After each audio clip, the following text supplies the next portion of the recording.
Hello out there in Radio Land. We invite you to reminisce for a while this afternoon as we present Those Were the Days, brought to you with fond memories by Northwest Federal Savings and Loan Association, by Nelson Hirschberg Ford, and by Eden's Plaza Shopping Center. This is Chuck Shaden with another in our series of programs designed to bridge the sound gap between yesterday and today. Today is Saturday, November 25th, 1978. 1 month from today is Christmas. The holiday season has begun, and so today on our Those Were the Days program, we offer radio to get in the holiday mood by. Between now and 5 o'clock this afternoon, we'll have lots of great seasonal entertainment for you. We'll have chapters 7, 8, 9, and 10 of The Cinnamon Bear, plus The Life of Riley, HOPALONG Cassidy, Bob Hope and Bing Crosby on The Swan Show, and the Milton BERLE Show. We have a couple of seasonal surprises, too. It'll be the beginning of our holiday best to you today, gang, so stick around and don't touch that dial. It all begins right after this word for Northwest Federal Savings.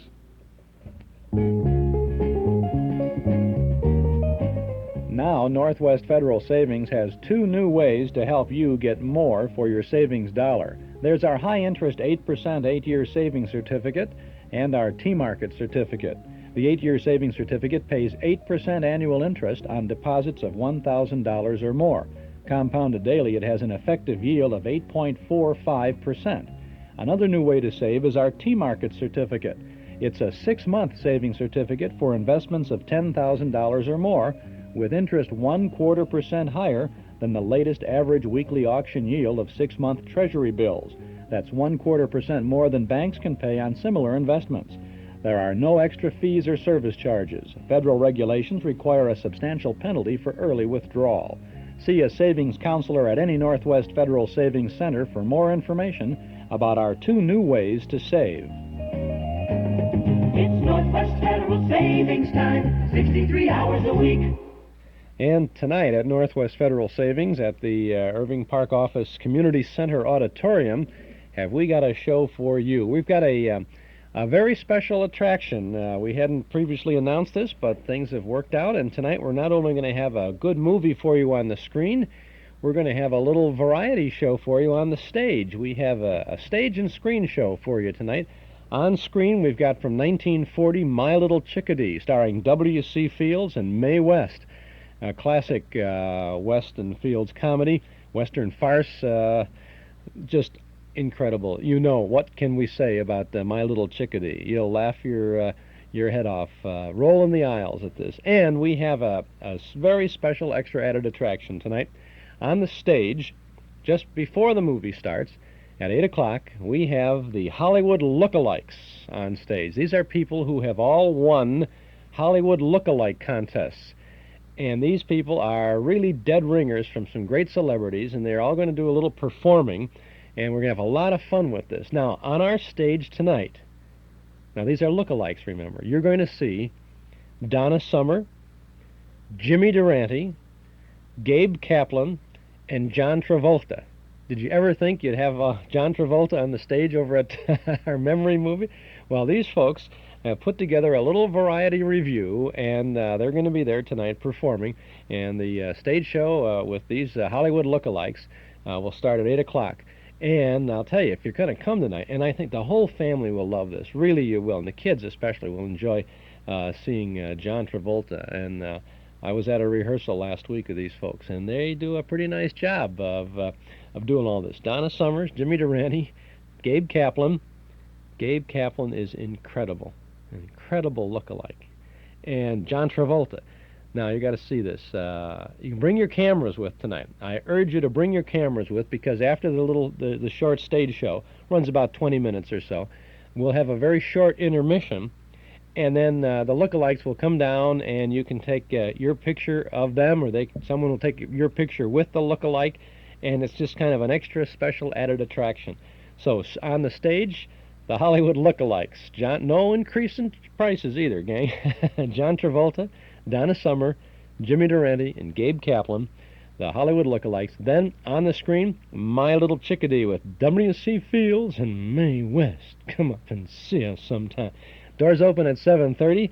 Our program tonight begins at 8 o'clock. A donation is $1.25 per person, with all proceeds being donated to recognized charities. So it's a bang-up after Thanksgiving holiday weekend special. My Little Chickadee on the screen, the Hollywood lookalikes on the stage tonight, and the Community Center Auditorium at Northwest Federal Savings at 4901 Irving Park Road. We'll be there tonight, and we sure hope that you will join us for a very special stage and screen production at Northwest Federal. Well, let's see. Last week we started the Cinnamon Bear here on our Those Were the Days program. We had the first 6 episodes of the Cinnamon Bear, and coming up in just a little bit, Chapter 7. Eden's Plaza Shopping Center, where Eden's Expressway, Skokie Boulevard, and Lake Avenue meet at Wilmette. Eden's Plaza Shopping Center, where you'll find quality merchandise for the entire family. Eden's Plaza Shopping Center, easy to reach, easy to park, easy to shop. Christmas shopping values 7 days a week at Eden's Plaza Shopping Center in Wilmette.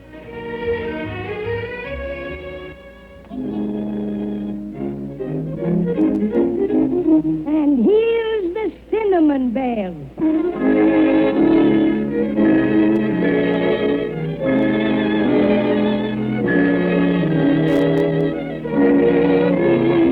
Yes, it's the Cinnamon Bear, brought to you by Eden's Plaza Shopping Center in Wilmette. And now it's time for Chapter 7 in the exciting adventures of Judy and Jimmy Barton and Patio Cinnamon, the Cinnamon Bear.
Take a look at Judy and Jimmy and their friends, the Cinnamon Bear and the Crazy Quilt Dragon.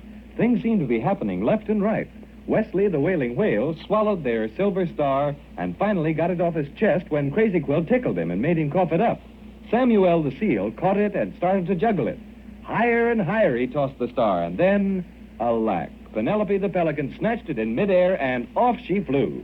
As Cinnamon Bear would say, this is a pretty kettle of halibut. Oh, dear.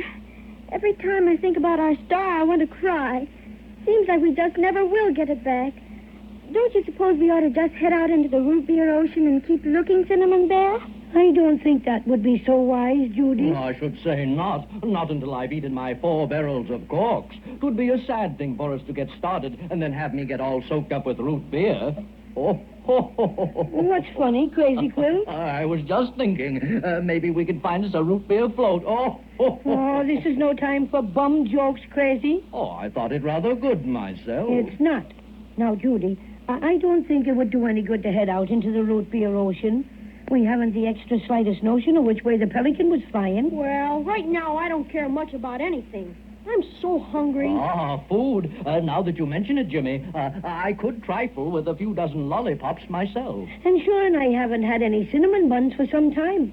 If I want to keep extra special ferocious, I just must have my cinnamon buns. Suppose we all hop on Crazy Quip's back and get back to land again. Capital. I'm all dried out now, and it isn't very far. Climb aboard, my friend. Yeah, how about those Incaboos?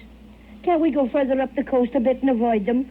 Soak my stuffing if I ever want to meet up with them again. None of us would, Cinnamon Bear. I'll head sort of north by east northerly, and that'll bring us to a shore quite a bit out of their territory. You've no idea how good that sounds to me, is Crazy Quilt. Come on, let's Sure go. thing. I'll get you ashore before you can say Jack Robinson. Jack Robinson. Oh, that's not fair, Judy. I wasn't ready. You can't swim that fast, Crazy Quilt, and you know it. Maybe so, maybe no. But just hang on tight and see how you like this. Hey, Oh, he's using his tail to propel us. Him along, Hoppy. Right, through the water we go. Fighting and fighting. That was a quickie, Crazy Quilt. I'll say it was. Oh, I was just poking along, Oh, you don't say so. Well, if you'd have gone any faster, it would have blown all my fur off. My goodness, Crazy Quilt. This looks awful steep along here. Wait a minute. Who's that over there by that big rock? Why, it's a man. And isn't he funny looking? He hasn't got any sleeves in his coat. And would you look at that hat? It's so big it completely covers his face. And look, Judy. Look at all those white rabbits following him. Willikers. Why, there must be about 20 of them. Oh, it must be.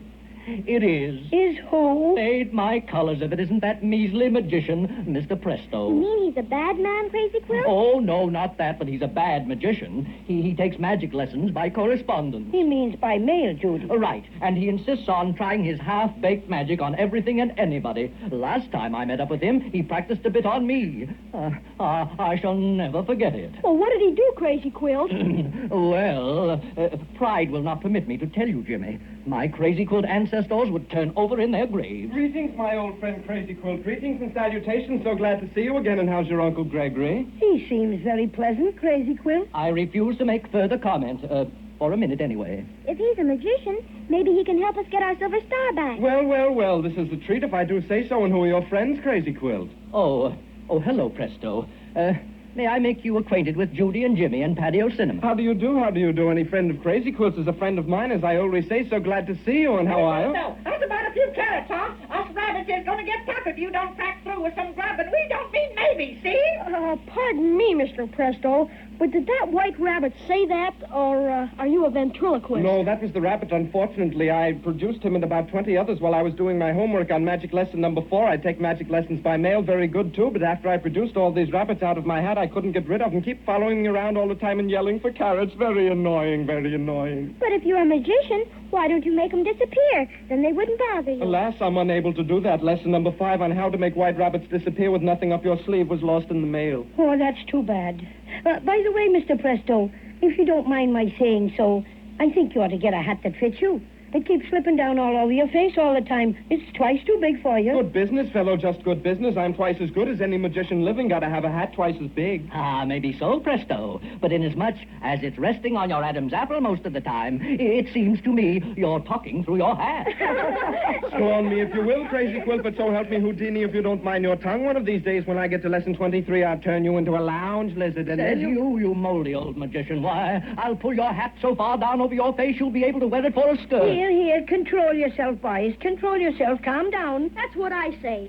Besides, I want to ask Mr. Presto here some special questions. Only too happy to accommodate you, young man. Only too happy to accommodate what you. I want to know is, why don't you have any sleeves in your coat?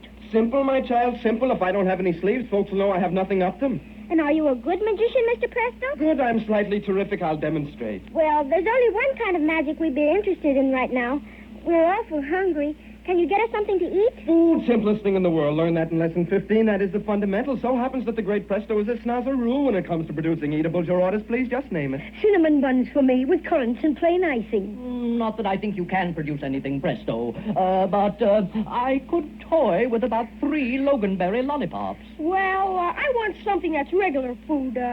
You can make mine a ham and egg sandwich, and you don't have to toast it either. I think I'd like that too, Mr. Presto. All simple stuff. I'll start with the ham and egg sandwiches first. I place my hat on the ground, cover it with my kerchief, a few choice words, hocus pocus, ipso facto, abracadabra, and orasmataz.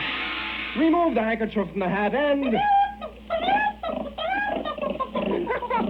You've got the makings, all right. But I don't think I could eat a real live pig and a chicken. Up to your old stuff, eh, Presto? Am I mortified? So sorry. Million apologies. How about a few card tricks? I'm afraid you're a frost, Presto.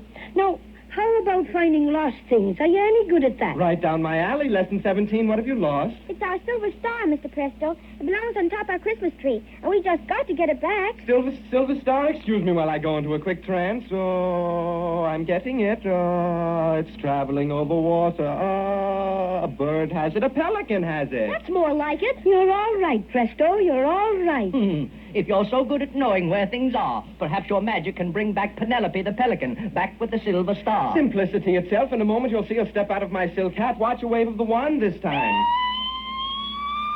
And behold the pelican. That's no pelican. It's a halibut. What's going on? Nothing sacred anymore, not even a halibut. Who do, sir, and goodbye. Oh, please, just a slight error someplace. Let me try again. Behold. Don't look now, Presto, but I think you've got something there. Why, it's a penguin. Yes, a penguin I am, and if I may say so, raspberries to all of you. Goodbye. Please, I beg of you, just one more chance. All right, but this is the last time. Behold. You did it. It's Penelope. Hooray. That this should happen to me. Penelope Pert the pelican, descended from a long line of respectable pelicans. You'll answer for this. I'll write a letter, that's what I'll do. You'll hear from me, sir. How dare you interrupt a blue-blooded pelican when she's flying along and minding her own business? Why, your cheap vaudeville magic jerked me so violently, I thought I'd lose my bat feathers, and then to be pulled out of a silk hat. Let's see the label. Oh, cheap stuff, and second-hand at that. Where's our silver star you took away from the seal when he was juggling it? Oh, that thing. A pretty bauble, too. Well, I was flying over the island of Hoppy when this 10th-rate magician jerked the daylights out of me and I dropped it. Oh, dear. Did you see where it landed on the island? How could I? It all happened like a flash. And now, if you ruffians are quite finished, good day. And wait till my congressman hears about this, the very idea. Well, whatever will we do now? We're farther away from the silver star than ever. Oh, don't cry, Judy. Be a regular twin, not a sniffly girl. All right, Jimmy. Well, Presto, what have you to say for yourself now? Nothing, absolutely nothing. I am abject. I am prostrate. I feel like a snake in the grass. What? Goodness, he is a snake in the grass. Oh, sure enough. He turned right into one. And watch him wriggle away. And let's hope he stays that way for some time. He's nothing but a nuisance. So that's that. Well, let's not waste our time crying about what's happened. Let's start off and look for something to eat and a boat to get us over to the island of Hoppy. You're right, Cinnamon Bear. Let's see what's around the other side of this rock. Come on, Jimmy. Come on, Crazy Quill. Okay, Judy. All right. Oh, but run be around. careful. Yeah. Mind Watch my out for your rock. It's slippery. Oh, what's this? Look, right up against the rock. Why, it's a chest. It looks like a pirate chest that you read about. Why, so it does. And see what's written on it. Private property of Captain Taffy. Hands off. Let's open it. Maybe there's gold in it. No, I'll take this side, and Jimmy, you take that other side over there. Oh, Willikers, listen. Wow! We're surrounded. Oh, pirates, we're done for. Oh,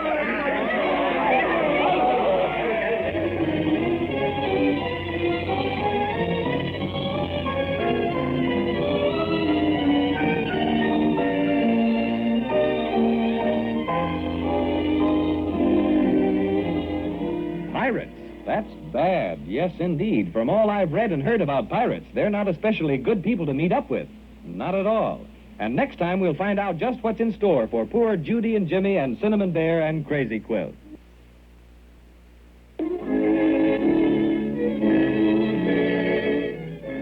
And that's Chapter 7 of The Cinnamon Bear, brought to you by Eden's Plaza Shopping Center in Wilmette. Won't have to wait too long for Chapter 8 because that's coming up in just a little bit.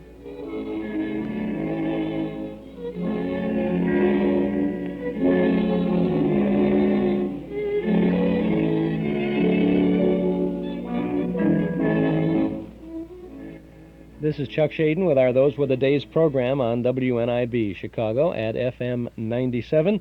We have a lot of good radio sounds for the holidays for you today and every Saturday through December, so you want to stay with us. And we'll be back to the Cinnamon Bear right after this. Running boards and rumble seats were standard equipment on a new Ford back in 1931 when Nelson Hirschberg Ford first put up their "We're in business to serve you" sign on Irving Park Road. In the years since then, running boards and rumble seats have become but a fond memory. But Nelson Hirschberg Ford is still in the business of serving thousands of Chicagoland families with the bright new Fords at the same location, 5133 West Irving Park Road at Laramie. When you visit Nelson Hirschberg Ford, you'll discover what's made their business prosper all these years. you'll discover that Nelson Hirschberg Ford wants your business today and tomorrow, too. They stand on their reputation as one of Chicagoland's oldest, most respected Ford dealers, and you can be sure that when you buy a new Ford or a clean, select used car from Nelson Hirschberg, you'll get more than an automobile. You'll get a Nelson Hirschberg automobile, one with reliability and dependability as standard equipment. Ask the man who owns one. Nelson Hirschberg Ford, 5133 Irving Park Road, 5 blocks west of Cicero at Laramie.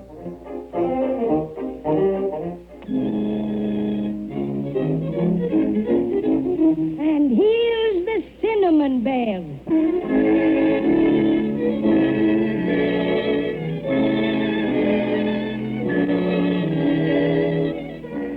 Indeed it is, the Cinnamon Bear. Time now for Chapter 8 in the exciting adventures of Judy and Jimmy Barton and their search for the silver star for the top of their Christmas tree with their good friend, Patty Cinnamon.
Left Judy and Jimmy and their friends in a pretty tight spot last time. You probably remember how Mr. Presto, the correspondence school magician, made several passes at his big silk hat and conjured up Penelope the Pelican, who had made off with the silver star. Unfortunately, however, when Mr. Presto exerted his magic power to pull Penelope back, he did it so violently that she dropped the star on the island of Obi. Then, to crown their misfortunes, they were about to open an interesting-looking chest, which they found on the beach, when all of a sudden they were surrounded by pirates. And I must say, they look most ferocious. Oh, Jimmy, I'm so scared. What do you suppose these pirates will do to us? Willikers, I don't know, Judy. Gee, we didn't even touch their chest. What right have you pirates to molest us? We were minding our own business. You'll find out soon enough, won't he, mateys? Hey, we can't take this dragon. He's too big for the rowboat. Maybe he'll be able to rescue us like he did before. I sure hope so. You two children in the bear, you follow us. Where do you want to take us? Wouldn't you like to know? I sure would, all right. And what's more, you can't take Judy and Patty Cinnamon and me if you don't tell us. Well. Now, what would you do, eh? Well, why should I tell you if you won't tell me where you're taking us? Hey, he'd make a good pirate, wouldn't he, mate? Well, my little landlubber, I'll tell you. We're taking you with us on board our ship. Me too? Oh, definitely you. Well, why me? Well, you're all far too curious for your own good. You'll know in good time. If you don't need me, I have a very pressing engagement. Oh, you can go whenever you like. The sooner the better. Scat. In spite of your undignified rejoinder, I take my leave. Goodbye, Crazy Quilt Dragon. Goodbye. Goodbye, Crazy Quilt, old pal. Goodbye, my friend. Just wait until I find a few barrels of corks. Goodbye. Well, all ready? Forward. One-Eyed Joe and Black Ben, take the treasure chest. All right. Barnaby Bright, you and Cox and Charlie stand by to shove off the boat. All right. And the rest of you assist our friends into the boat. I don't like the way they're laughing at all. It does have a very unpleasant ring to my ears. Jimmy, take my hand. All right. I won't let them hurt you, Judy, no matter what. Are we all ready? Aye. Then let's go. All hands to the oars. Aye. Shove off. Well, we're off. Heave ho, my hearties. For the ship. Heave. Ho! Heave. Ho! Heave. Ho! Heave. Ho!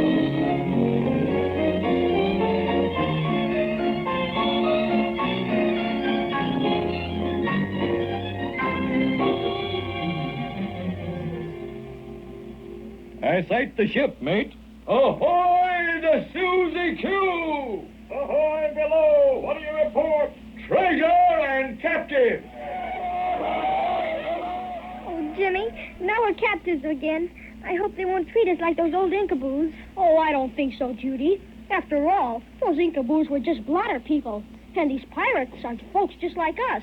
And maybe they won't want to make pirates out of us. Excuse me. I never could be a sailor, much less a pirate. These ocean waves are very hard on my stuffing. Ahoy above! Ahoy below! Throw us a rope! Aye! Let down the gangplank. We have a lady with us. A lady! Oh, no, I'm not a lady. I'm just a little girl. Madam, you may be just a little girl at home, but with pirates, you're a lady. May I offer you an arm? No, thank you, Mr. Pirate. If I have to go, I want Jimmy to go with me. We're twins. As you wish, madam. Up you go. And now the bear. All right, hoist the longboat. Aye. And now, where may we conduct our captives to Captain Taffy? He's on the bridge, mate. Thanks. This way, please. Oh, dear. Gee whiz, this sure is a big ship, all right. What did he call it? I believe he called it the Susie Q. And now I bring you before our jolly captain. Captain, our prisoners. Welcome to our pirate ship. Now, just a minute. Judy's my twin sister, and I gotta take care of her.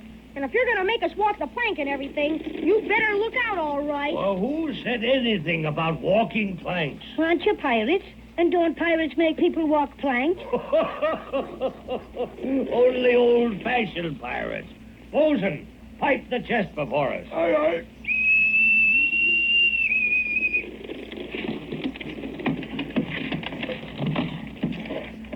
Open her up. Oh, why, it's all candy. Sure enough. Gee, toffee and caramel, chocolate creams. Oh, my goodness. Cinnamon sticks, my favorite brand. You see, we're a new kind of pirate. What do you mean by that? We'll tell you all about ourselves in our song. Barnaby Bright, strike up our chanting. Aye, sir. We're known as candy buccaneers and pirating's our pleasure. We never hunt for berry gold, 'cause candy is our treasure. The very thought of pirate loot is quite a nut to bore us. But when we sight a candy bar, we shout and sing this chorus. Hey, hey, hey, hey. Candy ho, the candy to the starboard. Sing your ho-ho and a battle of fun. Hey, hey, hey. Candy ho, the candy to the starboard. Sing your ho-ho and a battle of fun. Walking planks and fighting duels may be quite fine and dandy, but if there's fighting to be done, we'd rather fight most candy. We're very fond of jelly beans and lollipops and taffy, and when we capture chocolate fudge, we're positively daffy. Candy ho, the candy to the starboard. Sing your ho-ho and a bottle of fun. Hey, oh, hey, hey. Candy ho, the candy to the starboard. Sing your ho-ho and a bottle of fun. Isn't it marvelous, Jimmy? Oh, my goodness, what a relief. Bless my stuffing. I've lived in and around the island maybe for some time, but I never heard of candy pirates. Well, we don't touch the mainland much, my friend. We mostly keep to the islands. Islands? Did you ever sail near the island of Obi? Often. In fact, quite often. Here's it's one of our favorite anchorages. Do you think you might be going there pretty soon? Well, that depends. Well, we might just as well head in that direction as any. Have you some special reason in mind? We certainly have, Captain. Our silver star's on there. Silver Star? Oh, yes. You see, it belongs on our Christmas tree. Oh. Well, the candy pirates would be most happy to aid you in your search for the Silver Star. We'll hoist anchor and sail for the island immediately. That'll be fine. Do you think it'll take long? Oh, not very. How long does it generally take, pilot? Well, depends on the wind, Captain. Pretty good today. Oh, not more than an hour or so. Good. Olsen, pipe up the anchor. Aye, aye, sir.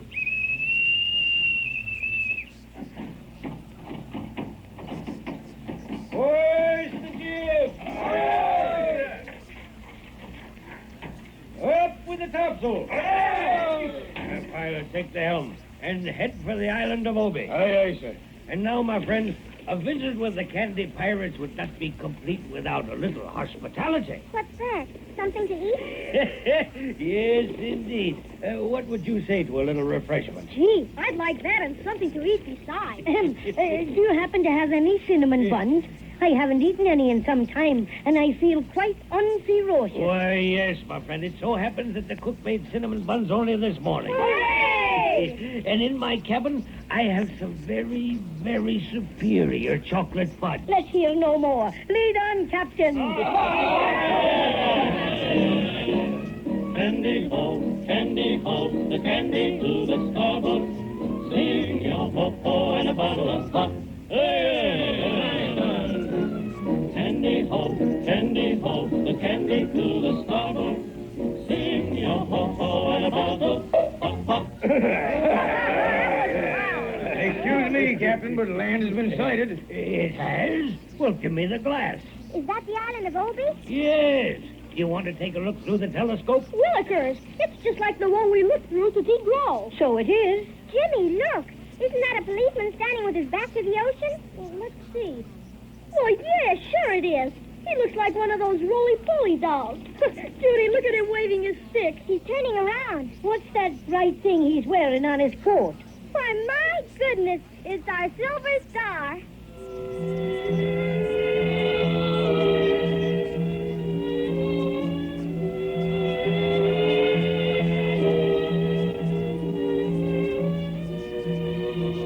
Well, at least our friends are on the trail of their silver star again, and let's hope that Captain Taffy and the Candy Pirates can get them ashore in time to overtake the roly-poly policeman. It'll be interesting to find out how he happened to get it, and especially if Judy and Jimmy will succeed in getting it back. But we'll have to wait till next time for that.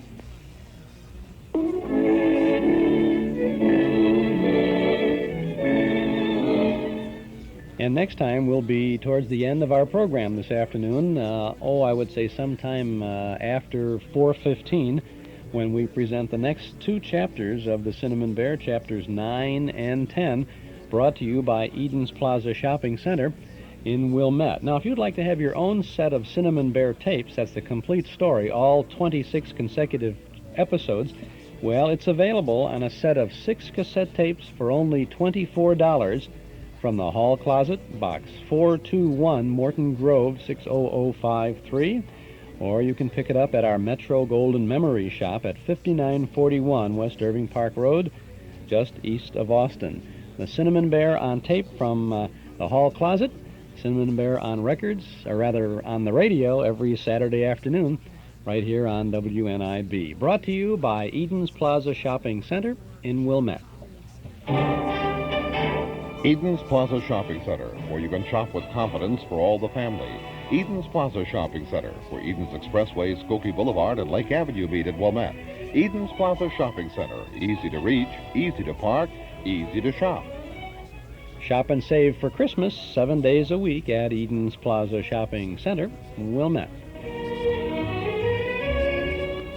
This is Chuck Shaden with our Those Were the Days program today and every Saturday afternoon on WNIB, Chicago, FM 97. Coming up ahead of us this afternoon, radio to get into the holiday mood by. And boy, we're trying to do it this afternoon. We will, too, with The Life of Riley, HOPALONG Cassidy. Hoppy's in an adventure called The Santa Claus Rustlers, starring William Boyd as Hoppy and Andy Clyde as California Carlson.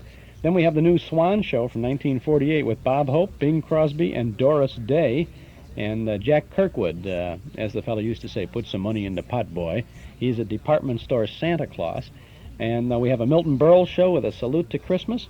And then, as I said a moment ago, the next two chapters, 9 and 10, of the Cinnamon Bear. Now, next Saturday afternoon, the 2nd of December, we'll be offering radio to plan your Christmas list by. So you can be working on that Christmas list, who's going to get what and all of that sort of things. You may have already started a little bit on that, but you got to tackle it with a vengeance next Saturday. And we'll help with 4 chapters of the Cinnamon Bear. Plus, we have the adventures of Archie Andrews, Casey, crime photographer, Spike Jones and the Slitty Slickers with Dorothy Shea, the Park Avenue Hillbilly, on the Spotlight Review, and the Great Gildersleeve, all Christmas time shows. Then on the 9th of December, we'll have radio to address Christmas cards by. It'll be feverishly addressing cards and putting stamps on the envelopes. We'll have the Charlie McCarthy Show, Damon Runyon Theater, a story about Dancing Dan's Christmas. We'll have a Christmas party on the Railroad Hour with Gordon McRae and Dorothy Kirsten. We'll have the Big Story, The Man in the Velvet Hat, and the next 4 chapters of The Cinnamon Bear. As we roll along in December, boy, we got some good stuff for you here. On the 16th, we're going to offer radio to wrap, bake, and decorate by. So if you're wrapping packages, decorating the house, or baking some Christmas goodies, we'll have some goodies on the radio for you. We have, of course, 4 more chapters of The Cinnamon Bear. Then we'll have Stars Over Hollywood, Our Miss Brooks, The Desert Shall Rejoice on the Hallmark Playhouse, and the classic Fibber McGee and Molly Christmas show. And then, as the magic day approaches, on Saturday, December 23rd, we'll have Christmas radio to trim the tree by. And we'll have the final 4 chapters of The Cinnamon Bear, and we'll have to find out whether or not Judy and Jimmy get that silver star to put on the top of their Christmas tree. And we'll have some real stars, too, on our Christmas tree on radio. We're going to have a Screen Director's Playhouse, a short radio version of Miracle on 34th Street, starring Edmund Gwenn. We'll also have the Christmas Story with Jack Webb on Dragnet, a famous story where the statue of the infant Jesus is stolen from the church. And then we have Amos and Andy's classic Christmas show, where Andy takes a job as a department store Santa Claus to get a doll for Amos' daughter Arbadella, and lots of other little things too. We'll be ringing out the old year with New Year's type programs at the end of December, and then we'll be pulling out all the stops to provide you with good solid entertainment in all the months of the brand new year with some good old radio shows. So I hope you'll stay with us, and you can stay with us and enjoy what we've got planned when you tune in. And you can anticipate. The joy of anticipation is always fun, too, and you might find that valuable to have our Nostalgia newsletter and radio guide. Because in the radio guide and the newsletter here, we have the listing of our radio offerings every Saturday, plus all kinds of things, good reading and good information. Red Skelton, by the way, is in a holiday mood on the cover of our December-January Nostalgia newsletter. By the way, if you're a regular subscriber, the newsletter went to the post office on Wednesday morning before Thanksgiving, and I would venture to say that most of our regular subscribers already have their year-end issue in December, January. And you can get in on all the fun, too, if you subscribe right now. You can call us here at 545-2260, and we'll begin your subscription with the December issue, which we'll send to you by first-class mail at the beginning of the week, and then we'll include an invoice along with your first copy.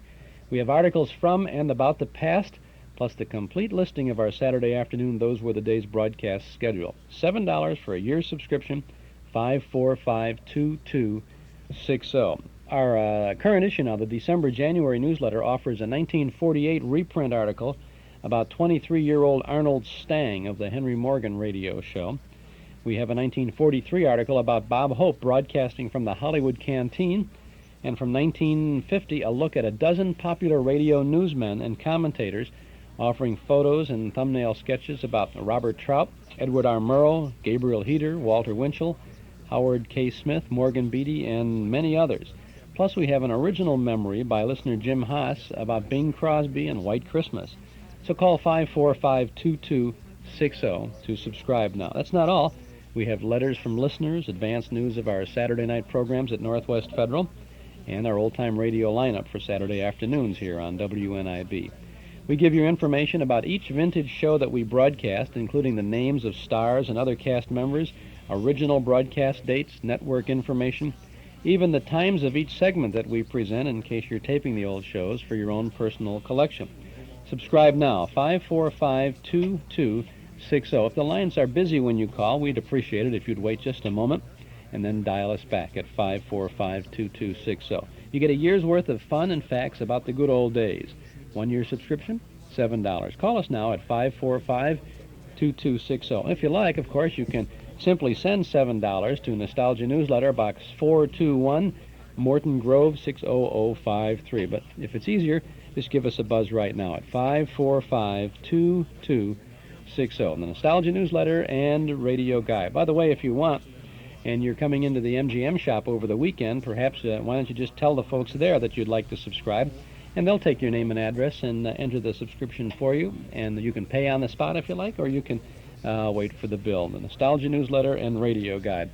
A year subscription, $7. Now, let's continue with our good listening this afternoon as we go back now to the wartime 1940s. I don't have a specific date for this program.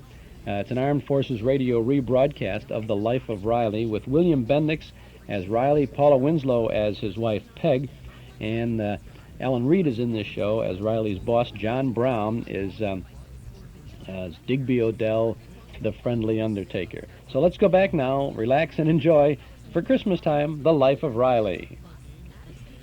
The Life of Riley, starring William Bendix as Riley.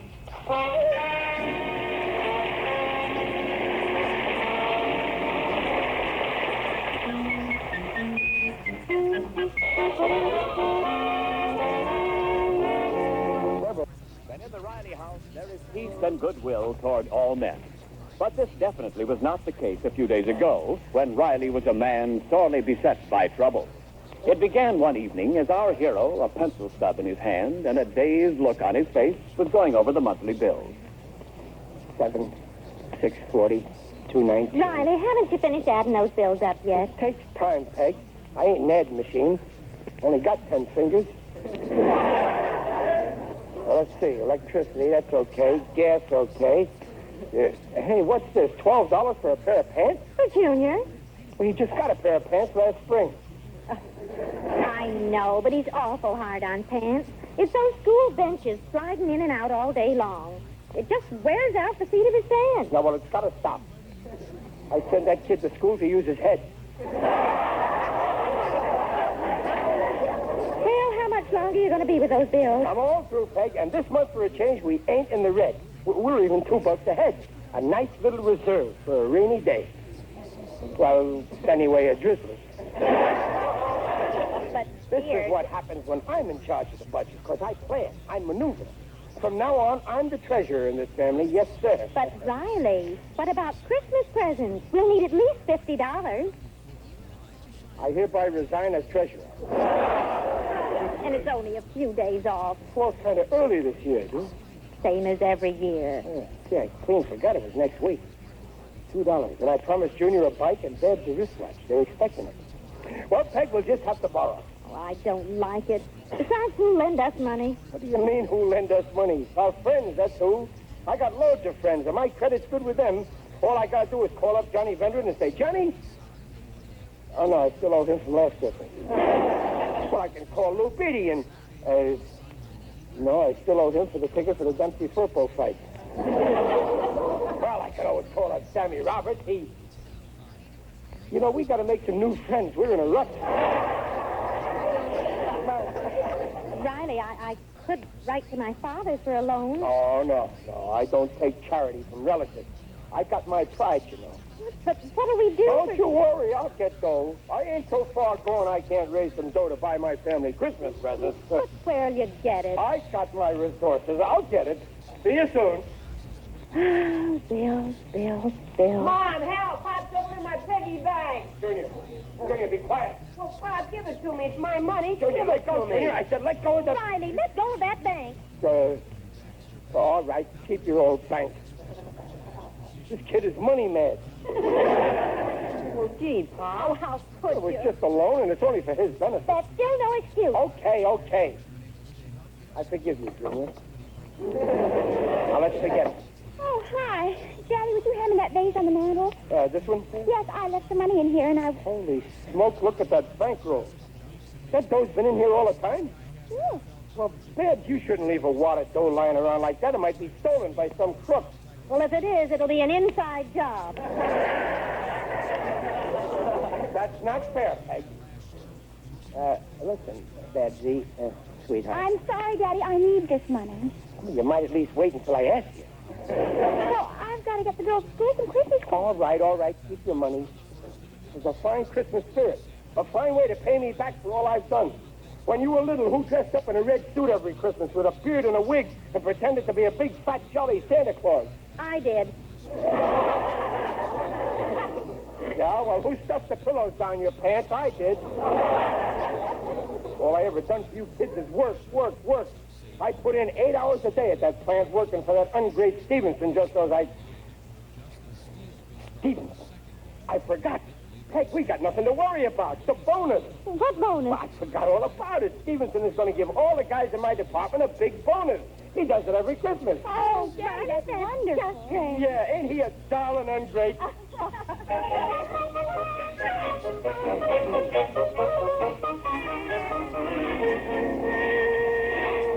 I say it's a dirty trick, fellas. Yeah, you're right, You Gillis. said it. Sure is. Ray Stevenson says we're going to get bonuses if we work hard, and then after we fall in the trap and work hard, he reneges. No bonus. I tell you guys... Hey, here's Riley. Does he know yet? No. Hi, fellas. Yeah, hey, Riley. You're late, Riley. Yeah, I know. I stopped off to put a deposit on the bike I'm getting my kids for Christmas. Boy, that bonus we're getting sure is a break. Riley. We're lucky we're working for a guy like Stevenson. What a sweet type. But Riley... It ain't every boss that hand out bonuses just like that. Look, Riley... Remember how I always stuck up for this Stevenson when all you guys said he was a rat? Well, this just goes to show that he's... We ain't getting no bonus. He's a rat. No bonus. Why? Because he's a miserly miser, that's why. Well, he can't get away with this. We've been counting on this bonus. That's all I've been living for. Yeah, well, we ain't going to take this laying down, fellas. We got to stick up for our rights. We ought to send a delegate up to see him and demand the bonus. Yeah, wait a minute, guys. No, he might get sore and fire the delegate. Oh, what's a job compared to your self-respect? There comes a time when you've got to fight for your rights. Besides, we'll elect the delegate, so it'll be democratic. I nominate Riley. Now, wait a minute, guys. Second the motion. Now, wait a All minute. those in favor of Riley? Just a minute. Aye. Riley, you're elected delegate. I demand a recount.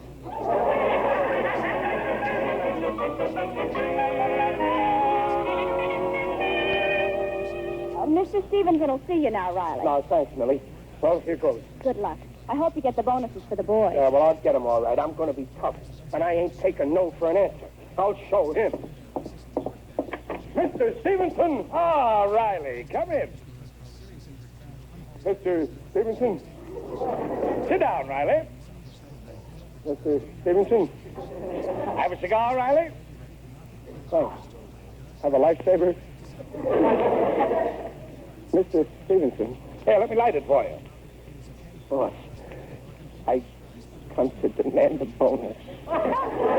Speak up, Riley, speak up. But it's about the bonuses, Mr. Stevenson. Oh, yes. I understand the men are quite upset about that. Yeah, well... Riley, I'm glad you brought this up. I want you to understand how I feel about this whole problem of bonuses. Now, try to put yourself in my place. Yeah, but boss... Oh, here, come here. Sit behind my desk. Well, There. Oh. Now, you're the boss, and I'm the worker. Oh, okay, boss, sir. No. You're the boss. Okay, worker, sir. Now, look, Riley, you're the boss. You've got the interests of your employees at heart. You want to do something nice. Christmas is coming, so you think of a bonus. Go on, Riley. Give me a bonus. What would you say?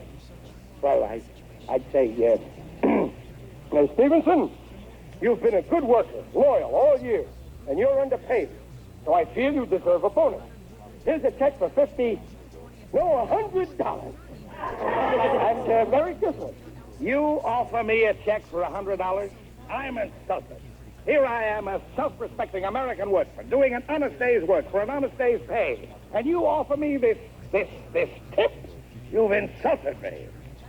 Well, I'm sorry. Oh. You meant well, Riley. It's just that as boss, all you can think of is money. Yeah, I'm a greedy pig. You can't understand that as your employee, I have something better than money. Right? Yeah, right. And what kind of a workman, what kind of an American would I be coming in here to ask you for a tip? What would you think of me? You're a greedy pig. Right. After all, we're partners, equals. You have your job here in this office. I have mine out by my machine. But we're still partners. This is our plant. Those are our machines. Those are our planes that we're making. Now, do you see why you shouldn't offer bonuses? Well, yeah, but what? What will we tell our wives and our children? Oh, Riley, they'll understand. Now, don't you feel a lot better about not getting the bonus? Oh, yeah. What a relief. Fine. Yeah, but the boys... Oh, don't think I'm going to forget the boys. I'm going to throw a big Christmas party right here in the plant, and they're all invited. Oh, boy, that's swell. And there'll be a big tree, refreshments, and entertainment. A show with live actors? No, something a little more appropriate. I'll read Dickens' Christmas Carol. They tell me I'm another Lionel Barrymore. That'll be a nice little gift for everybody, too. What do you think the men would like, Riley? How about a wallet? A wallet? Just what they need. They can use them for tobacco pouches. Fine. Fine. Suppose you pick them out. Get 50 good wallets. Real leather, huh? Say, $1 apiece. Now tell Millie to give you the check. Oh, boss, this is swell of you. Do you think the boys will appreciate all this? Appreciate it. You take a took from me, boss. Don't let them catch you alone under the mistletoe. Well, so long, partner. Well, Riley, well. Boys, have I got news for you? You hear that, guys? I told you leave it to rain. Riley. How much is the bonus? The what? The bonus. Oh, that. What do you mean, oh, that? We're getting the bonus, ain't we? Well, the question is, do we really want a bonus? Do we want the bonus? What's the matter? You crazy over fellas? Now, wait a minute. You don't understand. A bonus is un-American. And, well, if we take a bonus, we ain't Americans any longer. Shake hands with the Hungarians.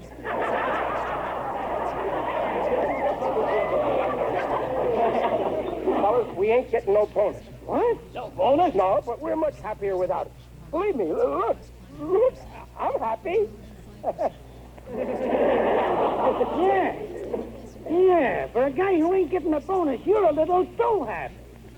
Riley, you wouldn't sell us out, would you? How much is Stevenson bribing you, Riley? Well, nothing, fellas. Honest, All of a sudden, he's pals with Stevenson.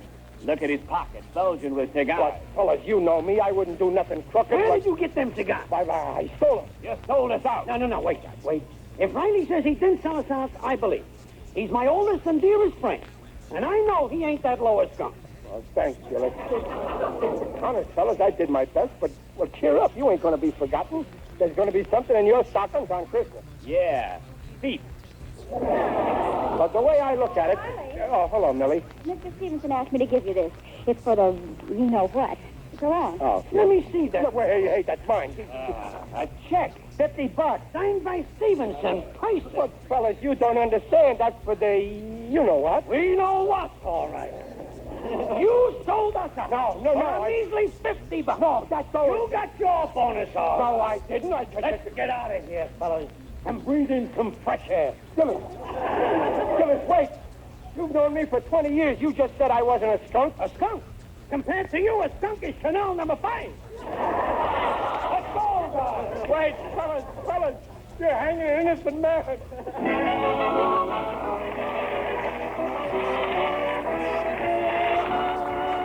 We'll hear the second act of The Life of Riley in just a moment.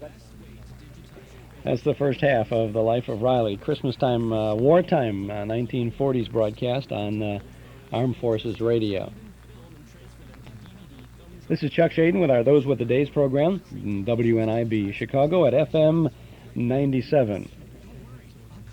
Got to tell you about a new book that's just come out and that we have at our Metro Golden Memory Shop. It's called The Big Radio Comedy Program, published by Contemporary Books, edited by Ross Firestone. This book contains original scripts from the great days of radio comedy.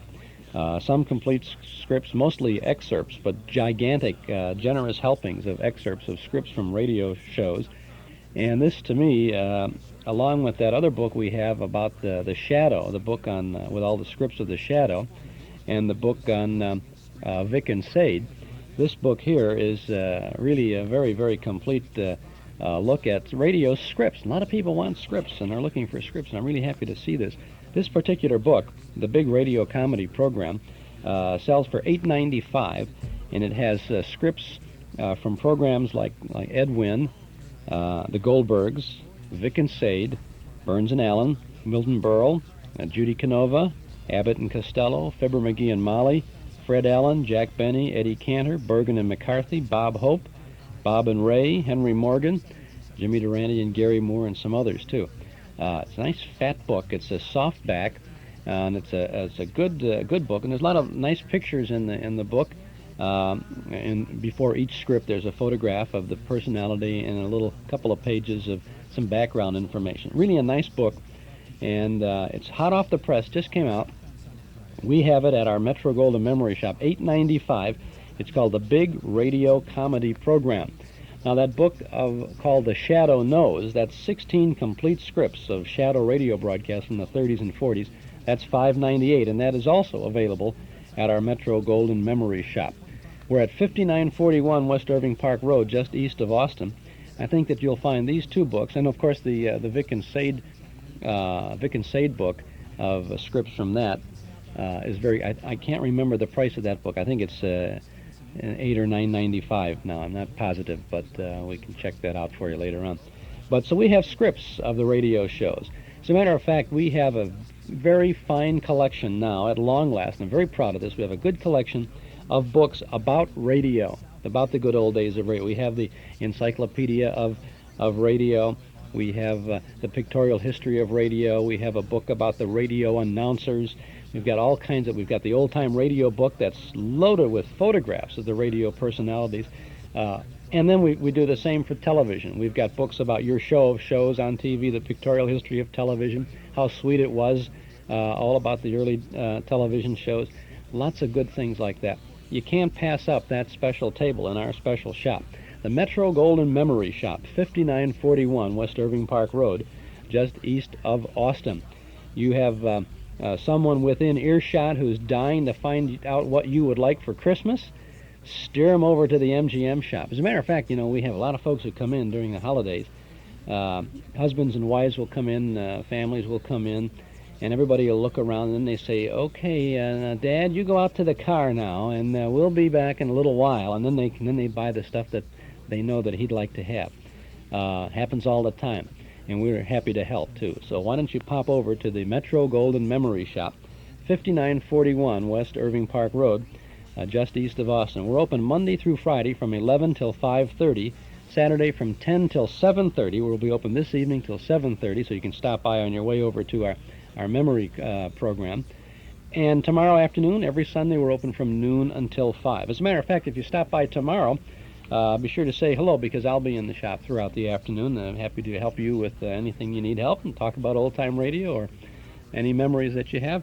So we'll be there tomorrow. We were there Friday afternoon, too, on the big shopping day, the big day after Thanksgiving, and had a lot of fun talking to a lot of folks who came in. So maybe you'll join us tomorrow afternoon if you come by. Our Metro Golden Memory Shop, 5941 West Irving Park Road, just east of Austin. Oh, be sure to get your 1979 Liberty Magazine Nostalgia Calendar at our shop, too. It's just $1 with any purchase, and you'll enjoy the colorful pictures of the past, plus ads, articles, and other memories of 1934. That's right, 1934, because the 1934 dates and the 1979 dates are identical. So get your 1934-79 Liberty calendar when you visit our MGM shop. This is Chuck Shaden, visiting the golden days of radio with you every Saturday afternoon from 1 to 5 here on WNIB. We're going back now to the second portion of The Life of Riley. Life of Riley with William Bendix as Riley, who now sits in his living room, a bitter and disillusioned man. Friends, fat lot of good they do you. They always let you down. Well, I don't need them. I got Peg and the 2 kids. They're all the friends I need. Sorry, now I didn't have more kids. 10 or 12. Oh, well, who's counting? I'm satisfied. It ain't every father that has 2 wonderful kids like... Oh, hello, Junior, my son. Hello. Well, son, what... Junior, where'd you get that black eye? Oh, it's nothing. Nothing? Why, had a fight with Egbert Gillis. Egbert, are you crazy or something? He's twice as big as you. You could never lick him in a million years. What'd you take him on for? Well, nobody's going to say my father sold out. Sure. You fought over me. Oh, Junior, darling, you took on this big bruiser knowing he'd beat you to a pulp. You stuck up for your pop. Oh, my wonderful son. Well, I'll make it up to you, Junior. I'll give you anything you want. Go on, ask me. Ask me anything. Why did you sell out? What? Do you believe it? Well, I didn't want to, Pop. Well, gee, everybody saw the check. I don't want to hear no more.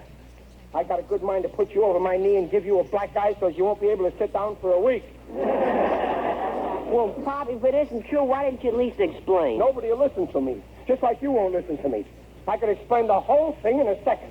Well, I'm willing to listen. No. I got my pride. If you have so little faith in me that you can believe this story, well, then I'm through. I ain't explaining. You can think what you want. And I hereby resign as your father. Oh, you're home, Daddy. Oh, Betsy, my only child. Betsy, I know I've neglected you, and I never paid as much attention to you as I should have. Well, on account of him. But I swear I'll make it up to you. I'll give you anything you want, Betsy. You just ask me. Go on, ask me anything. Daddy, why did you sell out? What? You believe it, too? But, Daddy, I don't want to hear. My own two kids believe it. And I wanted to have 12 kids yet. That's all I need, a jury. To convict me. Daddy, wait, listen to me. I don't want to listen. I never thought that I'd live to see the day that Well, my... what's all the yelling about? Well, I got plenty to yell about. Those two kids of yours. The boys at the plant got a crazy idea. I sold them out so I could get a bonus while they didn't. They're telling the whole town, and those kids believe it. Junior, Babs, how could you believe such a thing about your own father, knowing the kind of man he is? How could you think he'd do such a terrible thing to his friends? But, Mother... Not another word. I'm disappointed in both of you. Now, go to your rooms this instant. Sorry. Riley, why did you sell out? What? Hey, you think... Oh, what's the use? I only want to get to the bottom of this. I didn't believe it at first, but when I found out you cashed a check of Stevenson's for $50 at the market... Now, don't try to deny it. I know you did. Well, sure, I cashed the check. But look what I bought with it. There, I'll show you. There. Wallets. For all the men. Christmas presents from Stevenson. And now they go around saying that... Riley. Oh, I'm sorry, dear. Well, I should never have doubted you. Oh, Riley, I'm so ashamed. oh, no, that's all right, Dumpling. Don't cry. You dry your eyes. Lend me your handkerchief. I ain't got one. Here, use this blotter.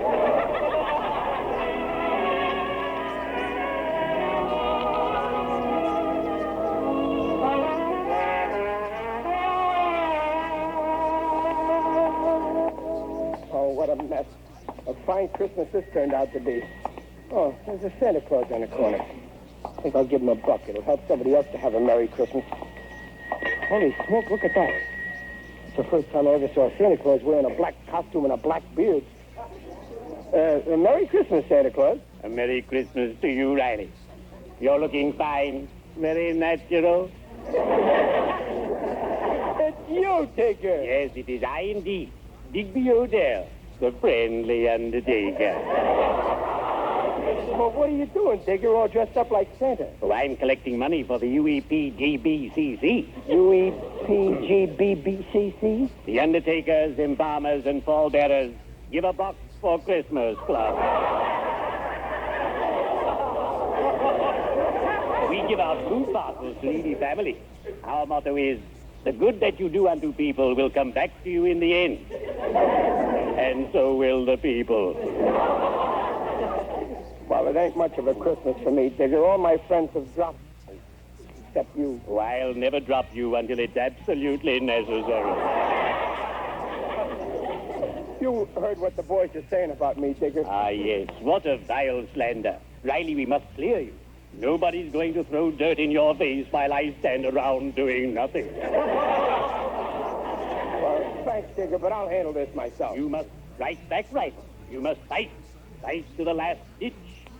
Oops, that reminds me I have an appointment. Well, cheerio. I'd better be shoveling off.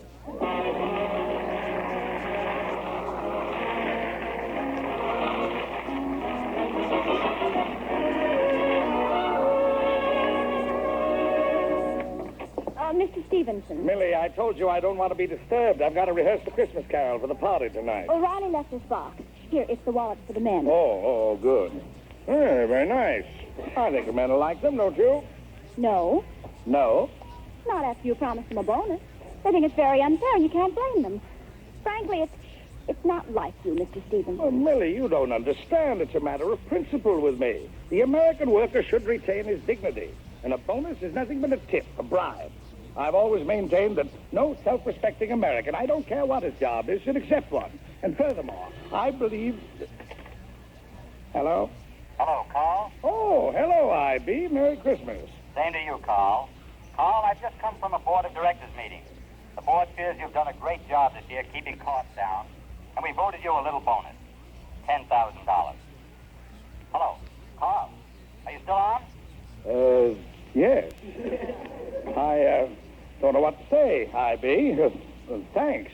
That's all right, my boy. You've earned it. See you tonight at dinner. Goodbye. Goodbye. Millie, I've been thinking it over. After all, it is Christmas. Put a $50 bill in each wallet. I guess I'm just an old softy.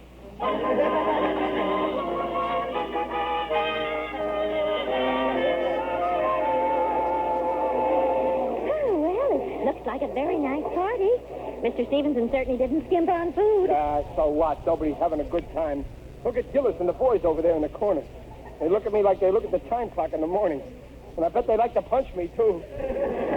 Well, then why don't you go over and explain what happened? I keep telling you... If you... They'll have to come to me. Oh, you're so stubborn. Oh, here you are, Riley. Riley, I think it's time you handed out the wallet. And then I'll do the Christmas carol.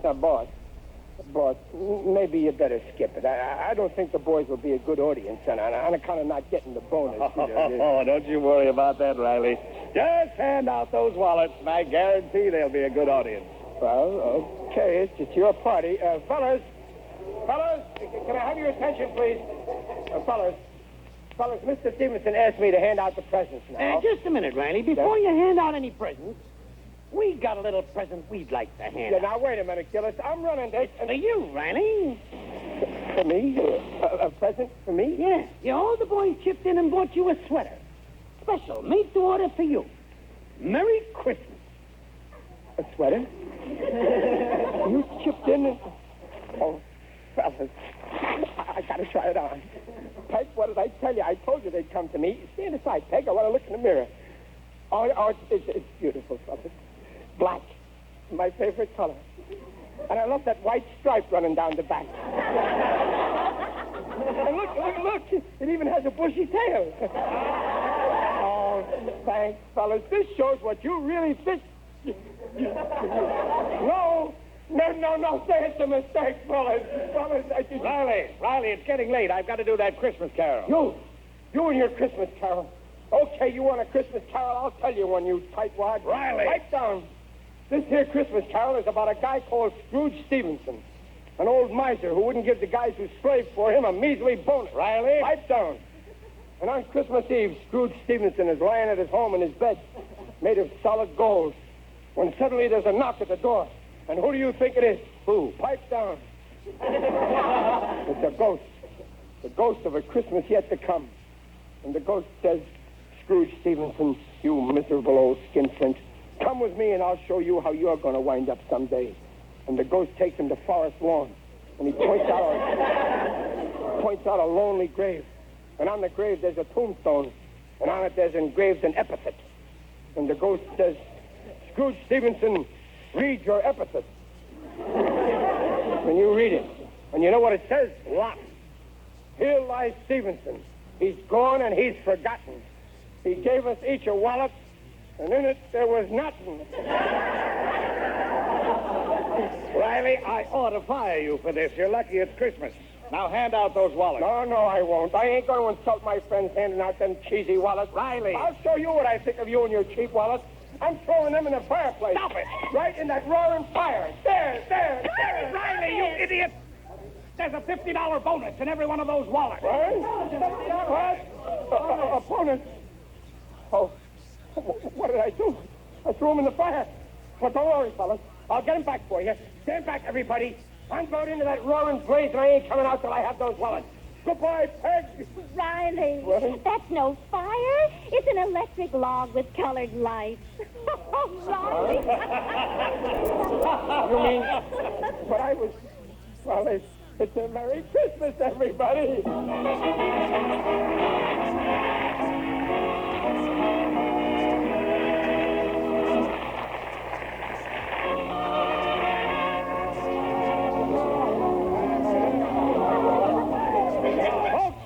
Attention, please. Folks. It's Christmas Eve, and we're all having a good time, and we're all friends, and that's the way it should be. Christmas Eve, which is a solemn occasion. Will the fellas in the back there kindly break up that crap game? Thank you. Now, as I was saying, I want to say that there is a man here tonight who's been terribly misjudged. Oh, come now, Riley, that isn't necessary. Now, let me finish, Mr. Stevenson. He's been called all kinds of nasty names. Oh, Riley, I really don't mind. Yeah, but now you all know what a sweet, lovable guy he is. Riley, you're making me blush. And you all owe him an apology. So I'm asking you to all join in and wish him a Merry Christmas. Now, come on, all together. Let's hear you say it. Merry Christmas. Merry Christmas. And a Happy New Year. And a Happy New Year. To Chester A. Riley. To Carl Stevenson. It's a losing fight. And that's the life of Riley from Armed Forces Radio in the 1940s. Little Christmas bonus action there with Riley and company from not so long ago. Season's greetings from all of us here at WNIB with our Those Were the Days program, WNIB Chicago FM 97. I'm Chuck Shaden with you every Saturday afternoon from 1 to 5 with all the good old radio shows. And this is a good time of the year, too. I enjoy the holiday shows. We try to come up with some new holiday shows every year, and of course we try to keep some of the best of the classic ones too. So we have a sprinkling of new old and old every Saturday during between Christmas, Thanksgiving, and Christmas. And of course we do have some seasonal things for the new year too. We have on the 30th of December we've got Amos and Andy and Ben Burney and Ozzie and Harriet and Suspense and Milton Berle and Eddie Cantor. So we just have so much, it never stops, and still it comes, and still it comes. That's a line from an old Laurel and Hardy movie where the guys are in, I can't remember the name of the picture now, but they're in jail someplace. And the warden is in the dungeon almost there, and they're bringing in the two new prisoners, and they're Stan and Ollie, you know. And they walk in, and the warden looks up at them, and he says, "And still they come." That old early 1930s stuff that's just so beautiful. They had a Laurel and Hardy movie on television the other day, Channel 9, I think, on was it Thanksgiving Day maybe? Could have been, yeah.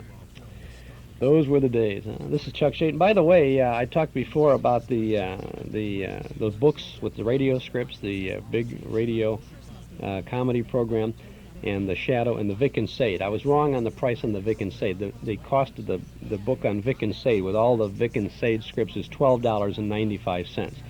The book on the variety of comedy radio shows, that's $8.95, and the Shadow book is $5.98. So you take your price range and you buys your book. We have all of those things too. Well, we have some good sounds for you for Christmas time on our 1978 Christmas tape special.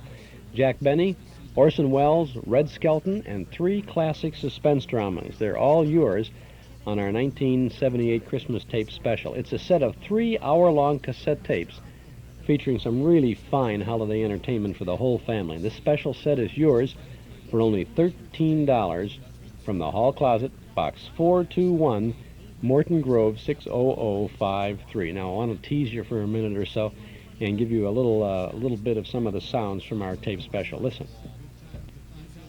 Pert? Huh? Oh, here's your package, mister. All gift wrapped and everything. $1 a plain dates, $1.65. Well, I'm sorry. See, I don't want those. I want the ones with the nuts in them.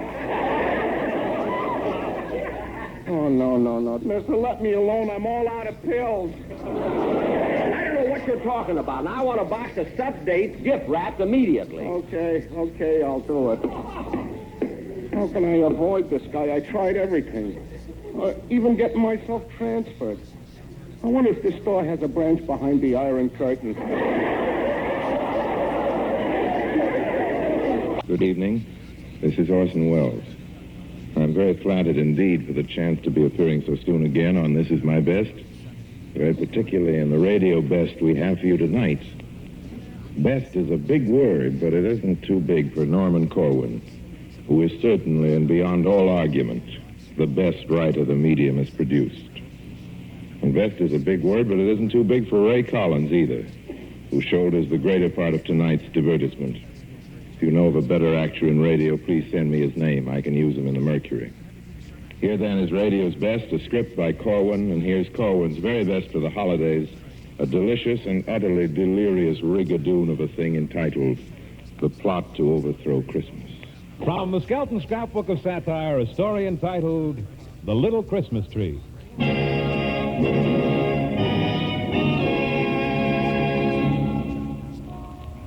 Well, we'd better get into the theater and get things ready for our Christmas show. Hey, look who's coming down the street. Oh, yes, the star of our show, Junior. Yes, his mother sure like she's had her hands full, doesn't she? Yes. Well, I'll go in and get the costumes ready. Yeah, I'll go around and round up the actors. Now, hurry, Junior. Don't pull me like that. Now, wait a minute. You're the star of the Christmas pageant, and you don't want to be late. I don't want to be in it to begin with. That stuff is sissy stuff. Why, playing with girls and stuff like that, if it ever gets back to the skunk patrol, I'll be demoted from a stinker to a sniff. Really, you should be proud to be in the show. Well, I'm not. I'm scared. Well, what is there to be afraid of? The audience, that's why who's afraid of. That's just a couple of scenes from a couple of the shows on our 1978 Christmas tape special. Now, here's what you get. It's only $13 from the Hall Closet, Box 421, Morton Grove, 60053. You'll get two classic Jack Benny Christmas shopping shows from 1952 and 1953. These are the hilarious shows where Jack is shopping in a Palm Springs department store for gifts for his cast. And in 1952, Jack was after some dates for Don Wilson, and in 1953, he was looking for a gopher trap for Don. And Mel Blanc, of course, is the harried clerk. Plus, we have a wonderful Red Skelton Christmas show starring Red as Deadeye, as Clem Cadiddlehopper, and as Junior the Mean Widow Kid, all appearing in the Little Christmas Tree pageant. Well, there's more. From 1944, Norman Corwin's The Plot to Overthrow Christmas, starring Orson Welles in a classic drama as the bad guys in Hades conspire to do away with December the 25th. Plus, three great seasonal dramas from radio's outstanding theater of thrills, Suspense. Stories are called Dog Star, Out for Christmas, and Yuletide Miracle. In all, 7 holiday shows, 3 cassette tapes, our 1978 Christmas tape special. $13 from the Hall Closet, Box 421, Morton Grove, 60053. Or you can get this special at any office of Northwest Federal Savings or at our Metro Golden Memory Shop at 5941 West Irving Park Road, just east of Austin.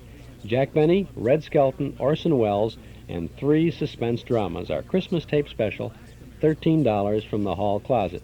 Now, don't forget about our regular November tape. It's an hour-long Lux Radio Theater version of Miracle on 34th Street, starring Edmund Gwenn as Macy's department store Santa Claus. Only $5 from the Hall Closet. It's also available at Northwest Federal or at the MGM shop. If you'd like both our Christmas tape special for $13 and our November Miracle on 34th Street for $5, then just send $18 to the Hall Closet, Box 421, Morton Grove, 60053. This is Chuck Shaden with our Those Were the Days program this afternoon. Radio to get into the holiday mood by on WNIB Chicago, FM 97. Well, let's have some fun now for 2 or 3 minutes as Alan Sherman steps up to sing about the 12 gifts of Christmas. On the first day of Christmas, my true love gave to me a Japanese transistor radio. On the second day of Christmas, my true love gave to me green polka dot pajamas and a Japanese transistor radio. It's a Nakashima. On the third day of Christmas, my true love gave to me a calendar book with the name of my insurance man. Green polka dot pajamas and a Japanese transistor radio. It's the a Mark IV model. That's the one that's discontinued. On the fourth day of Christmas, my true love gave to me A simulated alligator wallet. calendar book with the name of my insurance man. We woke it up pajamas and a Japanese transistor radio. And it comes in a leatherette case with holes in it, so you could listen right through the case. On the fifth day of Christmas, my true love gave to me A statue of a naked lady with a clock where her stomach ought to be. a simulated alligator wallet, a calendar book with the name of my insurance man. We woke it up pajamas and a Japanese transistor radio. And it has a wire with a thing on one end that you could stick in your ear and a thing on the other end that you can't stick anywhere because it's bent. On the sixth day of Christmas, my true love gave to me A hammered aluminum nutcracker and all that other stuff. and a Japanese transistor radio. On the seventh day of Christmas, my true love gave to me A pink satin pillow that says San Diego with fringe all around it and all that other stuff. and a Japanese transistor radio. On the eighth day of Christmas, my true love gave to me An indoor plastic bird bath all that other stuff. and a Japanese transistor radio. On the ninth day of Christmas, my true love gave to me A pair of teakwood shower clocks and a Japanese transistor radio. On the 10th day of Christmas, my true love gave to me a chromium combination manicure scissors and cigarette lighter and a Japanese transistor radio. On the 11th day of Christmas, my true love gave to me an automatic vegetable slicer that works when you see it on television but not when you get it home. and a Japanese transistor radio. On the 12th day of Christmas, although it may seem strange, on the 12th day of Christmas, I'm going to exchange an automatic vegetable slicer that works when you see it on television but not when you get it home. Chromium combination manicure scissors and cigarette lighter. Pair of teakwood shower clocks. Indoor plastic bird bath. Pink satin pillow that says San Diego with fringe all around it. Hammered aluminum nutcracker. Statue of a naked lady with a clock where her stomach ought to be. Simulated alligator wallet. Calendar book with the name of my insurance man. Green polka dot pajamas. And a Japanese transistor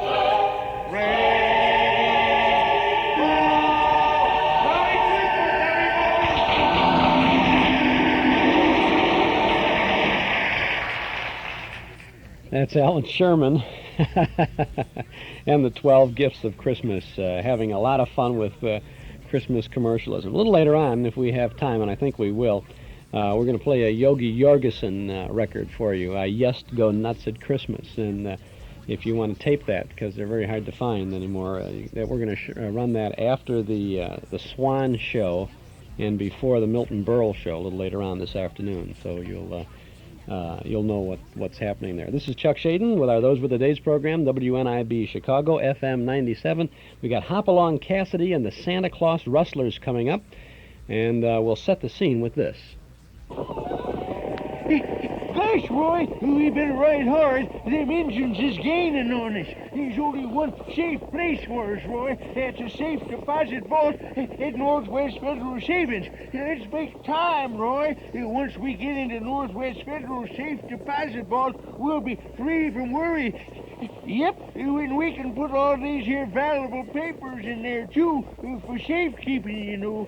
These here deeds to the ranch and the stable and the horses and all them stocks and bonds, too. They'll all be safe. Come on, Roy, let's make time. As soon as we get there, we can find a safe deposit box that'll be just the right size for all the valuable papers and stuff. Not far now, Roy. Come on, Roy. Let's ride hard. Roy. Here we go. Jumper in the sourdough. Roy's so anxious to get to Northwest Federal. He's riding way ahead of me. That dang Roy sure is quick on the trigger. Safe deposit boxes available now at the Northwest Federal Savings offices in Norridge and in Des Plaines. Well, let's go back now to 1950 for a Hopalong Cassidy show. William Boyd, of course, is Hoppy, and Andy Clyde is California Carlson in this program that was syndicated to radio stations all across the country. The Santa Claus Rustlers is the theme of this nice topical program for our Those Were the Days entry this afternoon, with the radio to get into the holiday mood by Hopalong Cassidy.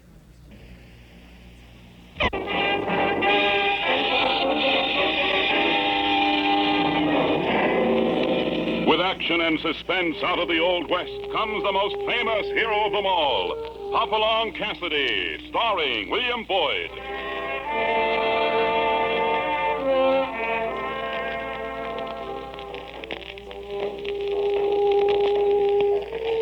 The ring of the silver spurs heralds the most amazing man ever to ride the prairies of the early West, Hopalong Cassidy, the same Hoppy you cheer in motion pictures. And the same California you've laughed at a million times. Raw courage and quick shooting have built a legend around this famous hero. Hopalong is a name to be feared, respected, and admired. For this great cowboy rides the trails of adventure and excitement. William Boyd as Hopalong Cassidy and Andy Clyde as California. Well, Hoppy, what about our story? This is kind of a special story that I call the Santa Claus Rustlers. It began shortly before Christmas as California and I were heading back to the Bar 20 after a trail drive to southern Arizona. We were hoping to be home for the holidays, but one morning near Phoenix, my horse Topper threw a shoe, and this is what it led to. Well, of all the darned luck, this takes the cake. No use grumbling about it, California. Just hand me one of those spare shoes. We ain't got no spare shoes. What?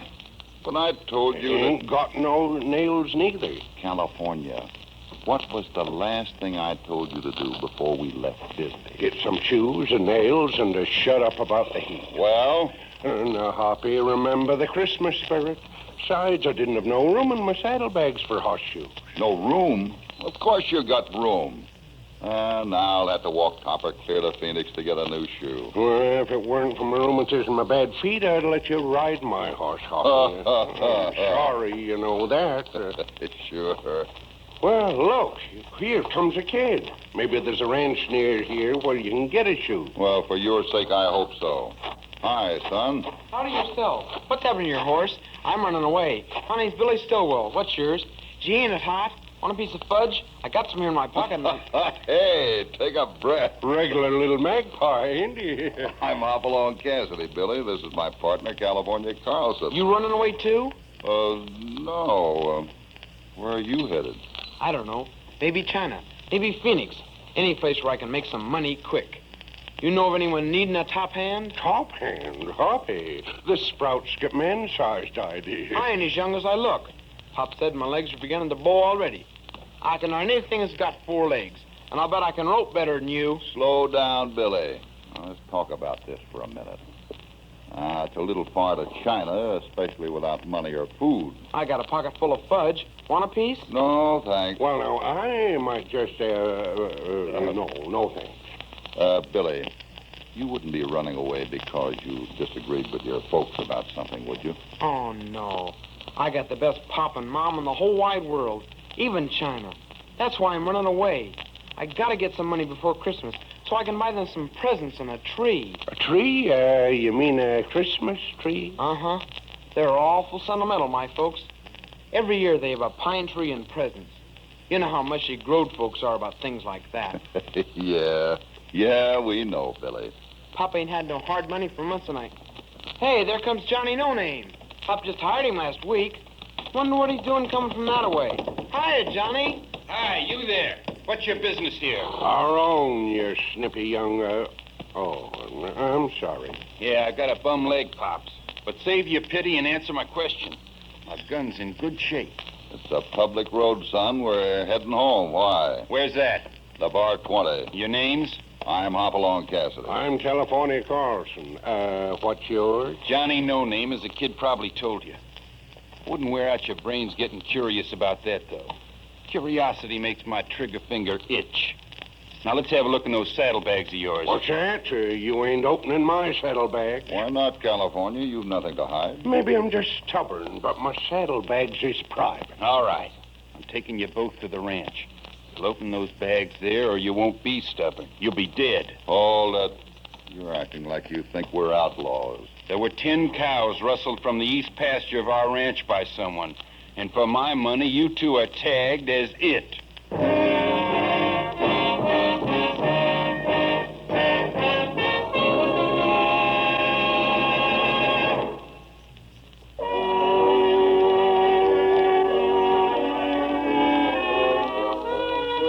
On their way home, Hoppy and California are stopped near Phoenix, Arizona, first by a young boy, Billy Stillwell, who's running away.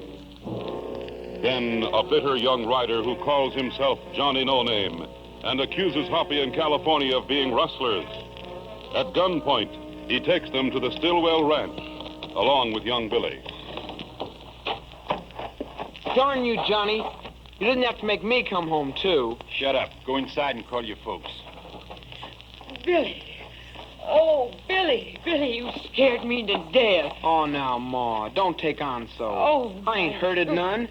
I just wanted to make some money so you could have a tree for Christmas. All right, kid, all right. Get your pop. Well, what is it, Johnny? Who are these men? Call themselves Cassidy and Carlson, but I'm tabbing them as a pair of rustlers. We lost 10 cows this morning. No. Oh, no. Billy, do like Johnny said. Sure, Ma. Mrs. Stillwell, I can prove who and what we are. Time for that when my husband Amos gets here. You may as well get down, Johnny. Can I give you a hand, fella? I don't need help to get off my horse. Get away from me, I'll blow your head off. I got your gun, Johnny. Now, you young polecat, California, give it back to him. What? But, Hoppy, you heard him. He'll blow my head off. Give it back. Sure. But it's gonna make me feel like an idiot if he shoots me with it. Here, you drop this. Yeah, thanks. You're welcome, I'm sure. More so if you'll point it in some other direction than my wishbone. I'm the nervous kind. Mr. Stillwell gives me the word. I'll see you have reason to be.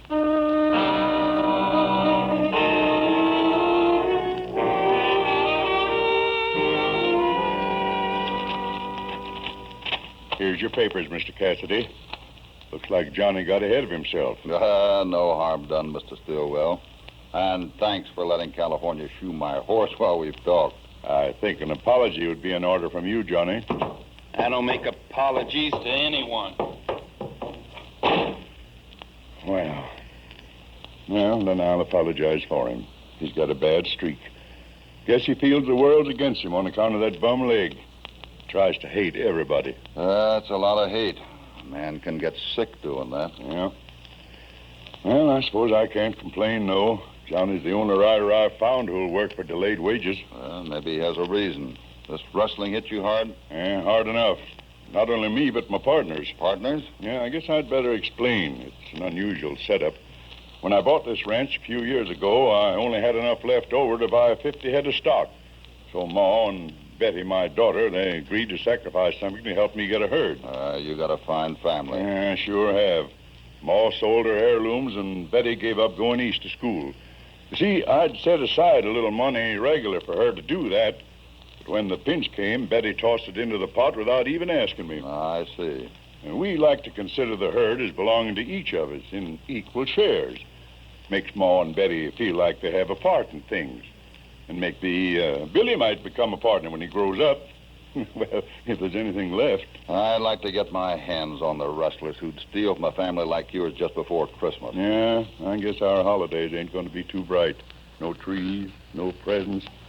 Nothing but a little good wishing. Market's too low to sell now. Sure, that's it. Cows are bringing a bare $10 a head. If we can just hold out till spring, well, we can get double that. If it was just me, I'd sell a few, but I got to think of the others. No, I reckon this Christmas will just be a poor one.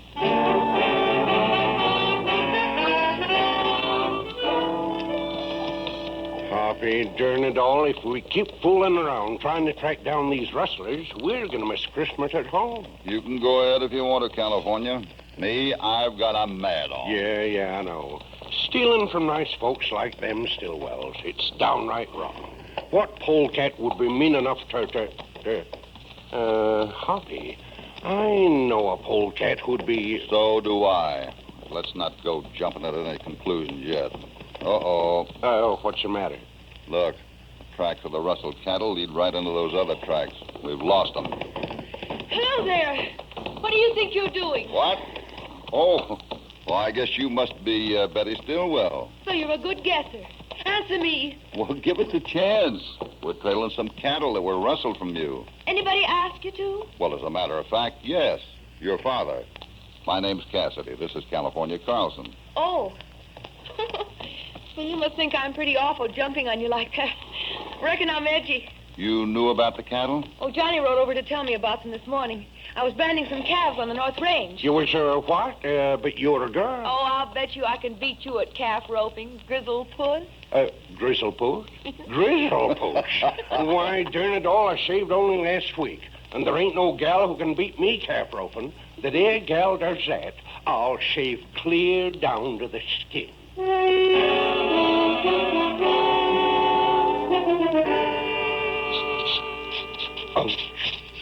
Oh, Hoppy, do I have to? That was the bargain, Grizzle Puss. And she beat you by 10 seconds. I know, but Hoppy, how did I know she was a rodeo champion? Shave.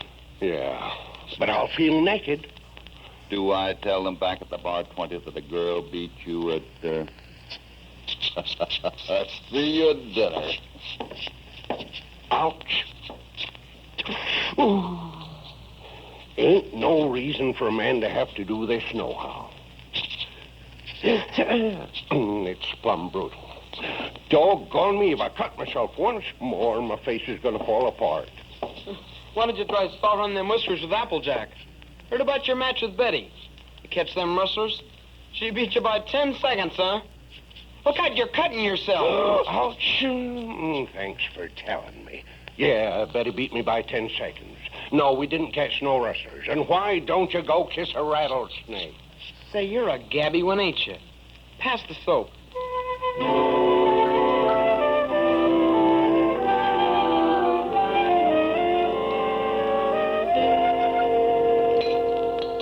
Ma, I'm sorry about making you worry today.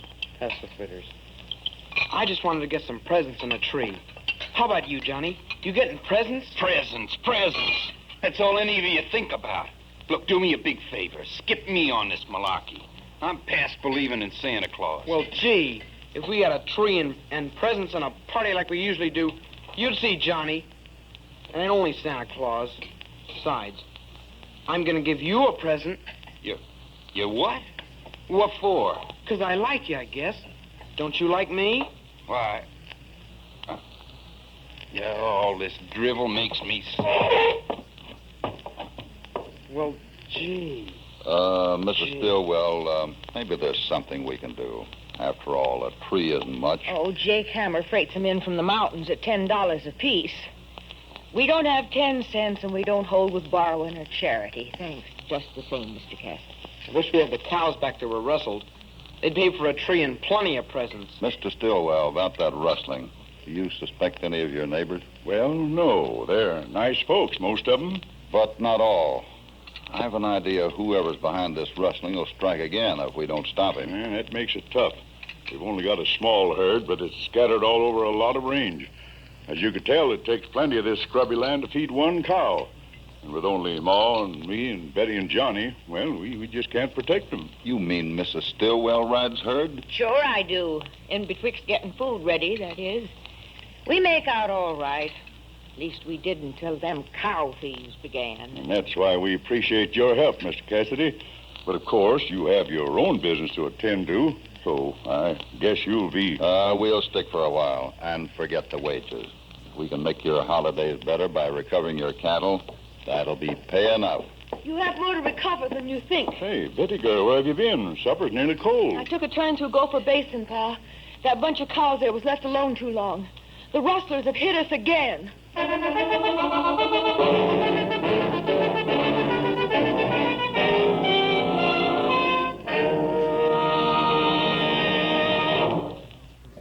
Hopalong Cassidy and the Santa Claus Rustlers, a syndicated program from the good old days of radio in 1950 with William Boyd as Hoppy, Andy Clyde as California Carlson. Of course, Bill Boyd getting a tremendous amount of success because of the rerunning of the old Hopalong Cassidy movies on television in this particular point of time, 1949, 1950, so much so that they created a new TV series with Bill Boyd, and that came up with this radio series. And the Santa Claus Rustlers is an appropriate program for our series of holiday shows this year on Those Were the Days. I'm Chuck Shaden with you every Saturday from 1 to 5 on WNIB Chicago at FM 97. We'll return to Hoppy and California and the Rustlers in just a moment. For Frigidaire Appliances, it's Townhouse TV and Appliances, 7243 West Toohey Avenue. For Sony Trinitron Color Television, it's Townhouse, and for the new videotape recorders, of course, it's Townhouse TV and Appliances. There's never been a better time for you to visit Townhouse. These are the people who know television, appliances, and people, and they care about them all. And if you get your new TV or videotape recorder or other appliance from Townhouse between now and Christmas Eve, you can purchase a Lionel Rock Island Line train set for only $9.95. This is a regular $39.95 O-gauge Lionel train set, and it's yours for just $9.95 with the purchase of any television set or appliance from Townhouse TV and Appliances. 7243 Toohey Avenue, just west of Harlem. Open Monday, Thursday, and Friday nights till 9, Saturday until 5. Now let's get back to Hopalong Cassidy. Now, back to Hopalong Cassidy and our story, the Santa Claus Rustlers.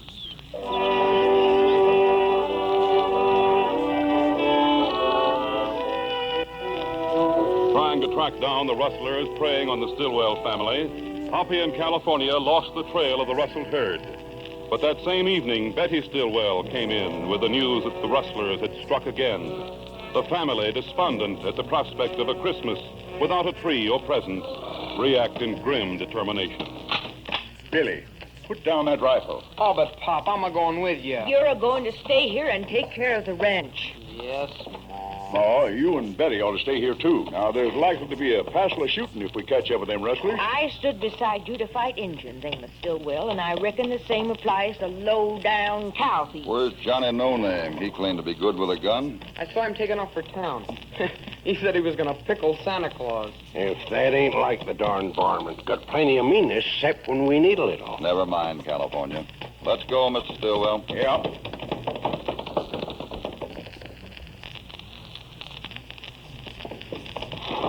Hoppy, this trailing by moonlight just don't get it. We've lost the tracks 8 times already. Oh, let's go back. I know. I'm worried about having the women folk with us, too. When we hit those rocks ahead of us, we're not only going to lose the trail for good, but we're going to be in danger of an ambush. Cassidy, you thinking what I'm thinking? I'm afraid so. What are you afraid of? Oh! There! Take cover! Behind those rocks! Oh, you and Betty sneak back as soon as that cloud crosses the moon. Now, this time I'm ordering.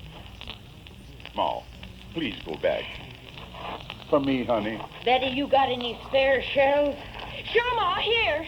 I wish Johnny was here. He'd save us. I ain't so sure that he ain't here. Stillwell, you notice where those shots went? I was too busy ducking. Why? Either that rifleman is the world's worst shot, or we're only being warned not to go on. He missed us by 50 yards. Yeah, well, he'll wish he'd hit us before I get through with him. Well, if Ma wasn't with us, we could... I reckon they've got us outnumbered, eh, Cassidy? We'd best go back. Go back? Why, Hoppy, we can find it. Hey, you poked me. Yeah, you're right. We have to go back.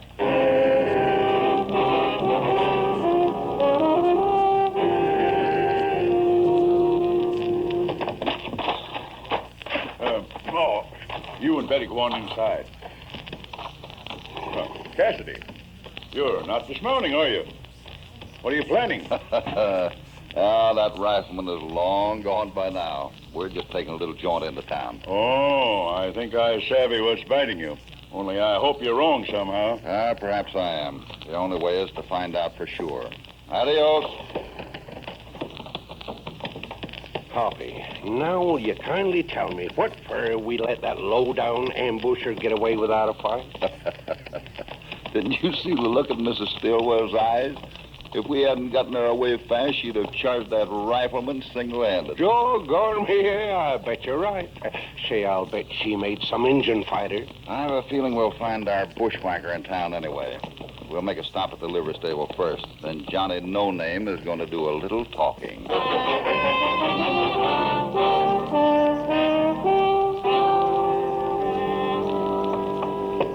Hoppy, now we know that Johnny No Name was riding hard and late, and his gun's been shot recently. It looks plenty bad for him, but we'll see. Here's the hotel. Man at the livery stable said he was in room 2. Shouldn't we get the sheriff, Hoppy? Not yet. I want some answers first. Yeah, here it is.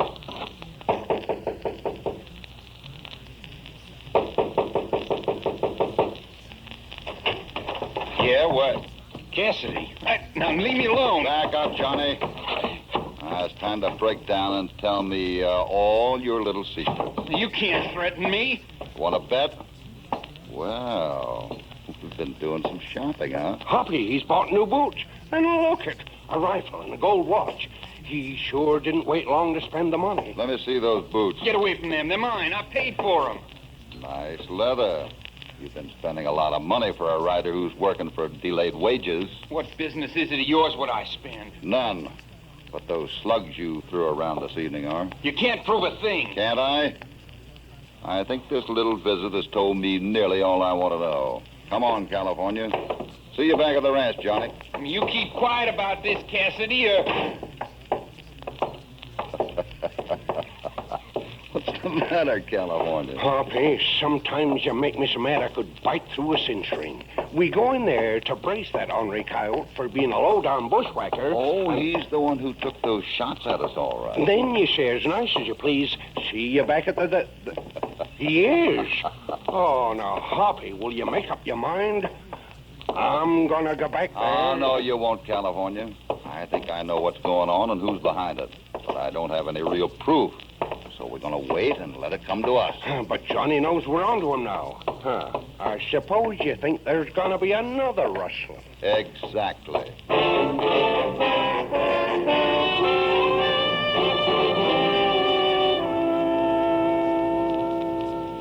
Another rustling, and so what do? We sit here stringing popcorn. And eating it. Besides, we tracked the rustler, didn't we? That's what's driving me loco. Sure, we tracked him. Right back to the ranch here. And as if he was smart about it. In fact, he's about the stupidest rustler I ever saw. Maybe. Finish that string. What are we waiting for? We can hang Johnny today. I guess maybe we could at that. Well, then what in thunderation are we doing here? Stringing popcorn. Ready to start another string? I'm darn near ready to start another civil war. Stick to the popcorn. These strings have to be ready in time for the party tonight. Yeah. And speaking about the party, that mesquite bush Mrs. Stillwell fixed up sure don't look like no Christmas tree. Couldn't we sneak off and get a pine tree from Jake Hammer? I talked to him yesterday while we were in town buying our gifts. He doesn't have any good ones left. Gosh, no presents except ours. No Christmas tree. Nothing but rustling and more rustling. Well, I know one way I can brighten up the Stillwell's Christmas party. I'll sing for 'em. You what? Sing for 'em. You know, Christmas songs and all kinds of... California, you ruin their party with that noise you call singing, and I'll see that you wash every dish afterwards by yourself. What do you think of that? Pass the popcorn.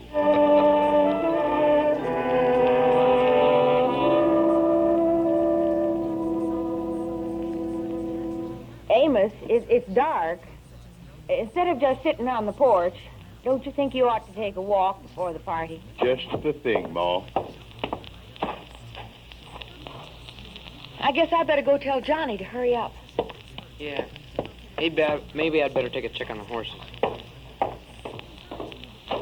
Have some more popcorn, Mr. Carlson? Well, yeah, thanks. Don't mind if I do.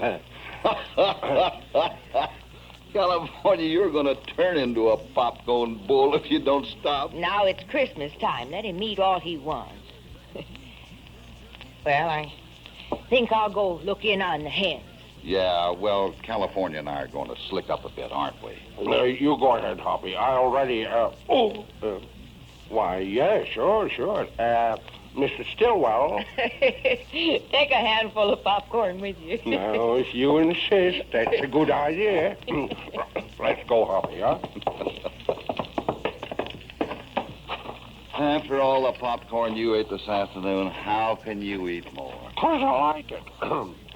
Say, ain't this slick? Everybody getting out of the house at once. Now we can put our gifts under the tree and surprise them. This party may be a surprise in lots of ways. We're setting a trap in the Stillwell house. What? A trap? Yeah, we'll sneak back into the house as soon as we can. If I'm right, we'll catch those rustlers red-handed tonight.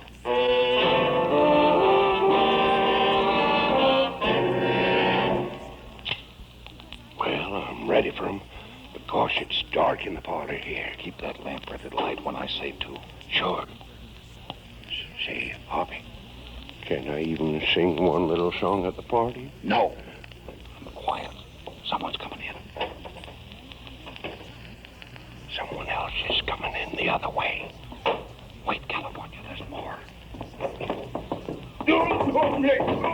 Now, California, we caught our rustlers.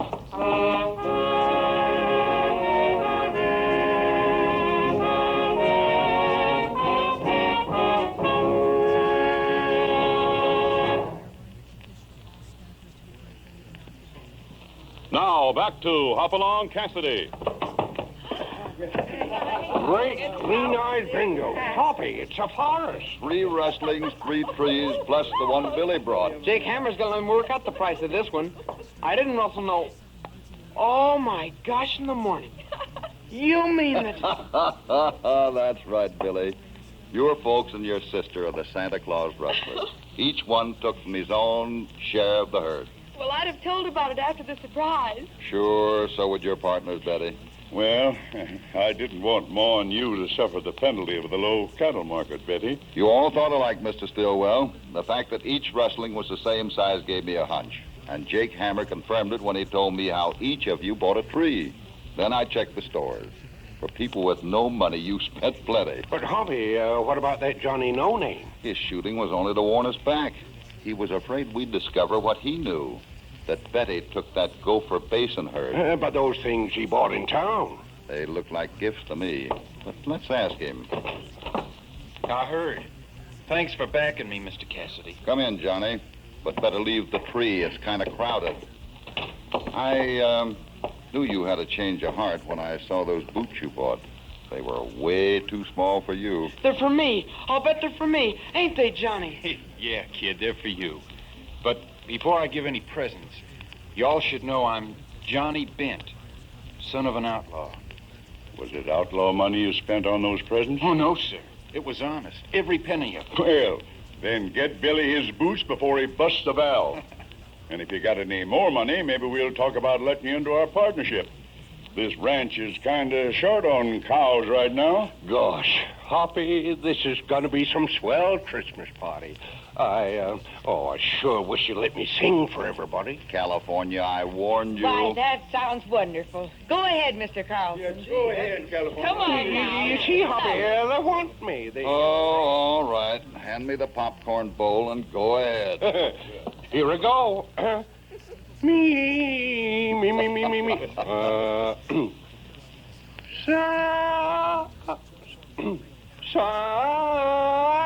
California, what's the matter? That popcorn. My voice is ruined. There's only one thing left to say. Merry Christmas. Merry Christmas, everybody. Everybody. Merry Christmas.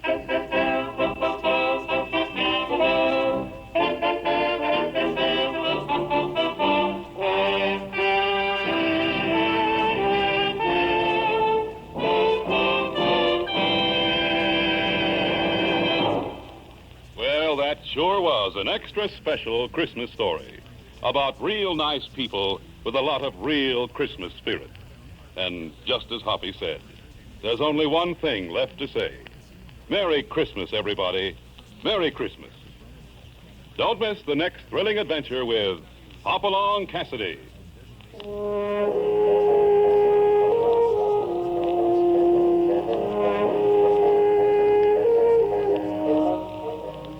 Hopalong Cassidy, starring William Boyd, is transcribed and produced in the West by Walter White, Jr. The Santa Claus Rustlers was written by Herb Purdom, with original music under the personal direction of Albert Glasser. All stories are based upon the characters created by Clarence E. Mulford. This is a Commodore production.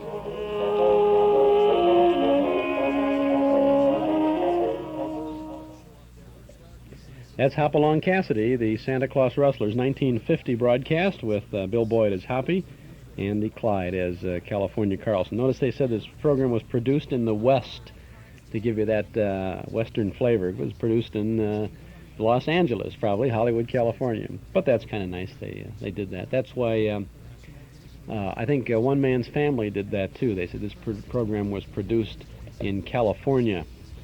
Because the setting of One Man's Family was San Francisco, even though the program was actually broadcast from Los Angeles after an initial start in San Francisco. This is Chuck Shaden with our Those Were the Days program, WNIB Chicago, FM 97. We're going to be tuning into a couple of more Christmas-type radio shows to get you into the holiday mood by. We have the new Swan Show with Bob Hope, Bing Crosby, and Doris Day. And we have the Milton BERLE Show, A Salute to Christmas with Milton. And then we have chapters 9 and 10 of the Cinnamon Bear ahead of us. And then we got lots of good stuff throughout the next number of weeks for your holiday enjoyment. In fact, Red Skelton is in a holiday mood on the cover of our December-January Nostalgia Newsletter and Radio Guide. That's just the beginning of the good reading and good information that you'll find in our newsletter for this month. Articles from and about the past, plus the complete listing of our Saturday afternoon Those Were the Days broadcast schedule. It's all there, and it's all yours for only $7 for a one-year subscription. That's 10 big issues. You can subscribe now, right now, when you call us at 545-2260. 545-2260 will begin your subscription with the December issue, which we'll send to you by first-class mail at the beginning of the week. We'll include an invoice along with your first copy, too. Our December-January newsletter offers articles about Arnold Stang from the Henry Morgan radio show, about Bob Hope, who broadcast a 1943 program from the Hollywood Canteen. And then there's a look at a dozen popular radio news commentators and newsmen with photos and thumbnail sketches of people like H.V. Kelton, Drew Pearson, Martin Negronsky, Richard Harkness, Charles Collingwood, and Eric Severide. Plus, we have an original memory by Jim Haas, who's a regular listener of ours, and he's written about Bing Crosby and White Christmas. Call 545-2260 to subscribe. Oh, we have more, too. We have letters from listeners, advanced news of our Saturday night programs at Northwest Federal, and our old-time radio lineup for Saturday afternoons here on WNIB. We give you information about each vintage show that we broadcast, including the names of stars and other cast members, the original broadcast date whenever it's possible to have it, network information, even the times of each segment that we present, in case you're taping the old shows for your own personal collection. Subscribe right now, 545-2260. Get a year's worth of fun and facts about the good old days. A one-year subscription, $7. Call us now at our studio right here at 545-2260. If you like, of course, you can simply send $7 to Nostalgia Newsletter, Box 421, Morton Grove, 60053. But if it's easier, give us a buzz right now at 545-2260. 545-2260. Here's a list of helpful hints that should aid you in determining when your rugs and carpets are soiled. And it's time to call Magicist. When geraniums start sprouting in the dining room shag, it's time to call Magicist. When there's a slight layer of dust on everything and your sugar is off-white, it's time to call Magicist. When the dog lies down on the living room carpet and sets off a raging dust storm, it's time to call Magicist. When your carpet contains so much soil the government pays you not to grow any crops, it's time to call Magicist. Now, none of these signs may be present, and your rugs and carpets may be less than clean. So call Magicist for pickup and delivery of rugs and draperies, or for in-home or in-office cleaning of carpeting and furniture. For a free quotation, Chicago phones 378-8600. Suburbs, see your phone book. Because of remodeling, the Magicist Cash and Carry office at 750 South Cicero is temporarily closed, but 12100 Southwestern and 8533 South State are open as usual. Chuck Shaden here with our Those Were the Days program, WNIB, and we've got another good radio show to get you in the holiday mood by. This is going to be a fun show, too. This is from December 9th of 1948. It's a Swan show. It's called The New Swan Show, sponsored by Swan Soap. Well, I, Swan, you know. Bob Hope, Doris Day, and Bing Crosby are on here, and I think you're going to enjoy it. Let's tune in and have some fun with The New Swan Show.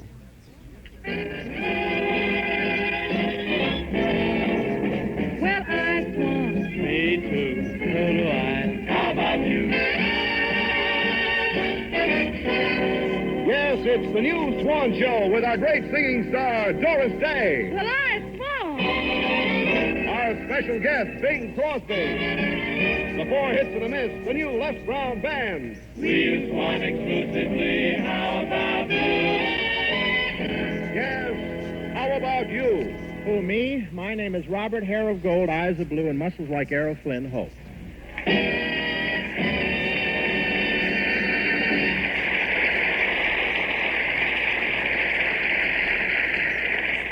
And now, Bob Hope's Swan's Eye View of the News. Berlin, Germany. The gap in Russian-American relations widened here this week when Germans living in the Soviet zone were forbidden to chew gum because it is too American. Berlin is now divided into 3 zones. Spearmint, juicy fruit, and stick it behind your ear, Fritz. Here comes the commissar.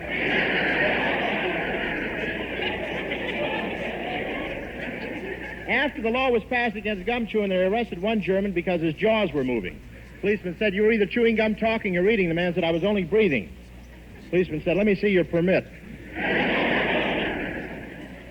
Do you imagine if they abolished gum chewing here in America? We'd be in an awful fix. What would hold the theater seats together? I owe a lot of wonderful memories to gum chewing. I used to chew it as a kid. My girlfriend used to chew it, too. In fact, when we kissed, sometimes it lasted 3 hours. Washington, D.C. Dr. Northern, a nationally famous biochemist, has proved to the Department of Agriculture that the addition of minerals to the soil produces vegetables that are more than 5 times as rich in vitamin content. They've injected so much iron into the celery, lettuce, and radishes that now if you toss a salad and it misses the bowl, it can break your leg. And the latest method is to drop the minerals on the soil from a plane. You have to aim carefully, though. One Pennsylvania farmer missed his field, and a mile away, John L. Lewis came running out of a mine shaft with a geranium popping out of each eyebrow.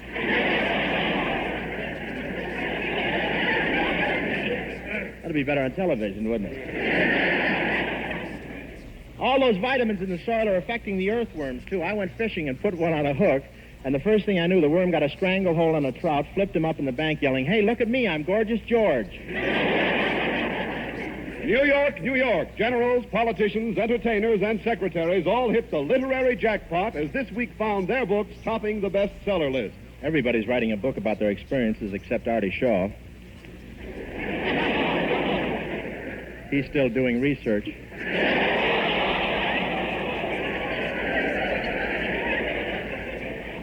And Drew Pearson tried writing a mystery story, but it didn't work out. He couldn't control himself. In the first paragraph, he predicted who did it. I'm reading a book right now that's very interesting. It's about a traveler who's hiking around the United States, and when he comes to California, he thinks it's so beautiful that he sleeps at night under a rose bush. It's called The Case of the Quick Frozen Tourist.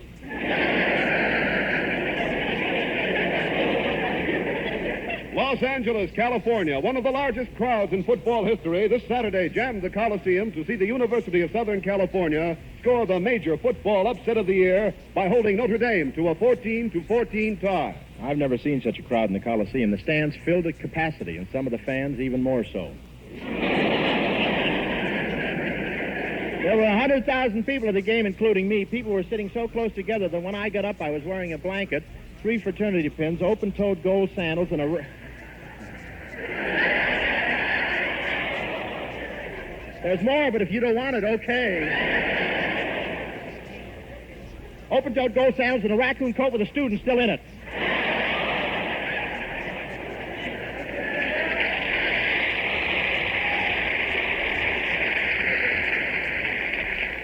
Oh, you're so impetuous.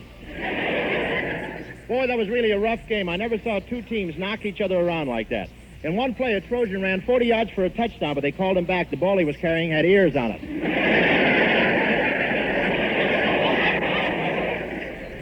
Polytech University, Professor Capstaff, noted psychiatrist, made the statement that his experiments have proven that inanimate objects can think. Hi. Inanimate objects can think? Well, that's right, Bob. So yesterday I went to a psychiatrist, and you know what I did? I took a cake of Swan Soap with me. The first 4 rows better move back. As he warms up, small bubbles come out of his eyes. Well, Sir Bob, the psychiatrist put that cake of Swan on his couch and asked what was troubling him. And that little cake of Swan looked up at him and said, well, nothing's troubling me. I'm happy. I'm happy because I'm the newer, better white floating soap. I'm wonderful in the bath. I don't leave you with a taut, soapy feeling because I rinse away so completely and leave your skin soft and smooth. I know. I use it on my hands, and they're getting so soft my fingers look like 5 peeled bananas.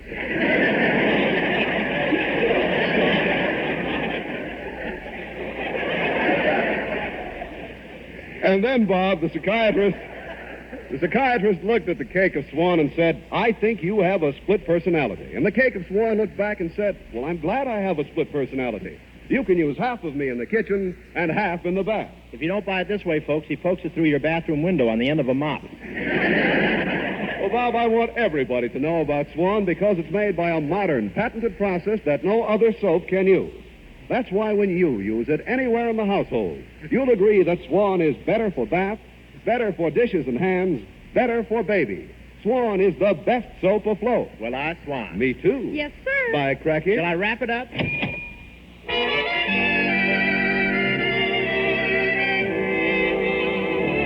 Here is the cover girl of modern television and radio magazine, Miss Doris Day with Les Brown and his band. Miss Day, please.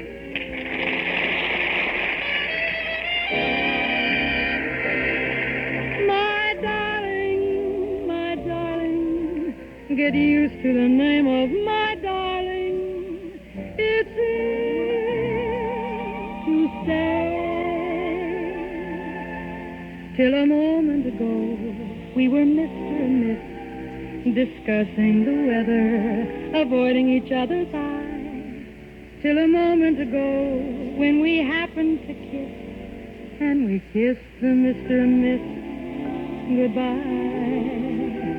Now at last, I can sigh. My darling, I've wanted to call you my darling for many and many days. My darling, I fluttered and flared like a starling. My courage just melted away. Now all at once kissed me, and there's not a thing I'm sane enough to say, except my darling, get used to the name of my darling. It's here to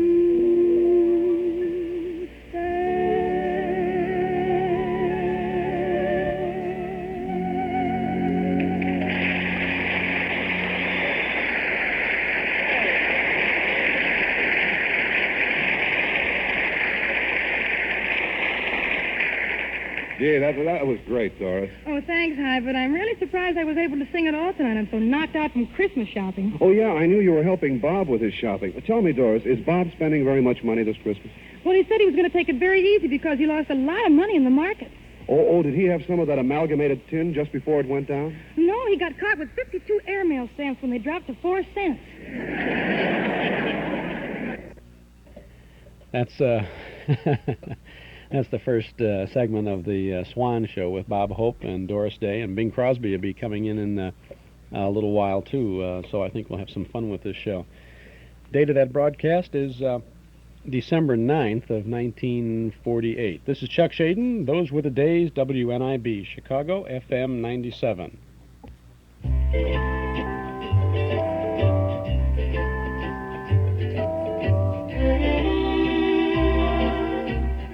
Well, of course, it is beginning to look a little bit like Christmas, and you're invited to do a little Christmas shopping at our Metro Golden Memory Shop at 5941 West Irving Park Road, just east of Austin. I think you'll be amazed at our supply of new things to bring back the old times and old things to provide more good times. You know, we've been in business for about 2.5 years now, and I would say that right now we have the largest collection of nostalgic items for you that we have ever had. I know that's a fact, and I don't think you'll find any place at all, anywhere, that has all of these good old items for you in one spot. You have to come by and see what we have. I was in the shop on Friday, and a number of people have said that, boy, they were really happy to find some things there that they were trying to get the gift for the guy who has everything, you know.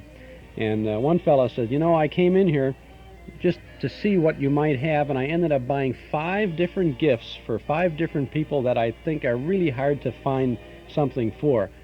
And that really makes us feel good that we were able to find the right good old things for you. I mean, we have books and records and tapes and magazines and all kinds of novelties and all kinds of good stuff like that for you. One thing, too, about shopping for Christmas at the Metro Golden Memory Shop is that when you leave the store, you usually leave with a smile. And that makes us feel real nice, too, because sometimes it's a hassle to do Christmas shopping. But when you come around and you see all the goodies that we have, it makes you smile, makes you feel good. So why don't you smile, feel good, and do some good Christmas shopping at our Metro Golden Memory Shop, 5941 West Irving Park Road, just east of Austin. Our shop is open 7 days a week, Monday through Friday from 11 to 5:30, Saturdays from 10 to 7:30, and on Sundays from noon to 5. And by the way, we'll be there tomorrow afternoon, all afternoon, to visit if you want to stop by and say hello, and we find some goodies tucked away someplace for you, too. Our Metro Golden Memory Shop. By the way, be sure to get your 1979 Liberty Magazine Nostalgia Calendar at our shop. It's $1 with any purchase, and the dates 1934 and 1979 are identical. It's a nice little calendar to have, and you can get one for only $1 at the MGM shop. 5941 West Irving Park Road, just east of Austin. Your Master Charge and Visa card is welcome at Metro Golden Memories.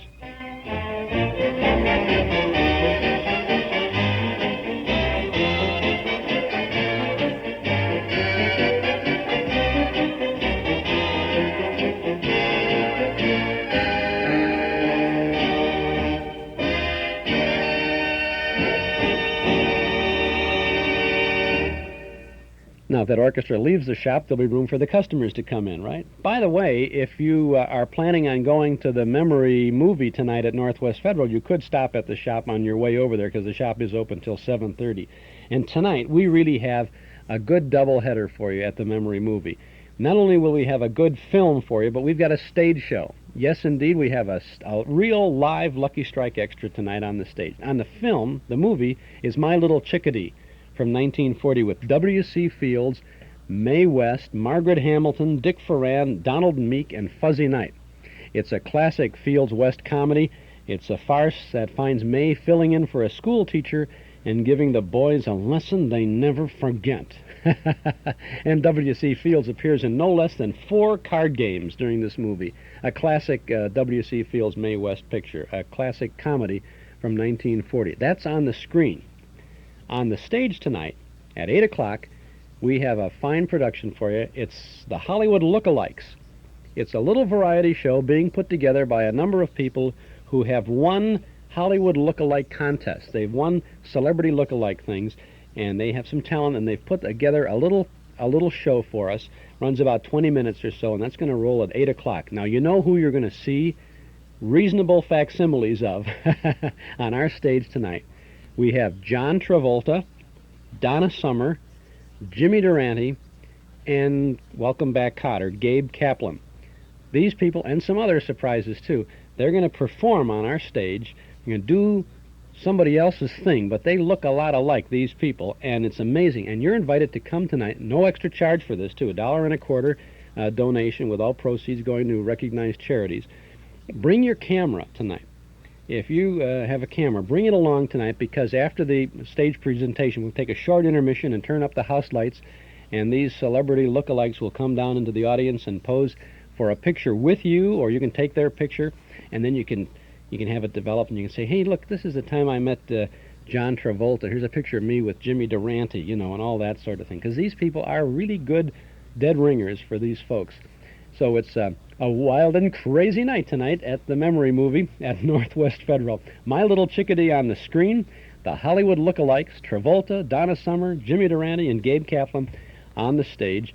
I hope you'll join us. We'll be there, and I think you'll have a good time. Doors open at 7:30, and our program, the stage show, begins at 8 o'clock, followed by My Little Chickadee with W.C. Fields and Mae West at Northwest Federal's Irving Park Community Center Auditorium, 4901 West Irving Park Road in Chicago. And there's plenty of free parking in the lot at the rear of the Northwest Federal office, or you can take the CTA right over to the door. And then you enter at the rear of the building through the parking lot to the Northwest Community Center Auditorium. So we'll see you tonight for My Little Chickadee and the Hollywood lookalikes.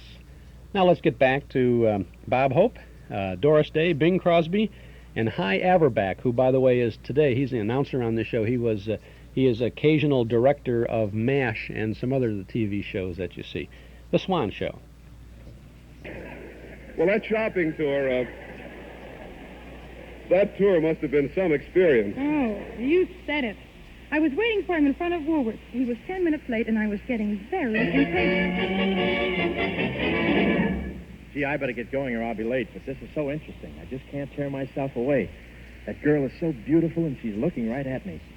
She smiled at me, and now she's winking. Gee, she's beautiful. Look, Bud, I don't mind you looking at the television, but keep your clammy nose off my window.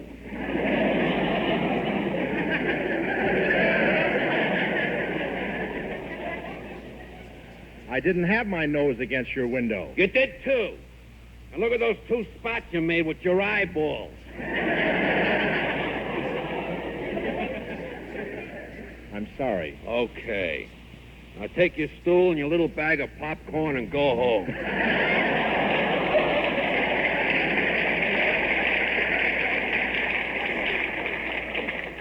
All right, mister. Well, I'd better get going. Ho, ho, ho. Merry Christmas, boy. Well, thanks. And Yuletide greetings to you, Jolly St. Nick. Who's jolly? This California sunshine's freezing me to death. My feet are killing me, and this morning my unemployment check bounced. Gee, are things really that bad? Things are nauseating, boy. They're horrible. Merry Christmas, everybody.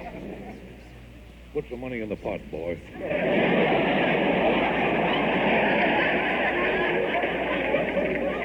Well, wait a second, Santa. Who does this money go to? It's for a very good cause. It's for the undernourished and downtrodden Eskimos of Upper Glendale.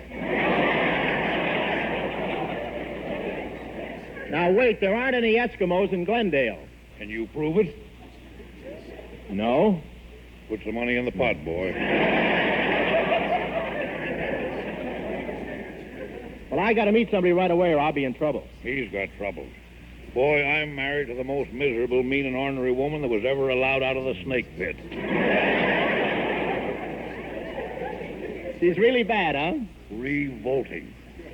Merry Christmas, everybody. Boy, my wife is so homely, she's got a face like a plate of mashed potatoes with a lump still in it. Put something in the pot, boy. Okay, here's some loose change. Thanks. You know, I only get 10% of what I take in. Last week, the organization made $20, and all I got was $150. Well, just a second. If you only get 10%, how come they got $20 and you made $150? Oh, I don't know. Just lucky, I guess. Merry Christmas!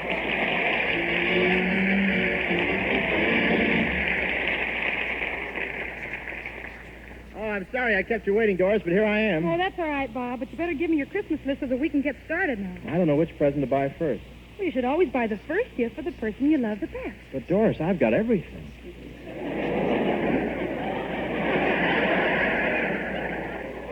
Come on, let's go in this department store right here. Huh? Okay. Oh, Bob, about the present you're going to buy for me. Oh, there's a friend of mine over there. Hello, Mort.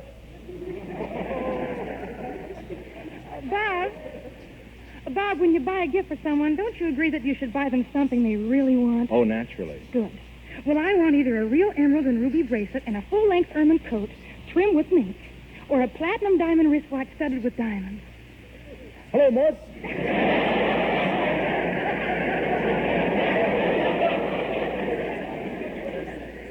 Okay, let's look at your list now.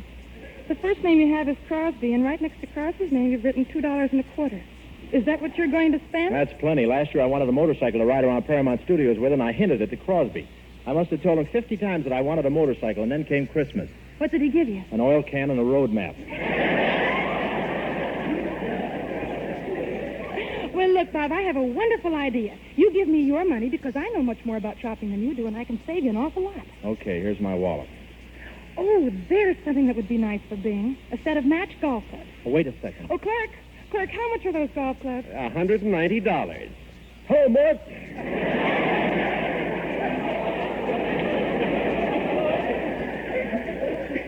Oh, gee, I think they're wonderful. Doris, wait. And how much is that bag that goes with them? That's $200. It's just what we want. Doris, wait. We'll take the bags and the clubs. Let's see, that's $390, right? Yeah. Okay.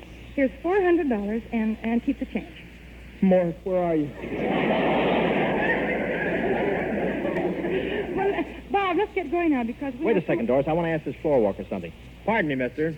Yes, sir. Can I help you? Hey, look. It's High Everback. Yeah, get a load of him in a cutaway coat and striped trousers wearing a gardenia. All floor walkers wear gardenias. In their hair?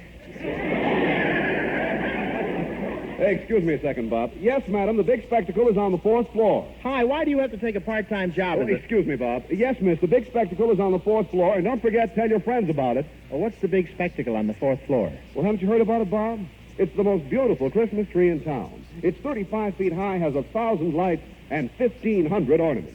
Are the ornaments pretty? Oh, Bob, they're beautiful. Each one is a sparkling, dazzling, shining, pure white cake of Swan Soap. Hello, Mort.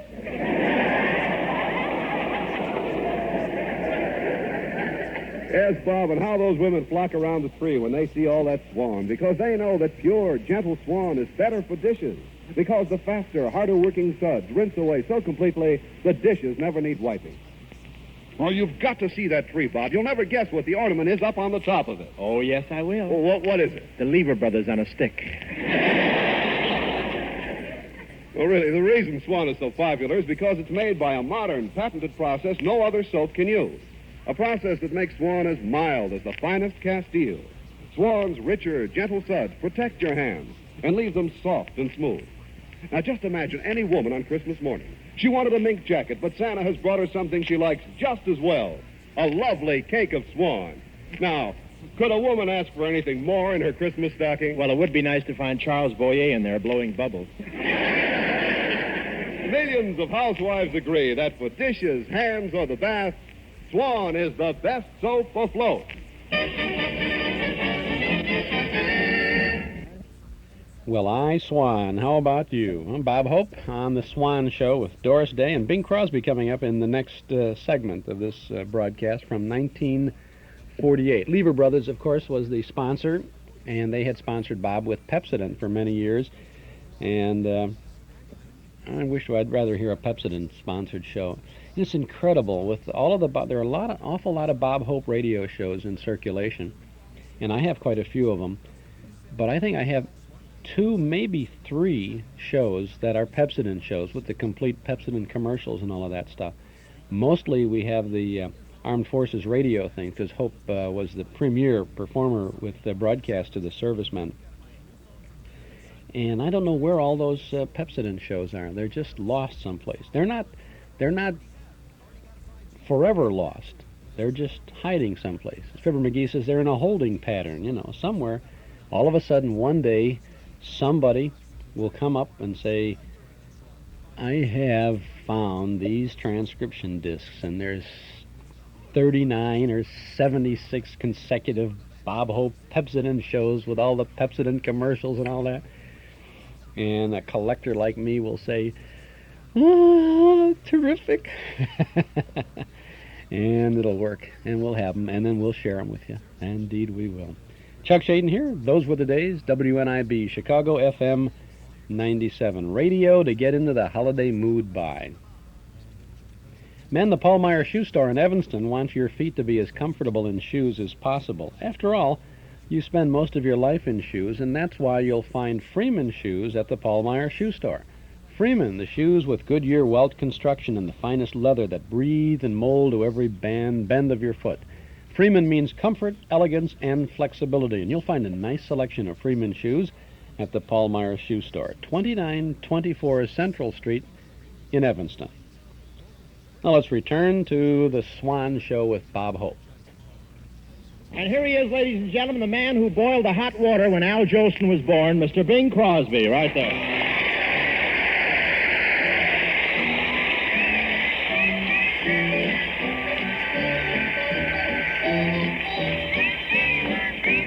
A little bird told me that you love me, That you love me. and I believe that you do. That little bird also told me I was falling, You were falling. falling for no one but you. There's no use denying, I might as well confess. Of all the girls I know, dear, I'm sure I love you best. A little bird told me we'll be happy, Gonna be happy. and we believe that it's true.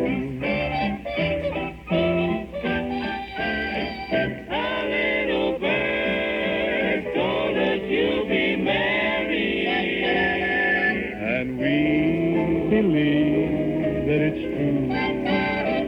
This little bird told us when you married. We'll have a pretty cottage not too far, all fenced in like a movie star. Great Dane pup, we're gonna call him Ace, lying there by the fireplace. A goldfish pond and a wishing well. Everything is gonna turn out swell. A little bird told us you'll be happy. And we believe that it's true. And now we know that it's true. It's true, it's time to come true. Love that little live bird.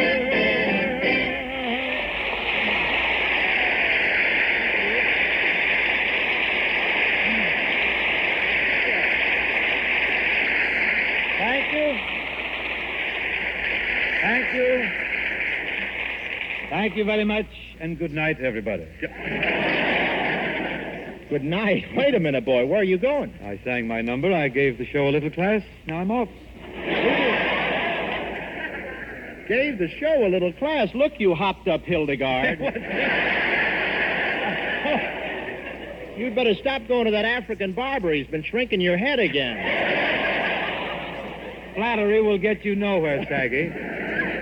Now, come. Where's this new show of yours everybody's been talking about? Well, haven't you heard? I'm on for Swan this year. They make soap, you know. Yeah? It's too bad it's not something you use. Wait. Hey, Lumplap, you've got two chins. Would you like to try for one? Now, let's face it, Nostril King. Before I sang my song, this show was laying a large swan egg. True or false?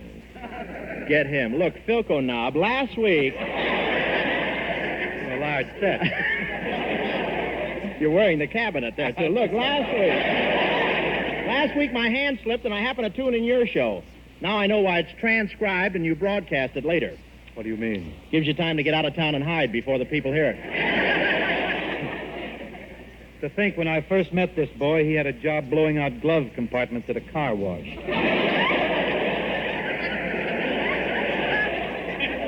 Steady, couch pouch. Now look, ratchet head, if I'm to insist...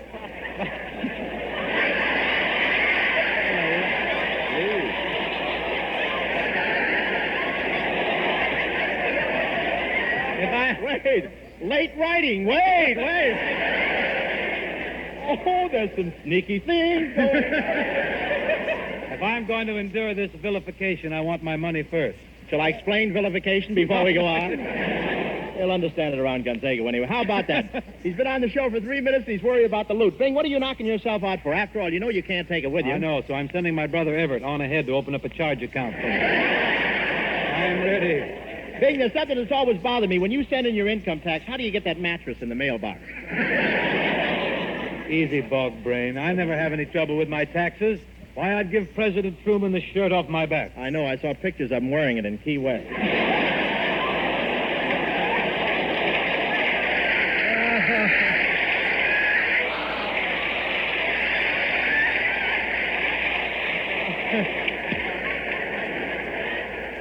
What's that you're wearing there? A tamale husk with a belt in the back? Nice of you to slip your coat on for this anyway. Think I'm too frisky? Say, don't care for that, huh? I guess not. We'll ignore the next 6 lines. All right.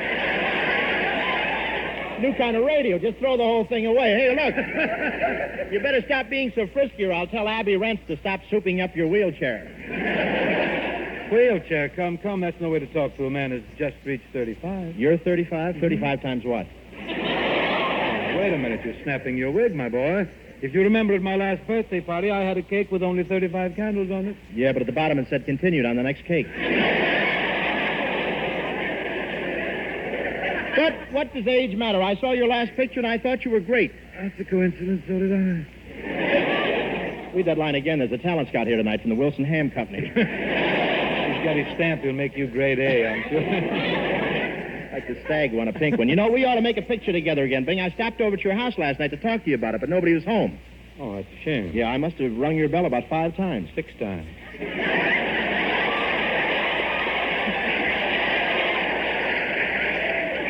Oh, so it was you up in the window with the hot oil, huh?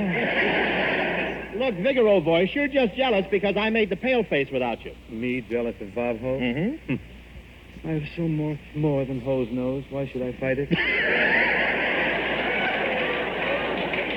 Tell me, Bob, You get to laugh without even reading it. I love that. How'd you feel having Jane Russell opposite you instead of me in that picture? How would anyone feel switching to filet mignon after a diet of hog's livers? Hold it, swivel snout, hold it. But really, Bing, we always have so much fun making pictures together. People seem to like them. They do well at the box office. How come we haven't worked together lately? Oh, I don't know. Just lucky, I guess. I don't know how to break this to you, kid, but on the screen, you sort of tramp my style. What do you mean? Well, for my money, you don't look too good. With your money, nobody has to look too good. Excuse me, Bing, I didn't mean to raise my voice. That's all right. You're sure I didn't blow your hearing aid?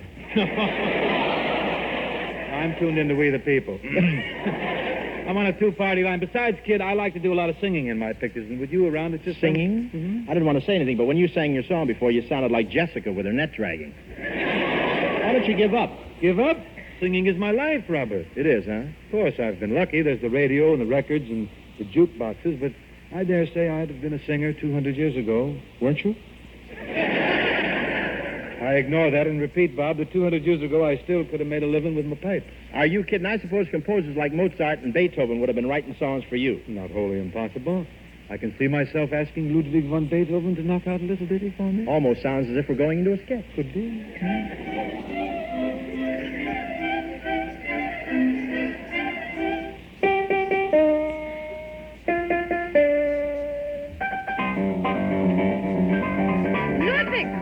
Ludwig von Beethoven, start that rocket and finish that symphony already.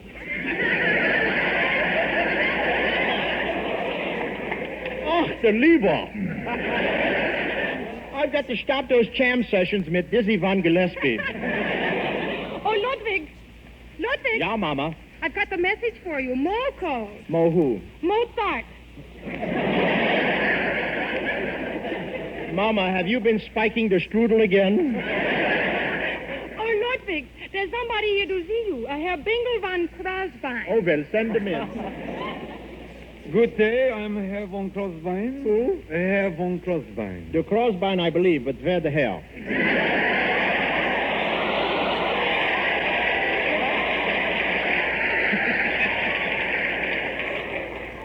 Say, tell me, is that your nose, or are you eating a sausage?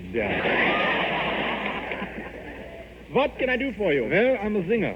A broken-down schnook like you is a singer?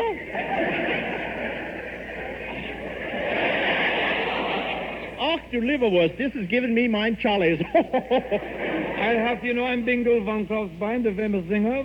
For 3 years I played at Schlapsy Fritz's. And I've come all the way from Unter den Linden to see you. Jawohl, auch du lieber und unterblitzen, you Schweinhund. Lean back, Dummkopf, you're getting Limburger on the microphone. Believe me, that's an improvement.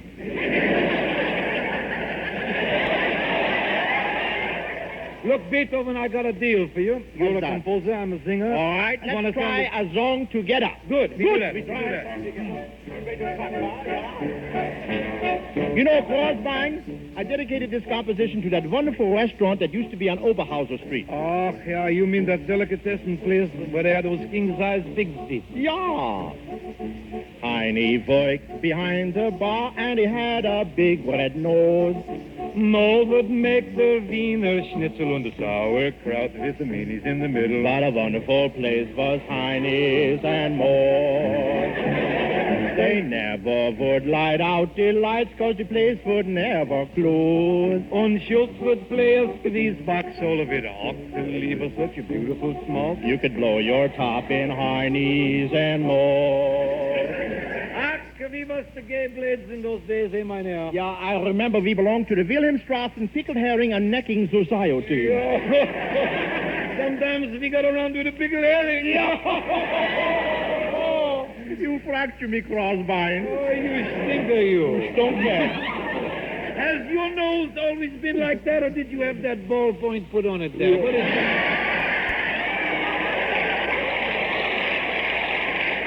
The free lunch was gorgeous. The beer was always cold. And the dancing with the women. Ah, the women. Ja, jawohl. You could smell the place was 16 blocks. And it wasn't any rose. Garlic cheese and old Limburger. And pickles mixed with the herring together. And the meatballs tasted just like leather. Chopped up liver and bologna. Pickled pig's feet that were bony and salad. Say, Professor. What is it? Now you heard me sing. How do you like my voice? Please, not while I'm eating. Let's go where the place is jumping. Let's all go down to Heine's and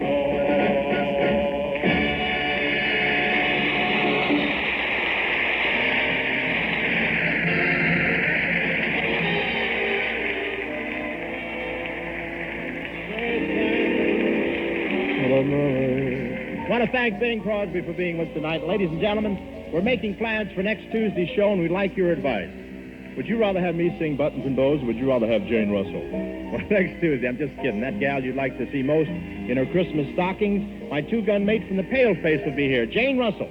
And folks, there are only 15 more shopping days before Christmas, which is still plenty of time to remember the scientists who are looking for a cure for arthritis. If you want to help, write to Arthritis, Box 1200, General Post Office, New York, New York. Millions of people have arthritis. Millions of dollars are needed.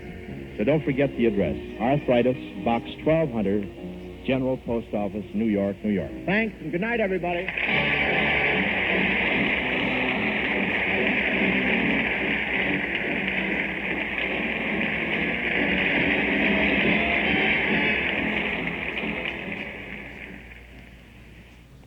The Bob Hope Show, the new Swan Show, as they call it, with Bob and Doris Day as a regular, and Bob's guest being Crosby on this particular outing from 15 shopping days before Christmas, December 9th of 1948. I assume that they said 15 shopping days. Probably, in those days when you were thinking of shopping days before Christmas, you didn't count Sunday at all. Never counted Sunday. I remember we used to get the Herald American at home. And they're always in December sometime, maybe the second week in December, there was a little cartoon in the lower right or left-hand corner, the bottom of the front page, and it always would say 15 shopping days to Christmas, and it would never count Sunday. Sunday was not a shopping day. Stores would close on Sunday. Today, Sunday happens to be the biggest shopping day of all because so many people are working, both people in the house are working and all that. But anyway, used to have this little cartoon. And didn't the Tribune, or rather the Herald American, didn't they have a little cartoon character like a dog, a little dog that with a, what the heck was it, kind of a dog with a little beard on him? A dog with a beard, but it was like a Scotty, like Fowler in the White House, the Roosevelt's dog. It was like that, and Scotty would be sitting there in a chair, easy chair with a little pipe. And that sounds ridiculous, but this was a little cartoon dog, and he was reading the newspaper or going over a list or something. It would say 8 shopping days till Christmas, newspaper. We always used to watch that, and every day was, oh boy, only 8 more days till Christmas. Well, this was 15 shopping days till Christmas from Bob Hope's show. Well, we got a few more than that. As a matter of fact, this is the 25th of November, so there would be, 30 shopping days until Christmas, I guess. 30 days. 31. November is 30 days. 30 days it would be. 30 days till Christmas. Time flies, doesn't it? Well, we've got lots of days between now and Christmas to share with you some good Christmas listening, and we have a lot of it coming up here on our Those Were the Days program. And we're here all year long. We're here wrong, too, sometimes on WNIV. Some of us are here wrong. FM 97 is where we are, and we're happy to share some memories and some sounds with you on a Saturday afternoon, every Saturday afternoon. Macy's Department Store Santa Claus is on trial on our cassette tape of the month for November. It's a delightful Lux Radio Theater version of the 1947 classic movie Miracle on 34th Street, starring Edmund Gwenn as Kris Kringle, who must go to court to prove that he's the real Santa Claus. This is a marvelous radio broadcast. It closely follows the movie, which was on, incidentally, on one of the stations yesterday afternoon, I understand. The radio show is yours on an hour-long cassette tape for only $5 during November from the Hall Closet, Box 421, Morton Grove, 60053. Now listen to this clip from one of the best Christmas shows of all time. Now, come on, Susan, dear, finish your supper. But I can't, Mother. All these things they're saying in the newspapers about Mr. Kringle and Mr. Gailey. They're having this trial because he says he's Santa Claus. He's so kind and nice and jolly. He's not like anyone else I know. He must be Santa. You know something? I think perhaps you're right. Is Mr. Kringle sad now, Mother? I'm afraid he must be. Then I'll write him a letter. Maybe that'll make him feel better. Maybe that'll cheer him up a little bit.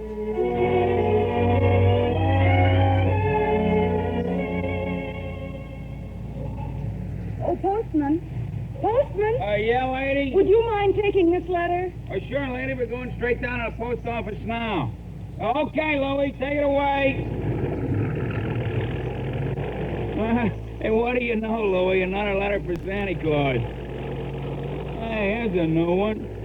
Instead of North Pole, this kid's got it addressed to Kris Kringle, New York County Courthouse. Well, the kid's right. Huh? Oh, yeah, sure. They got him on trial down there. He claims he's Santa Claus, and the DA claims he's nuts. Hey, I got an idea. How many Santa Claus letters we got down there in the dead letter office? Who knows? Maybe 50,000. Fags and fags all over the joint. You mean? But, Frankie, why not? Wouldn't it be nice to get rid of them all? Wouldn't it? Boy, oh boy, look, Louie. As soon as we get to the post office, we go see the supervisor. Hey, you know something? I thought we both get promoted. Edmund Gwenn stars as Macy's Department Store Santa Claus in Miracle on 34th Street. Our cassette tape of the month for November, $5 from the Hall Closet, Box 421, Morton Grove, 60053. Or you can get Miracle on 34th Street at any of the 6 offices of Northwest Federal Savings, or when you visit our Metro Golden Memory Shop at 5941 West Irving Park Road, just east of Austin. It's a marvelous holiday treat for the whole family. Miracle on 34th Street, our tape for November, $5 from the Hall Closet, Box 421, Morton Grove, 60053. And don't forget about our 1978 Christmas tape special, too. 3 full hours of holiday entertainment, 2 classic Jack Benny Christmas shopping shows, plus Orson Welles in the Norman Corwin classic The Plot to Overthrow Christmas, plus a Red Skelton Christmas show, and then 3 great tales well calculated to keep you in suspense at Christmas. A set of 3 tapes, only $13. It's our Christmas tape special from the Hall Closet, Box 421, Morton Grove, 60053. Also available at Northwest Federal and at the MGM shop. Now, if you want our November tape special, Miracle on 34th Street, that's $5, plus our 3-tape Christmas pack, $13. Send $18 to the Hall Closet, Box 421, Morton Grove, 60053. Now, I promised you we'd have a Yogi Jorgensen record for you, and that's coming up right after this word from Northwest Federal. It's Northwest Federal savings time, 63 hours a week. Hi, I'm Chuck Shaden, Vice President here at Northwest Federal Savings. You know, one of the many things that attracts people to Northwest is time. Time enough to do your banking without rushing. But let's see if we can learn more. The thing I like best is that I can come here and get a lot of services. I'm here to get some copies made of things. I can pick up light bulbs here, do it all in one stop. That's the main thing that attracts me to it. Do you find our hours important to you? The hours are very convenient for me, yes. I find it very much better. I also have a savings account at a bank, but I find it much easier to come here. You just heard some of the reasons why people like Northwest Federal Savings. If you're not getting that kind of convenience from your bank, it's time to sing a different tune. It's Northwest Federal savings time, 63 hours a week. This is Chuck Shaden, again, with our Those Were the Days program, WNIB Chicago at FM 97, radio to get you into the holiday mood by. And we're going to do that now as we take a fellow by the name of Harry Stewart, who recorded under the name of Yogi Jorgensen, and he tells us now that he just goes nuts at Christmas.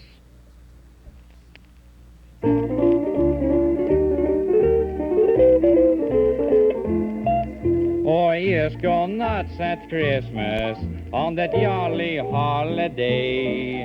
I'll go in the red like a knucklehead, 'cause I'll squander all my pay. Oh, yes, go nuts at Christmas. Shopping sure drives me berserk. On the day before, I'll rush in a store like a poor bewildered yerk. I'll look at nightgowns for my wife, those black ones trimmed in red. But I won't know her size, and so she'll get a carpet sweeper instead. Oh, yes, go nuts at Christmas when each kid hangs up his sock. It's a time for kids to flip their lids while their papa goes in hock.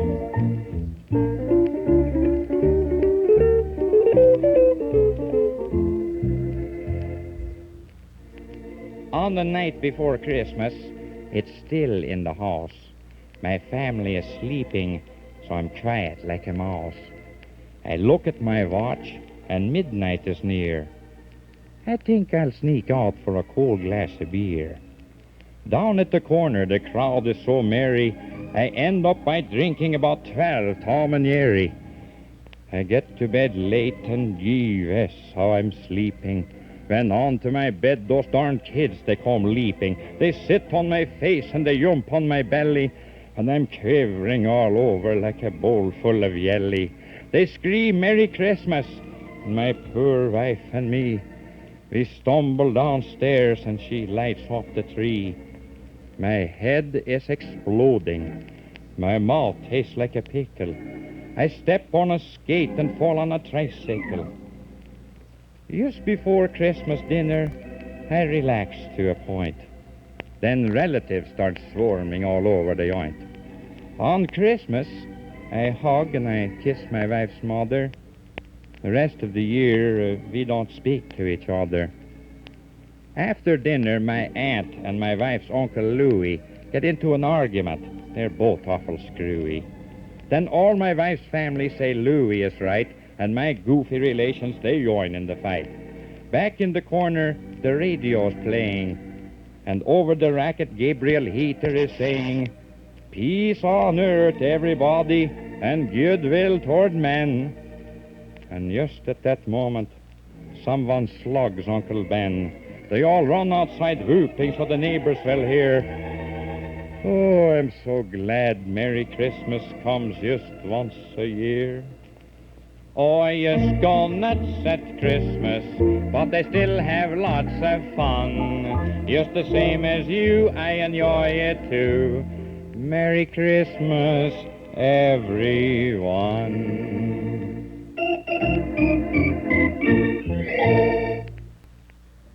Yogi Jorgensen, and I hope you enjoyed that too. I just go nuts at Christmas.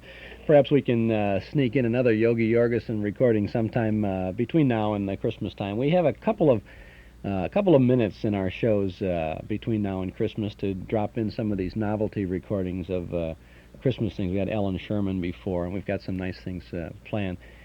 Some year, it seems like we just don't have enough days to share with you all of the good Christmas radio shows, and really would love to take a whole afternoon sometime and play all of these novelty, because I have a great big stack of novelty 45 RPM Christmas records. This one was played right off the 45, and they're really nice.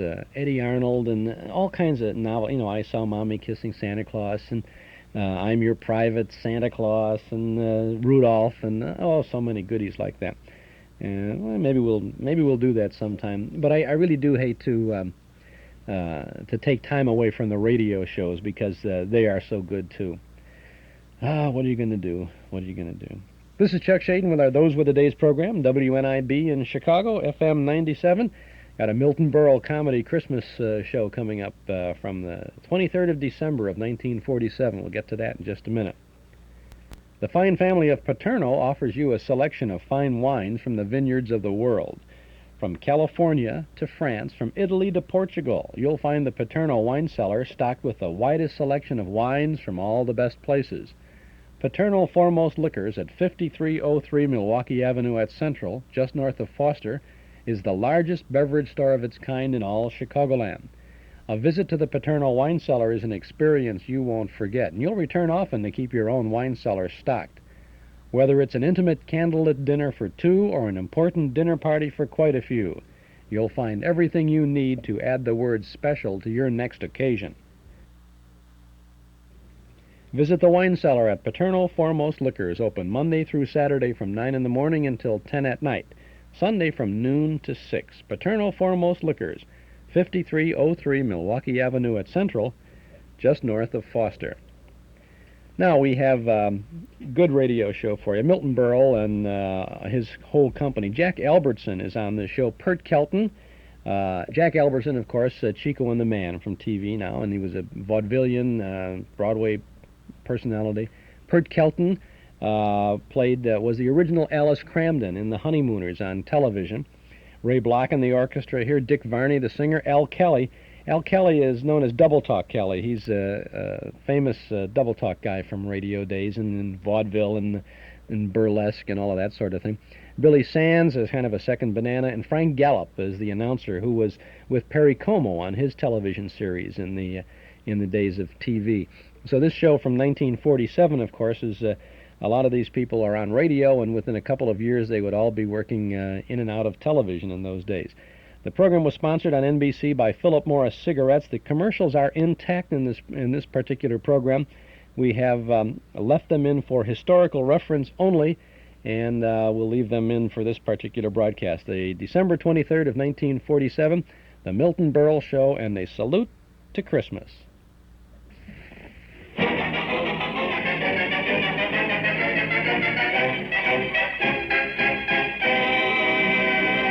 Make no mistake, of all leading cigarettes, one and only one is recognized by eminent nose and throat specialists as definitely less irritating. That one cigarette is Philip Morris. Johnny presents the Milton Berle Show.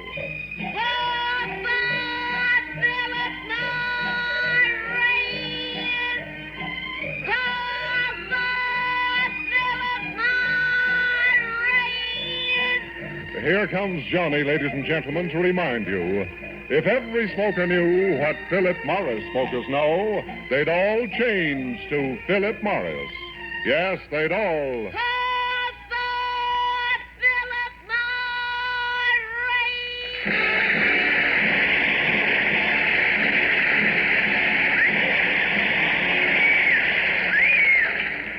From Radio City in New York, here is the Milton Berle Show with Pert, Kelton, Jack Albertson, Al Kelly, Johnny Gibson, Billy Sands, Charlie Irving, our singing star Dick Varney, Ray Block and his orchestra, and yours truly, Frank Gallup. Ladies and gentlemen, this is the week when Santa Claus pays us a visit with his familiar old bag of gifts. We now bring you a comedian who visits you every week with his bag of familiar old jokes. And here he is, Milton Berle.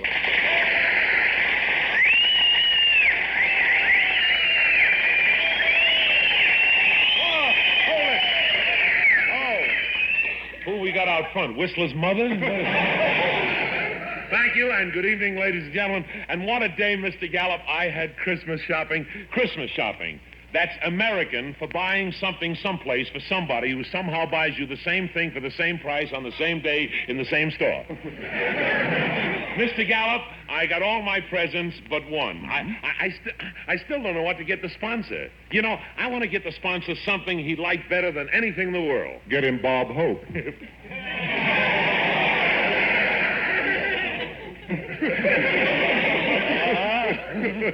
Bob Hope. Mr. Gallup, it's Christmas. Presents. Oodles of goody for good little announcers. Watch your P's and Q's, Mr. G. When the old year goes, you wouldn't want to go with it, would you? Would you? Berle, I hope you haven't succumbed to this sentimental foolishness and bought me a gift. Sentimental foolishness? So that's the thanks that you get for trying to do something warm and friendly in the Christmas spirit? Sentimental foolishness. Then you did get me a present? No. I just can't seem. I drove over in a Studebaker. I just can't. Don't applaud. It's Christmas. If you want to give me a present, not applaud. I just can't seem to find anything for you, Mr. Gallup. I really can't. I wanted to get you something for lying around the house. Lounging pajamas? No, a slab. Okay, then, Mr. Gallup, since there's nothing you want me to get you, at least let me shake your hand. Shake my hand? Yes. Oh, in that case, there is something you can get me. What? A rubber glove. Oh, that's jazzy. A rubber glove. Rubber glove. See, this is going to be a good year. Good year. Oh, brother. I bet tomorrow Lionel Barrymore will get more laughs as Scrooge. Remember? More laughs as Scrooge. That girl can't walk out on the broadcast. Don't let her out. We need them all in here tonight. Mr. Gallup. Walking out on the show. Mr. Gallup, changing the subject, or getting back to the subject of Christmas, you're coming over to my house Christmas Eve, aren't you? Oh, I'm sorry, Berle, I can't make it. But you promised. You promised, Mr. Gallup. Oh, Jay. Kelton, I'm kidding. I was banking on you to be Santa Claus. Santa Claus? Yes, Mr. Gallup. We have no fireplace, and you're the only one I know that's thin enough to come down through the hot water pipe. Hot water pipe. That's what I get for telling an original joke. It won't happen again tonight, so on with our Christmas show.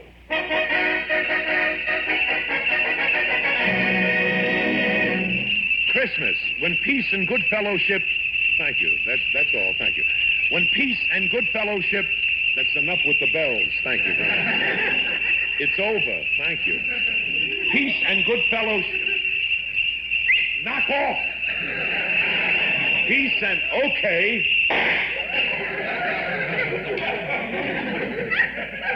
Christmas, when peace and good fellowship... reign supreme. Today, people can think of nothing but Christmas. But does anyone ever give a thought to another holiday which is always ignored by an account of...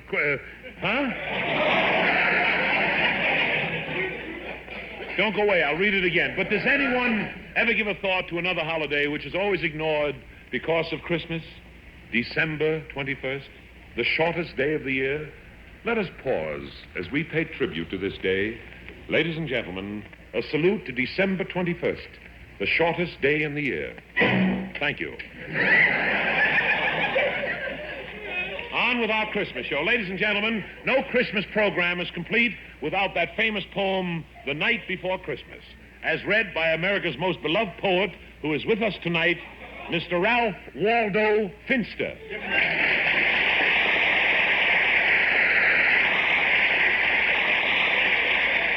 Thank you. Ladies and gentlemen, Mr. Ralph Waldo Finster in a reading of Clement Seymour's The Night Before Christmas.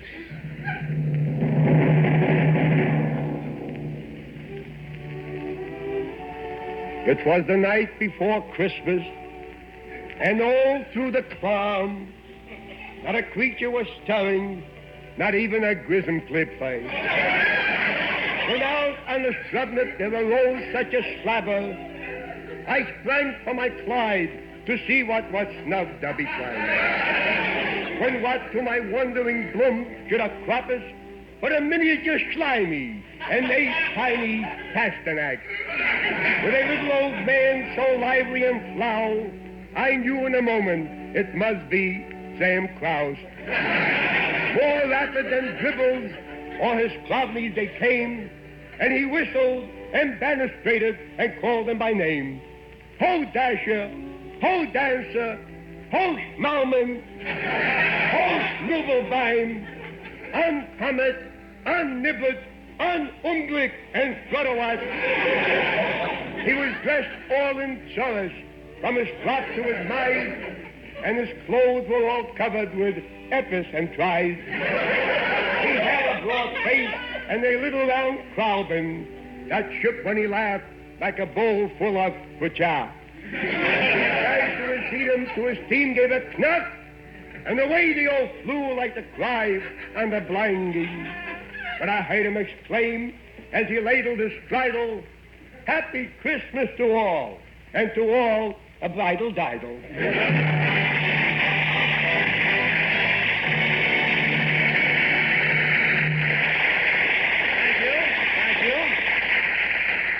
Mr. Finster has asked me to announce that if you wish a copy of the poem you've just heard, write him care of BERLE on the second floor. Ask for Mr. McMurray Hussein. And if he's not there, Charlie Corridon will purge it. Mr. Gallup. Mr. Gallup, remember those Christmases when we were young? It was such a problem getting a gift for that one and only girl. You used to say to her, darling, I don't know what to get you because you got everything, everything I'm wild about. You got everything, everything I've dreamed about.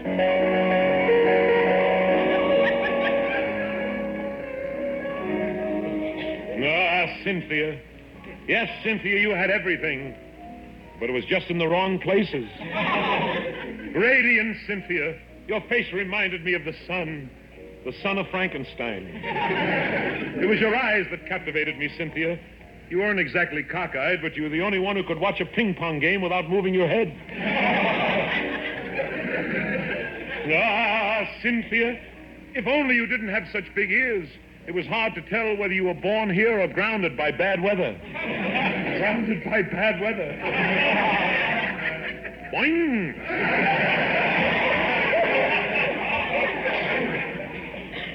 Big economy size, Cynthia. Remember that Christmas that you hung up your stocking with a note asking Santa to fill it?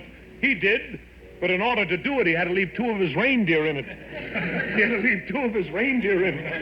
I put my riders in that stocking, too. No breathing space. Simple, unaffected Cynthia. Remember when I bought you that pair of earrings? You put one in your nose and you threw the other one away? You shouldn't have thrown it away. You should have put it in your other nose. Yes, my Cynthia had 2 noses. 2! 2! One for each tooth. But you didn't need any more, Cynthia, because you had... that certain indefinable something. That's what, you've got, everything.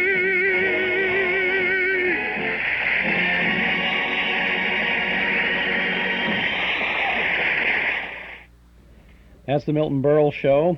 Salute to Christmas from December 23rd of 1947. We'll get back to that in just a moment with all those crazies on that broadcast. This is Chuck Shaden with our Radio to Get Into the Holiday Mood By show on Those Were the Days, coming to you every Saturday from WNIB Chicago at FM 97. A fabulous selection of Lionel O-gauge trains is waiting for you at Townhouse TV and Appliances, 7243 West Toohey Avenue. All the new Lionels, and believe it or not, many discontinued Lionel train sets too, destined to become real collector's items. Check Townhouse for Lionel trains and tracks and accessories. And there's never been a better time to visit Townhouse. If you purchase your new television set or a videotape recorder or appliance from Townhouse before Christmas, you can get a Lionel Rock Island Line train set for just $9.95. This is a regular $39.95 set, yours for only $9.95 with the purchase of any television set or appliance from Townhouse. They're open Monday, Thursday, and Friday till 9, Saturdays from 9 to 5. Townhouse TV and Appliances. Lionel trains, TV sets, and appliances. 7243 Toohey Avenue, just west of Harlem. Now we have a little more of the Milton Berle Show coming up here, and then we have, after that, we have the final two chapters of the Cinnamon Bear, the two chapters for today, chapters 9 and 10. And then we'll be continuing with 4 chapters of the Cinnamon Bear every Saturday between now and Christmas. Now let's get back to Milton Berle.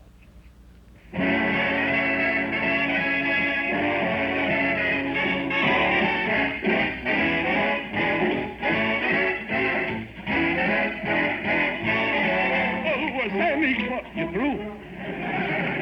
Every week you stop playing just when I'm dancing. That was Santa Claus is Coming to Town, played by Ray Block and the Philharmonic Orchestra. And Ray, may I say that each week you get better? Last week you were nothing, and this week you're better than nothing. You better get better than nothing, because if you have nothing better than nothing, it'll be better if there's nothing, and you'll get nothing. I wish I had a good joke. That was nothing. And now, as we continue our salute to Christmas, we present... Christmas Forum tonight. Christmas Forum tonight. The question, will Santa Claus ever be replaced by General Myers? Thank you, Mr. Gallup, thank you. Now, let us have questions from the audience. Let's start with this gentleman down here wearing a Holivar Mackinac.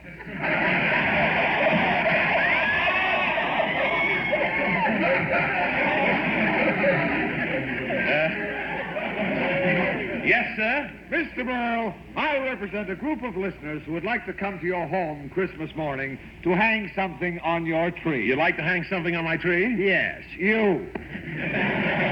Thank you. Take it up with the branch office. Let us go on. All right, this young man with the bare midriff and the basket of bananas on his head. Young man, what is your name? My name is Cocker Spaniel. Your parents named you Cocker Spaniel? Yes, they wanted a dog. Oh, I see. I got the coldest nose in my family. I can understand that. If you want to be my friend, let's not discuss the whole thing. Don't discuss it? No, just give me a bone and pat me on the belly. I'll do that. Everybody makes fun of me. My girlfriend is the only one who understands me. What's your girlfriend's name? Lassie. All right, fella. You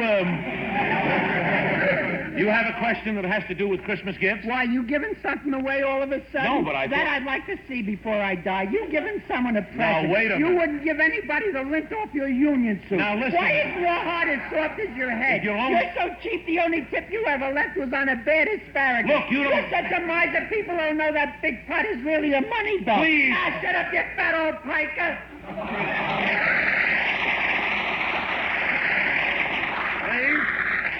Let us control ourselves. Let's hear from the ladies in the audience. All right, this lady in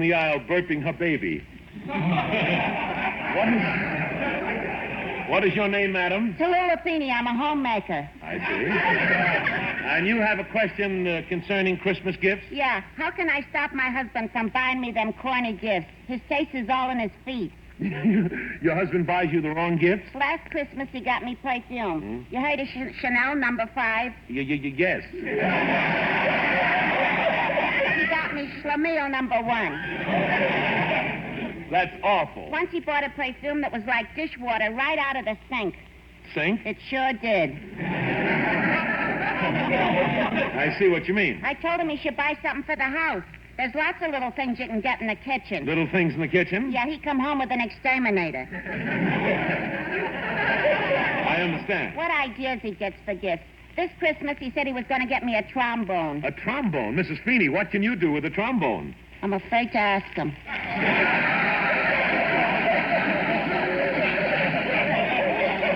I don't blame you. I'm fed up. Every Christmas he plays Santa Claus. He goes out shopping in the morning, and at night he comes home loaded. It's all on his back? It's all on his breast. Thank you, Mrs. Feeney. Thank you very much.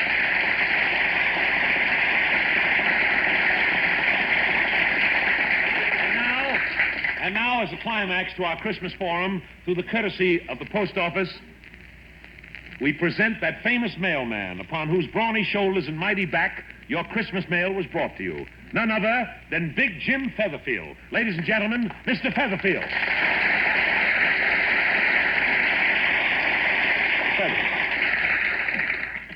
Thank you, Mr. Merrill.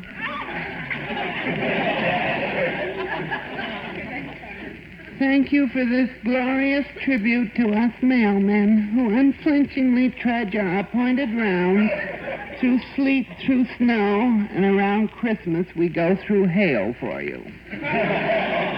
Tell us, Mr. Featherfield. Excuse me, Mr. Burl. Do you mind if I sit down? I'm pooped. You tired? On the way here, I picked up a piece of mistletoe. I think I strained myself. Mistletoe isn't heavy. Well, this one had 2 people under it. Mr. Featherfield, you have quite a record. You've never delivered a wrong letter, and you've walked your rounds for 25 years. Those are tremendous feats. You should see them with my shoes off. They call me the life of the dead letter office. I see. Mr. Featherfield, I understand a great complaint by mailmen is that they're always being attacked by dogs. How about that? Yeah, how about that? My left leg has more teeth marks in it than a piece of wax fruit. It's dreadful.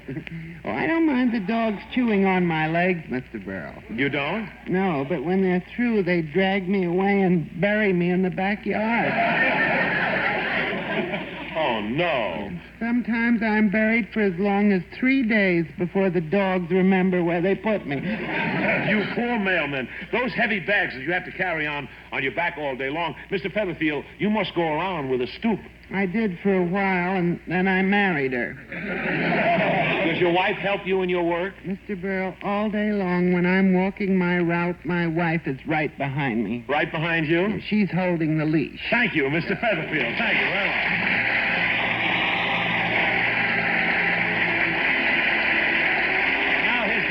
Singing the song that today is everybody's favorite. I'm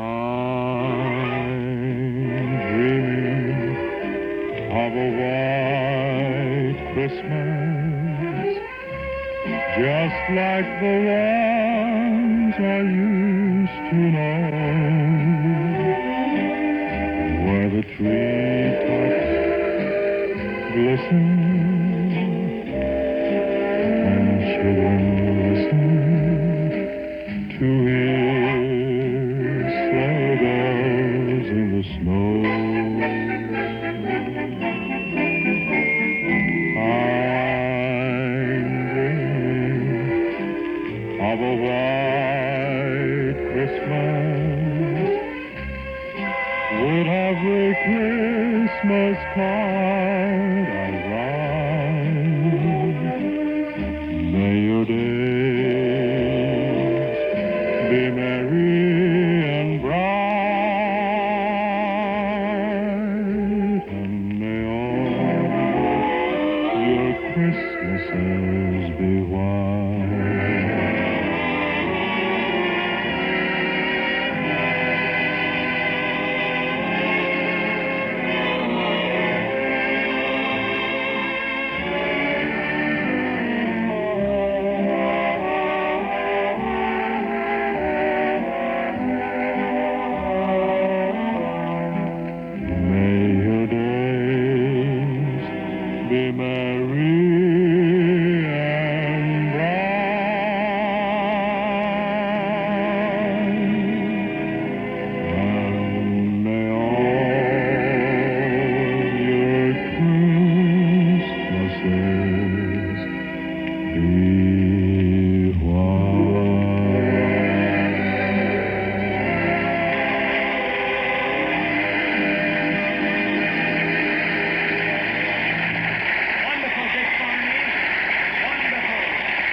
white Christmas. Oh. In Washington, since they published that list of grain speculators, they're all dreaming of a wheat Christmas. A wheat Christmas. You think I'm not nervous? Once they start investigating who's got all the corn, goodbye, Milton. Think I'm kidding? Milton Berle there, doing his thing on radio just about a year before he started the Texaco Star Theater on television and became Mr. Television. Milton Berle was at the right place at the right time. He was a talented man, really doing all that vaudeville burlesque stuff on television. It was just amazing for the public to see that. And Berle was really with it. He did a lot of stuff on TV, Mr. Television. And he was very visual. He was a visual comedian, and a little silly on radio a little bit, but nice to hear. You heard Arnold Stang on this too, and Arnold Stang was with Henry Morgan, and his picture is in our Nostalgia newsletter for December, a little article about Arnold Stang too. We'll get back to Milton Berle Show in just a moment. Chuck Shaden here. Those were the days. Our Christmas broadcast beginning today on WNIB Chicago FM 97.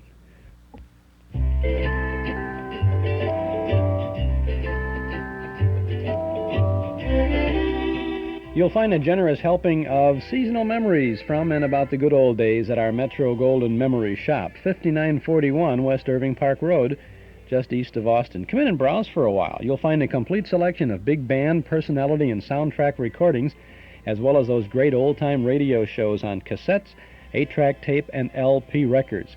We offer books and magazines about the stars and the days gone by. You'll be amazed when you come in and see all of the things we have. We have jammed more and more material into our shop, more than ever before. And if you haven't been in our shop for a year maybe, yesterday when I was there, a number of people came over and said, you know, this is a tradition with us now. We've been here, we were here last year on the day after Thanksgiving, and we're back again. And we are amazed at all the stuff you have. We found a lot of things for our Christmas shopping list. Well, if you haven't been into our shop for a while, or at all, you will too be amazed at what we have for you. There is a long row in the center of our store, a row of tables, and it is loaded with all kinds of books about Hollywood, about the big band era, about comic books, comic characters. Just an amazing selection of good reading, and boy, are they great gift ideas. You'll find something for everybody on your Christmas list who has a little nostalgic memory about anything when you visit our Metro Golden Memory Shop. We're open 7 days a week, Monday through Friday from 11 to 5:30, Saturdays from 10 till 7:30, and every Sunday afternoon from noon to 5. And tomorrow afternoon, I hope you'll stop by and say hello, because we'll be there throughout the afternoon to wish you an early season's greeting and help you with anything you may need to have help with regards to finding some goodies for the folks on your Christmas list or for yourself. And if you see something special that you'd like to have and you want to pass the hint along to someone in the family, let me know. I'll sneak over and say, hey, he's looking for this book, you know. We'll help you out on that. Or some records. That new Disney album, by the way, is available at our MGM shop. 4-record set and a nice booklet all about the 50 years of Walt Disney magical movie music. We have so much you just can't afford to pass us by. Stop in 7 days a week at the Metro Golden Memory Shop, 5941 West Irving Park Road, just east of Austin. Your Master Charge or Visa card is welcome at the MGM shop. And get your Liberty Magazine Nostalgia Calendar, too, only $1 at the shop. It says 1934 on it, and it also plays well in 1979 because the dates are the same. Pick it up at the MGM shop, Metro Golden Memories.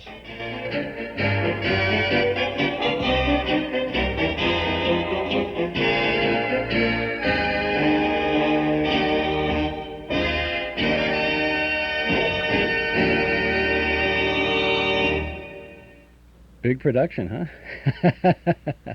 You might stop at the shop tonight on your way over to the Memory Movie at Northwest Federal Savings. We have a spectacular evening for you tonight, on stage and on screen. Our screen presentation tonight is My Little Chickadee from 1940, starring W.C. Fields and Mae West. A wild and crazy film, and if you're a fan of W.C. Fields or Mae West, you must see it on a nice big screen at our auditorium at Northwest Federal.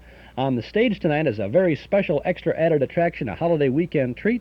We have the Hollywood Lookalikes. These are folks who have won contests across the country, lookalike contests, and they really do look a lot like the stars that they represent. John Travolta, Donna Summer, Jimmy Durante, and Gabe Kaplan. They'll all be there tonight by proxy at the Northwest Federal Community Center Auditorium. And they've put together a nice little variety presentation, which I think you'll enjoy. Travolta dances, a scene from Saturday Night Fever. Donna Summer sings. Jimmy Durante struts and sings, and even Gabe Kaplan has a few sweat hog jokes for you. So I think you'll love it. It's a very unusual treat, and it's part of our show tonight. A stage show with the Hollywood Lookalikes, a screen presentation with My Little Chickadee. And bring your cameras along tonight, because you'll want to take a picture of the lookalikes and have a picture of them with you, and then you can whip out your wallet and say, hey, take a look at this. I got a picture of me with Jimmy Durante, you know. And because you're so much into this nostalgia stuff, people will really believe it. And this guy really looks like Jimmy Durante, too. So you can have fun with that. And the youngsters, too, will enjoy having a picture taken with John Travolta. And Travolta's a good dancer, and will you see that, too. I think you'll enjoy the show tonight. Why don't you come by and see the Hollywood Lookalikes, John Travolta, Donna Summer, Jimmy Durante, and Gabe Kaplan, plus My Little Chickadee on the screen. There'll be a short intermission after the stage show, so you can take those pictures, too. We'll see you tonight. Doors open 7:30. Our program begins at 8 o'clock. Donation $1.25 per person, with all proceeds given to recognized charities. Okay, gang, let's get back to 1947, December 23rd, and the Milton Berle Show. Mr. Gallup, what trouble I had buying my wife's Christmas gift. You did? That's clever. I did, Mr. Gallup. For months, my wife had been raving about a little chinchilla muff with a sheared beaver pom-pom on it that she'd seen in the department store. So I went down to the department store.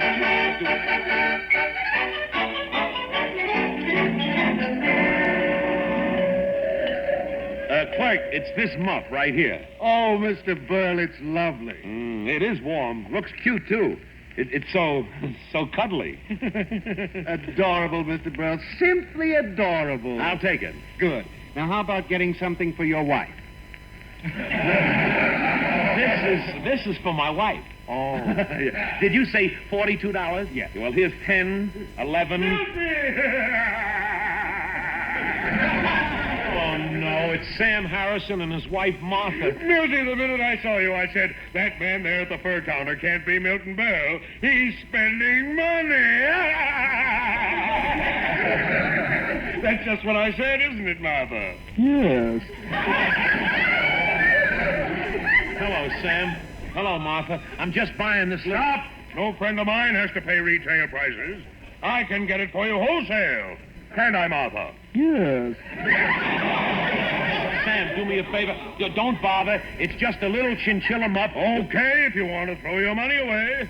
Look at Martha. Would you believe that every stitch of clothes she has on cost practically nothing? Yes. Sam, there's just a few more shopping days left. That's why I'm taking you right up to see my friend Oscar Entwistle, a wholesale furrier. Sam, don't bother. Bother? I love it. I'm so busy out doing favors for people, I'm hardly ever home with Martha. Isn't that right, Martha? Yes. Well, okay, if I can save a few dollars, then that's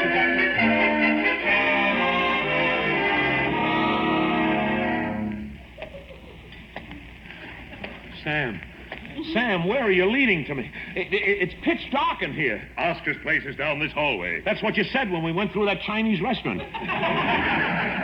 We've been groping around for a half an hour. Wait, here's something. Oop. Is that you, Martha? Yes.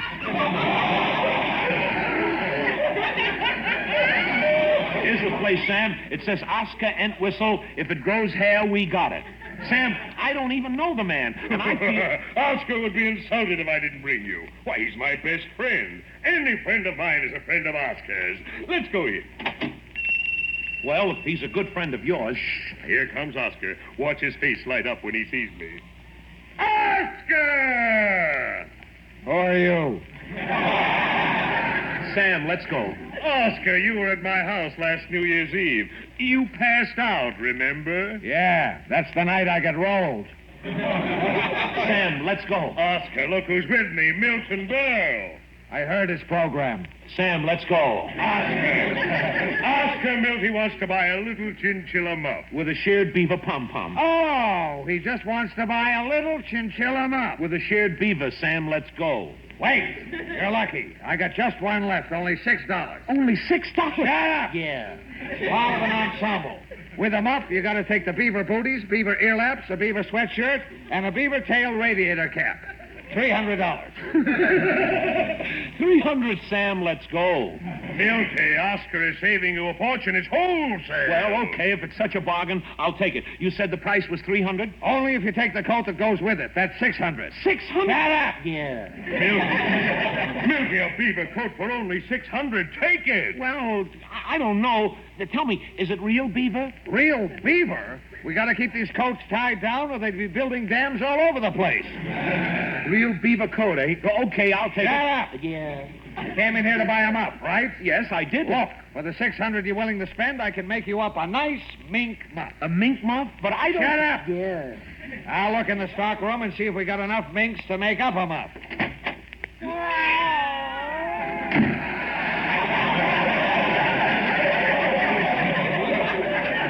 You're a lucky man. We got 2 left. Sam, let's go. Now, look, mister. How is it going to look? Your wife in a mink muff and no mink coat to go with it. A mink, Sam, let's go. I'll give you a mink coat for $5,000 and we'll sew in any label you want. 5,000? Milty, your wife should have a mink coat. Sam. A woman who's married to a man in your position should look smart. Sam. After all, Milty, people know you to be generous, kind, lovable. Sam. You're suave, romantic, debonair. Sam. You're a fearless, two-fisted fighter for the right. Sam.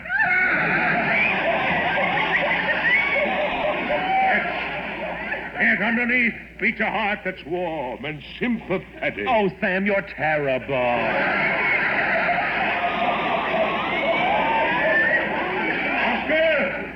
Oscar Milty is taking the mink coat. I am? Yes. But all I wanted was... Shut up. All right. Here's the bill. $60,000. 60,000? But you just said 5,000. This is a wholesale house. We only sell by the dozen. A dozen? Well, all I wanted was a little pom-pom chinchilla with a...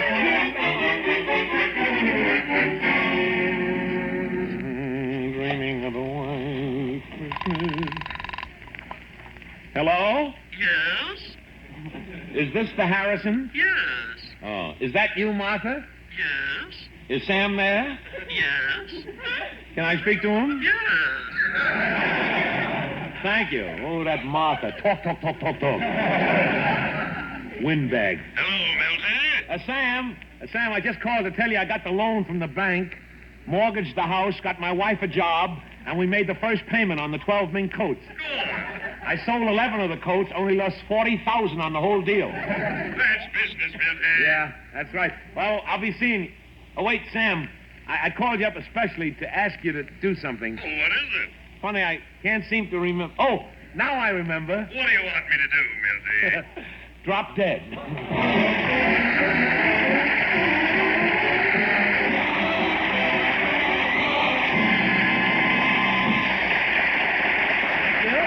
I'll be back in just a moment. In the meantime, remember... Only one more shopping day to Christmas. But there's still time to give the friendliest gift of all. A gift of Philip Morris cigarettes in the smart and distinctive holiday wrapping. No gift is easier, more convenient to buy. You don't have to push through store crowds. There's no problem in making up your mind. Just step up to any tobacco counter and call for Philip Morris in the gay holiday cartons. And remember, Philip Morris is always welcome, always appreciated. Because when you give Philip Morris, you give America's finest cigarette. Thank you very much. Well, that about winds it up for tonight. Ladies and gentlemen, on behalf of my sponsor, Philip Morris and Johnny, I'd like to wish you all a very, very Merry Christmas. I know the wonderful people who are with me here each week feel the same way. How about you, Dick Varney? Merry Christmas, everybody. That's swell. And how about you, Ray Block? Merry Christmas, Mr. Petrillo. And Mrs. Feeney? Merry Christmas, folks, from me and my husband, Brentwood. Thank you. And how about you, the young man with the mistletoe hanging from his nose? Would you like to... Leave me alone, will you? The show is over. Yeah, but Will you stop flapping those big lips and let me get a word in? But all I want to say Merry Christmas, everybody. Merry Christmas. Thank you very much. How about you, Mr. Featherfield? Thank you for this golden opportunity. Mr. Featherfield, we're late. Just say Merry Christmas. Merry Christmas. Thank you. And Mr. Finster? I just want to say the best of all the crows to all our faithful gentlemen and Merry Christmas. Well, that about takes care of everybody. Merry Christmas! Merry Christmas! Oh, good. I was just to say happy New Year. Very much. You have to be timid all the time. Yes. Look for me. I'll be waiting for you. Come in and...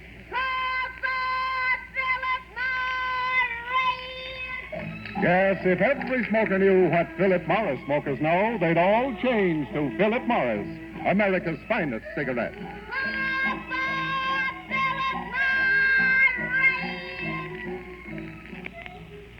Hello, testing 1, 2, 3, 4, 5. That's it, 5. Pipe smokers, try Revelation pipe tobacco, a smooth blend of 5 tobaccos. Yes, relax, take 5, take Revelation of fine pipe tobacco. The Milton Berle Show was written by Nat Hiken and Aaron Rubin, and this is Frank Gallup saying good night for Philip Morris.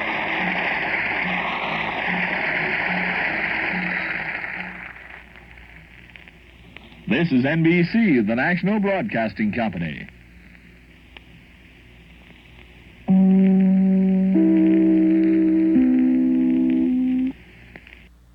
That's the Burl Christmas Show from December 23rd, 1947, Tuesday before Christmas, which was on a Thursday in 1947. Sponsored originally by Philip Morris Cigarettes. Commercials permitted there because of historical reference. And I noticed at the end of the show they said one of the writers was Nat Hiken. Nat Hiken was, he wrote the Bilko Show on television and a number of other comedy things. He was a prolific writer, and he was probably... cutting his teeth on some radio writing with this Burl Show with a bunch of crazies there. Mr. Finster, I'd like to thank him, Merry Christmas, Muhammad. Sounds like a couple of people we have at the studio here, including me. Over the years, we've had many requests, but we're still on the air. No, we've had many requests for special tape recordings of the programs that we broadcast on Saturday afternoons. We've, in the past, found it somewhat difficult to accommodate because people would say, could you get me a copy of this and that? And, gee, it's really hard to do that. Finally, though, we have made arrangements with one of our crack engineers to do a little extra work. And so now that we, and it's really interesting to get an engineer to do any work at all, but anyway, now we can offer you a cassette recording of any program that we broadcast on a Saturday afternoon. Whether we broadcast it today or we broadcast it 7.5 years ago or 8 years ago on our program. This is a custom recording. It will be a custom recording on top quality tape, same tape that is used on the cassette of the month, as a matter of fact. A custom recording from our broadcast master. So if you don't get your copy off the air, and we encourage you to try to get it off the air, but if you don't, we'll be glad to make a copy for you. Just let us know the show that you want, the date that we broadcast it, and any other information you have, and we'll be pleased to accommodate you. Now, the fee for this service is $6.50 per half-hour program. You can send that amount to the Hall Closet, Box 421, Morton Grove, 60053. We'll be pleased to accommodate you. If you want more information about this, give us a call here at our studio at 545-2260. I had a call one day from someone who said, gee, I can remember a lot of things that I'd like to have that you must have played over the years, but I just, within the last year and a half or so, I started subscribing to the newsletter and listening. How do I know what else you've played? What have you played on the air? And, well, it's hard for me to say exactly what we've played over the 8.5 years that we've been on the air. However, most all of the nostalgia newsletters that we have published since we started with the newsletter, and we started something like 4 years ago with the newsletter, the back issues are available at our MGM shop. So you can go in there and either purchase a back issue or ask to snoop around through them a little bit, and if you see something you like, then jot it down and let us know, and we'd be glad to make a copy of it for you. $6.50 per half hour. This is Chuck Shaden with our Those Were the Days program in WNIB Chicago at FM 97. Coming up in just a little bit, Chapter 9 of The Cinnamon Bear, brought to you by Eden's Plaza.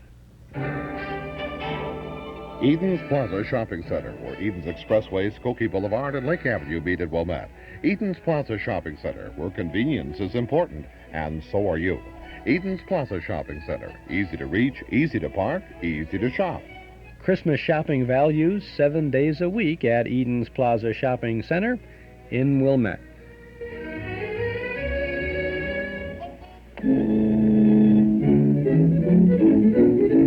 And here's the cinnamon bear.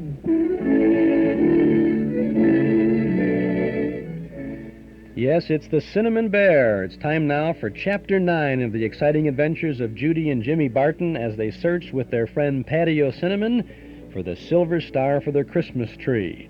These adventures in Maybeland are brought to you by Eden's Plaza Shopping Center in Wilmette.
If you'll all put on your thinking caps, you'll remember that Judy and Jimmy and the Cinnamon Bear were captured by pirates last time. But these pirates were very different. They didn't make people walk the plank, and they didn't hunt for gold.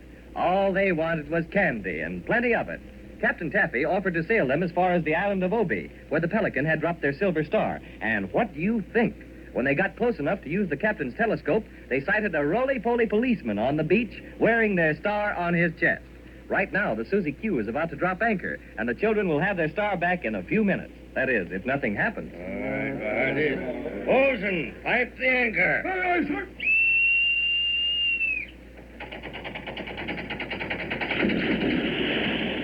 Well, my friend, it's been a pleasure to have your company aboard the good ship Susie Q. Gee, we sure had lots of fun, Captain Taffy. That's what I say, too.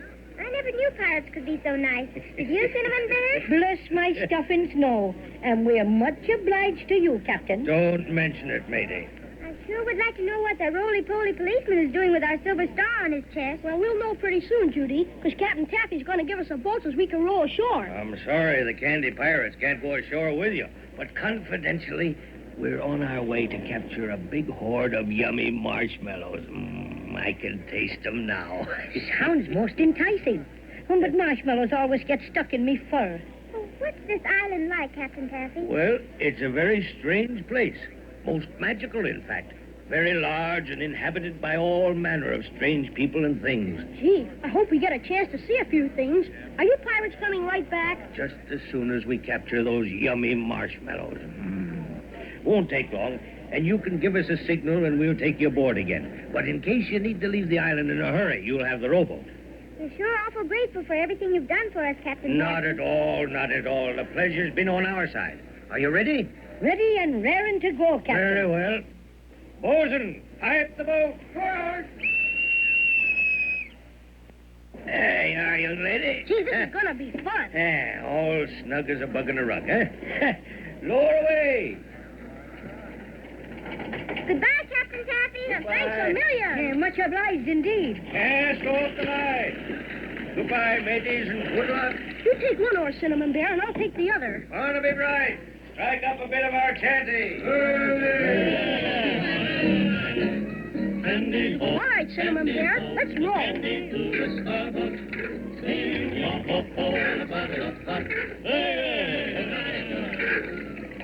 Weren't they lovely pirates? And Captain Taffy was just wonderful. A gentleman, I says, a real seafaring gentleman. Oh, Jimmy, I can see the policeman ever so close now. Swell. I can't see because I've got my back to him. Are we heading in the right direction? Sure we are. I can see, Jimmy, and don't worry about it. I got complete control of the boat, haven't I? We're almost to the beach, Jimmy. You're at him. All right. We might turn around a little. Hey, policeman! I guess he doesn't hear you. Let me do the yelling. It takes a big voice like mine to do the trick. Hello, officer! Officer! And what do you want? What are you doing with our silver star? What? I'll handle him. Hey, you! What are you doing with that silver star? Sure, and I'm wearing it. What do you suppose I'd be doing with it? Yeah, but you got no right to wear it. Oh, haven't I now? And McGorry, who has more right to wear a star than a policeman? But it's our star. You bet, and we're coming right in there to get it. Come on, Jimmy. Just one more pull on the oars will scoot us right up on the beach. What's the matter here? We're stuck. We don't move an inch. And neither does this wave that the boat is on. Try again. It's no use, folks. That's a magic wave. It'll keep anyone from landing in a boat. What do you mean, a magic wave? Just that, magic. That particular wave never rolls in. Just stays where it is all the time. You can jump down if you like. Oh, but it's too far. Most 5 times as high as us. Or dive in and swim under it. Oh, never. My precious stuffings. And in either case, your boat will drift out into the ocean. Correct. And you lose it. Correct. Am I mad? Just wait till I get my paws on you, Flatfoot. That's an insult, to be sure. I'm a roly-poly policeman. And roly-polies don't have feet to be flat. But what are you doing with our silver star? Yours, is it? And what would it be doing dropping out of the sky? Penelope the pelican dropped it. She stole it from us. Sure, I didn't know that at all. What do you do, Mr. Policeman? Just stand there all the time? Not at all, son. I patrol. Oh, lollipops, how can you patrol without feet? Oh, with a roll this way and a roll that way, I can patrol about 3 feet on either side of me. Not much, maybe, but it's patrolling I am, and I am the law around here. Fuddlesticks, you're nothing but Stop a... being so mean, Cinnamon Bear. That's no way to get our star back. I should say not. Mr. Policeman. Yes, ma'am. What can I be doing for you? Well, you might let us have our silver star. It's been stolen or lost ever so many times, and we've just got to get it back. It belongs on the tip-top of our Christmas tree. Sure, and it's sorry I am to hear that. Being meant for Christmas myself, I know how it is. If you'll just come ashore, I'll give it back. Sure enough. Will you? Honest Injun? Gee, that's swell. Oh, but gee willikers, what about this magic wave? We can't get ashore. Well, I'd toss it up, but I'm afraid I'd miss. You'll have to row down the beach a ways.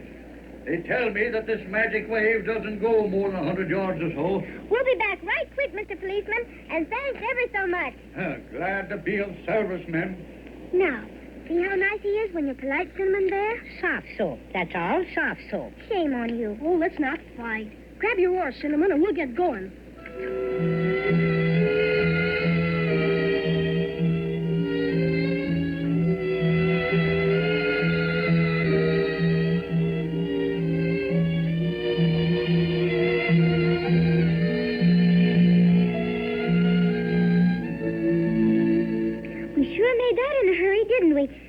You think the boat will be safe there, Cinnamon Bear? Sure.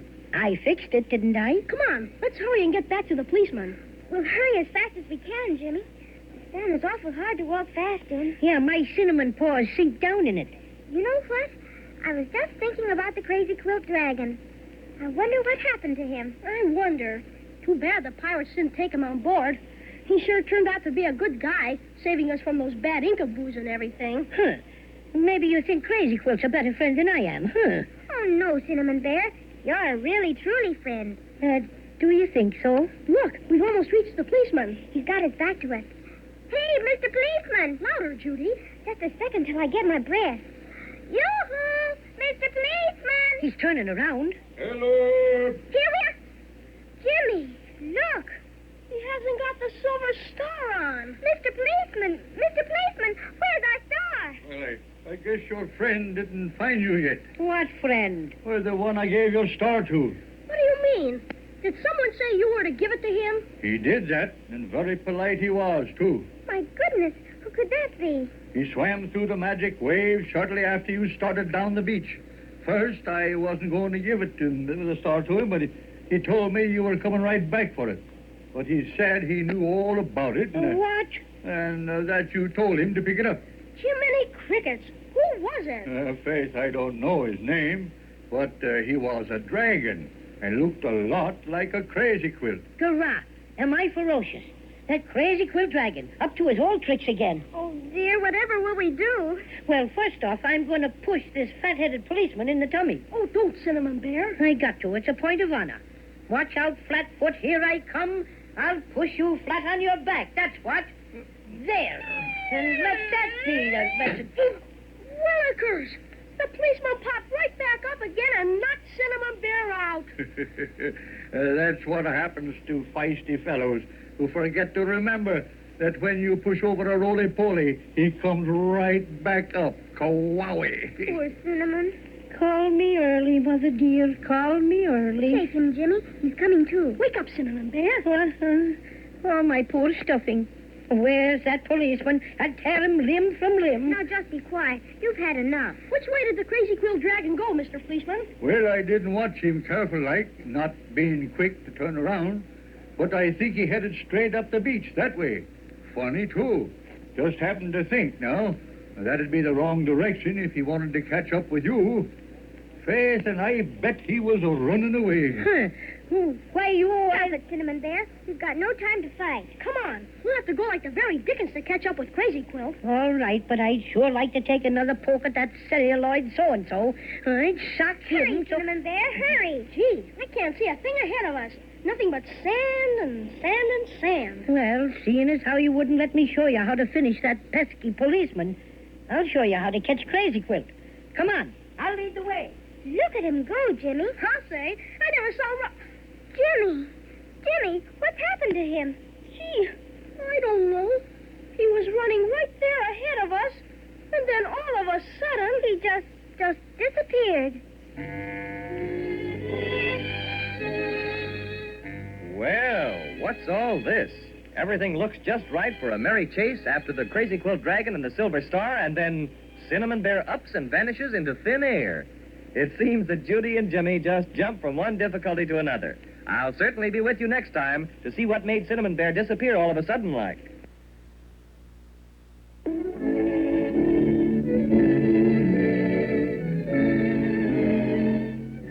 Now, that's Chapter 9 of The Cinnamon Bear, brought to you by Eden's Plaza Shopping Center in Wilmette. Now, don't touch that dial, because in just a minute or so, we'll be popping back for Chapter 10 in this exciting story that is set in Maybeland.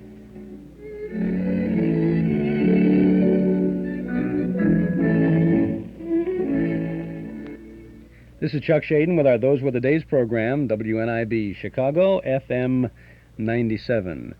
Who do you know that's really in tune to these good old radio shows that we hear? Who's the other guy in your block who enjoys the good old sounds, huh?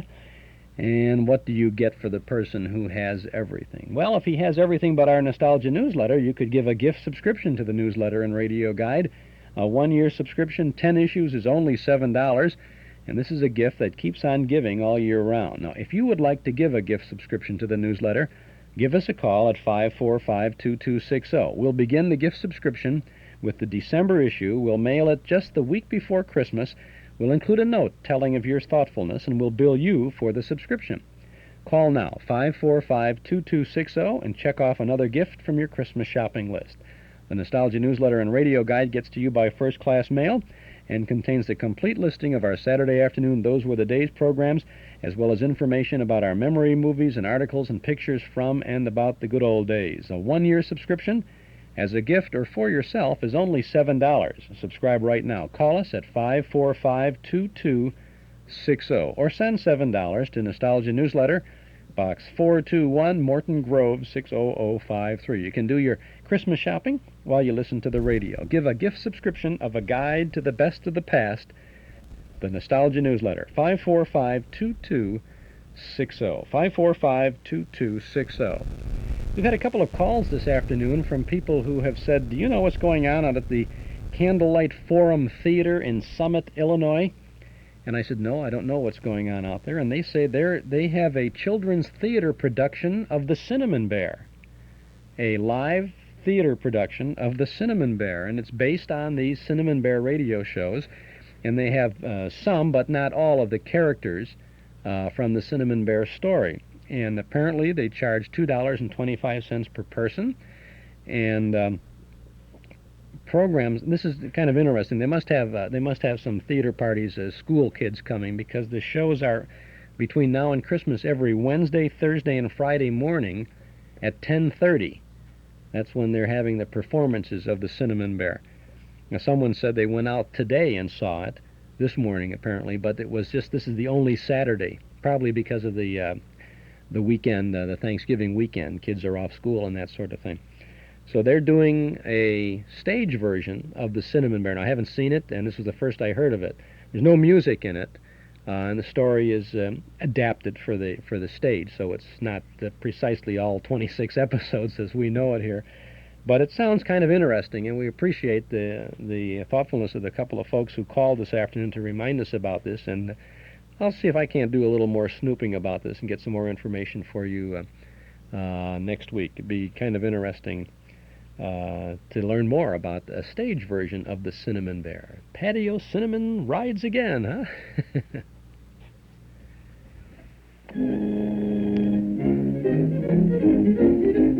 And here's the Cinnamon Bear. Yes, it is the Cinnamon Bear. Now it's time for Chapter 10 in our exciting adventure, brought to you by Eden's Plaza Shopping Center in Wilmette.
Judy and Jimmy are on the island of Obi, and I must say they're in a most terrible predicament.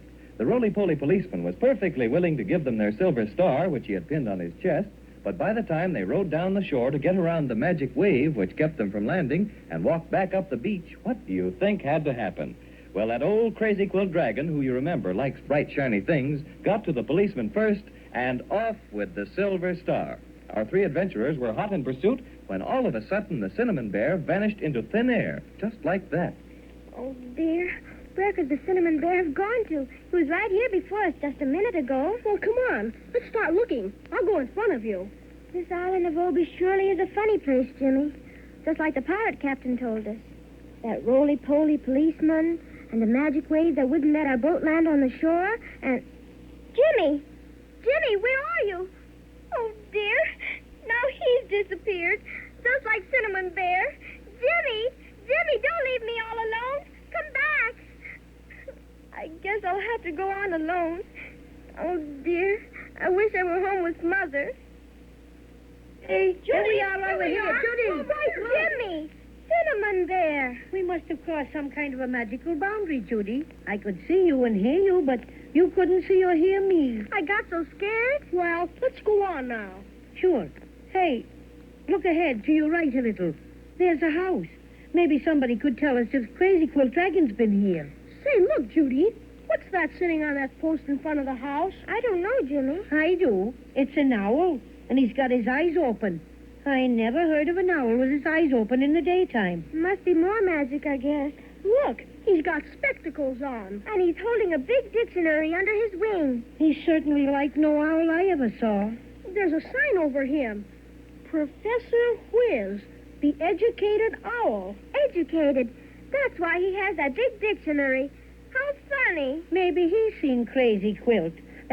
Excuse me, please, Professor Whiz, but we've seen your name on the sign, and... Oh, my name, you mean. To whom? Well, seen or saw, it doesn't make any... It makes a great deal of difference. We seen is a very gross grammatical error. To whom? Why do you always say to whom? I thought owls always say to who. Uneducated owls, I regret to say, have fallen into that error. I, knowing my grammar, would not think of saying anything but to whom. Well, I don't care if you say to whatchamacallit. We're very anxious to get some information, Professor Whiz. Yes, we had something awful funny happen to us. We were just going along, and then all of a sudden the cinnamon bear here disappeared. Then I went ahead, and all of a sudden I saw him again. But Judy, that's my sister here, she couldn't see or hear either of us, though we could see and hear her. Do you know what makes that magic, Professor? Oh, indeed I do. That's a very small variety of magic brewed up by the wintergreen witch. Does she live in that little house? Yes, she's not home at present. She left on her broomstick only this morning to attend the witches' convention. Well, why do you suppose she made it so he disappeared like that? I believe her intention was to keep her habitation invisible, while she herself might observe the action and appearance of all strangers in the vicinity. To whom? I guess she didn't like visitors then. Such English. She doesn't, not she don't. To whom? You live in the little house with her, Professor Whiz? Oh, no, I should say not. Occasionally I give her English lessons, but our association is strictly educational, I assure you. I have never been inside her house. To whom? It must be funny giving lessons to a witch. Not at all, my dear little girl. The wintergreen witch used only to speak the witch language, which is a very primitive tongue, very. When she came to live on the island of Obi, she found it very awkward not speaking the same language as other people. So I came to her assistance, and while I must admit she exhibits a deplorable tendency to split infinitives, her idiom is, in the main, correct.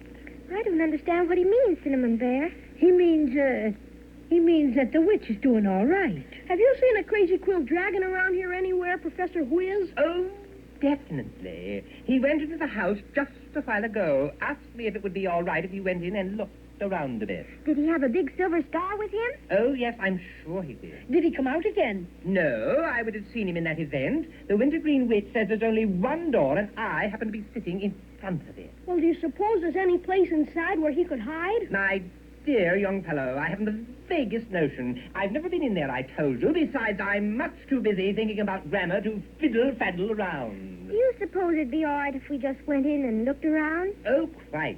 There can't be anything much in there, but go ahead. Just wait till I get my paws on that dragon. If I don't make his crazy quilt colors turn black and blue... Dear, dear, such goings-on. I could never remain in this vicinity to witness such banal vulgarities. So, if you will permit me to absent myself from your company, I shall wend my way in the direction of my humble domicile. Goodness, whatever does he mean? Oh, he means he's going to shove off.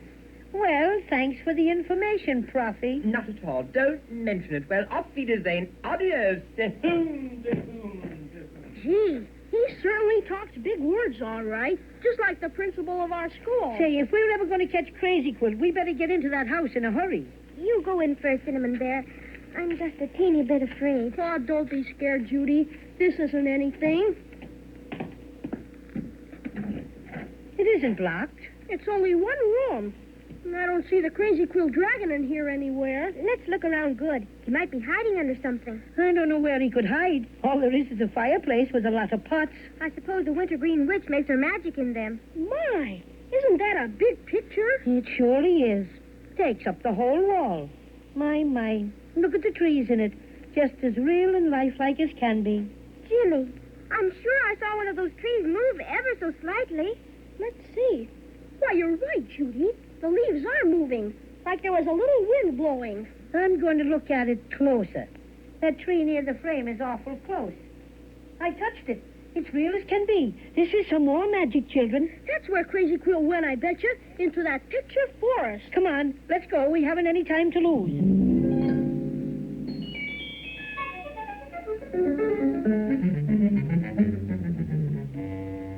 Oh, boy.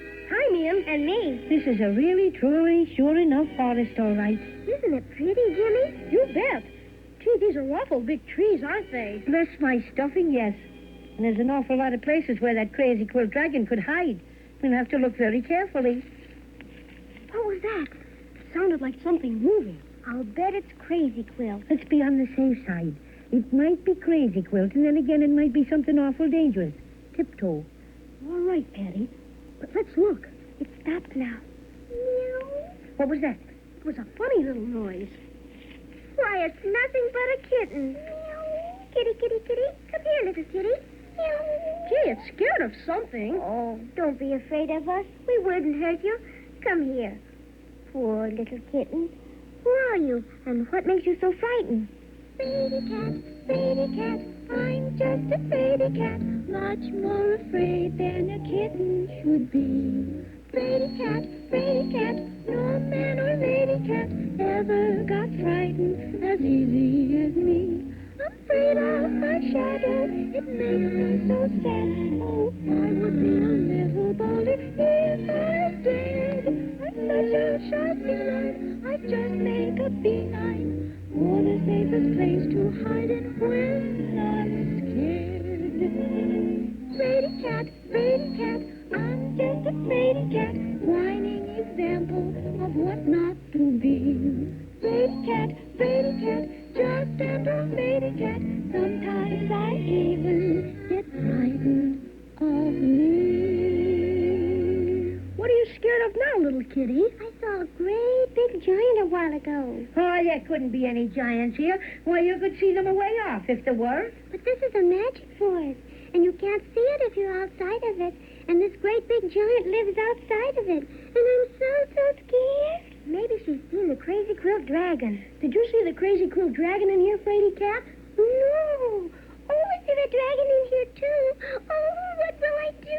Oh, sure. He's a very harmless dragon. His only fault is that he's too fond of shiny things. But it's a dragon, and I'm scared of dragons. Besides, I'm black and shiny. But he isn't a bit dangerous. Not like a giant, you know. Ooh, now I'm scared again. You certainly are a fraidy cat, all right. Better let me get you out of that notion right now. You just got too much imagination, that's all. Oh, don't be scared now, Fraidy Cat. Let me pet you a little. I like you. You're very nice to poor little me. Most everybody else talks loud and scares me. There, now. Nothing's going to hurt you, little kitten. And you won't have to be a fraidy cat anymore. Try to be like me, fraidy cat. Now I'm just a cinnamon bear with two button eyes, but I'm not afraid of anything, even if it's twice my size. Am I ferocious? Hurrah!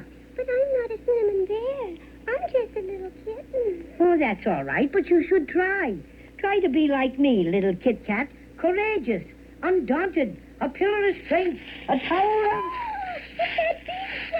Lucas, he's right. Look, Cinnamon Bear. Oh, wow, let me out of here. Gangway!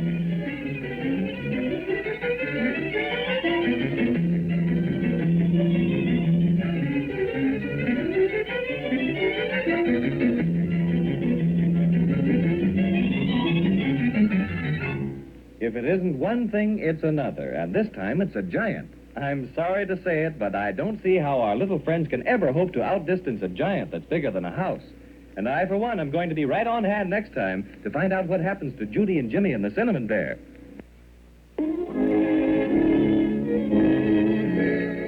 And that's Chapter 10 of The Exciting Adventures of the Cinnamon Bear. Now, we'll have Chapters 11 and 12, 13 and 14 next Saturday afternoon on our Those Were the Days program, when once again we present The Cinnamon Bear, brought to you by Eden's Plaza Shopping Center in Wilmette.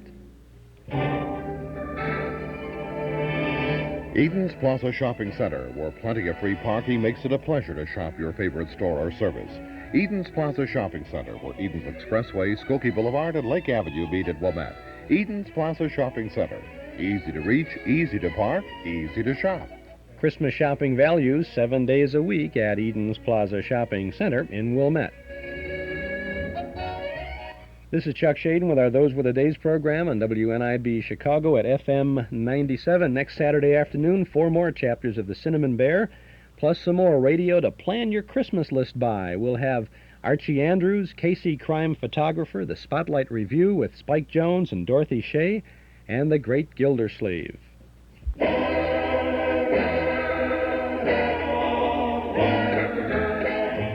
And that's it for today. The old clock up on the studio wall says it's time to go for now, but we'll be back again next Saturday afternoon from 1 to 5 with more nostalgic sounds. Our thanks to Mort Paradise, Dennis Bubaz, Joel Bogart, and Gary Schroeder for their help behind the scenes.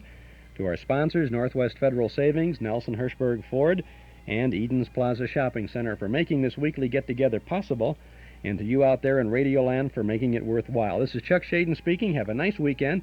We'll see you tonight at the Memory Movie at Northwest Federal Savings for My Little Chickadee with W.C. Fields and Mae West. And don't forget all the Hollywood lookalikes, John Travolta, Donna Summer, Jimmy Durante, Gabe Kaplan, and Fred Heft. So this is a good weekend in store for you. And if you're coming to the MGM shop tomorrow, we'll say hello to you too, because we'll be there. Thanks for listening.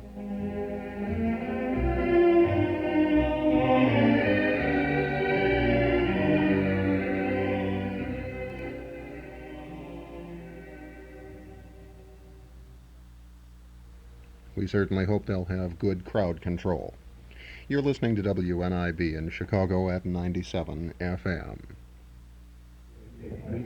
Do you know me? Perhaps you know me from my radio program, Food for Thought. I'm Reinhard Bartel, inviting you to the Tower Garden Restaurant in Skokie, selected 3 years in a row by the Chicago Tribune as one of Chicagoland's 10 best restaurants, and winner of the Holiday Magazine Award for the past 7 years.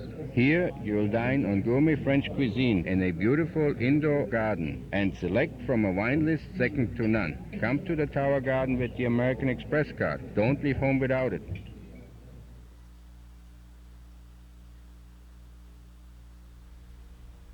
Time is just a few seconds before 5:01, and this is Fred Heft, Superstar, inviting you to stay with us now for Zephyr.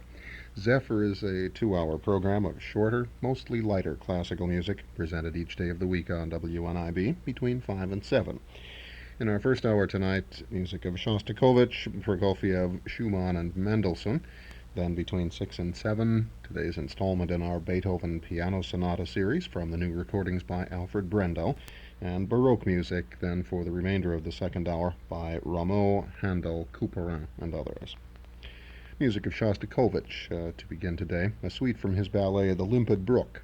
The Bolshoi Theater Orchestra is conducted by Maxim Shostakovich.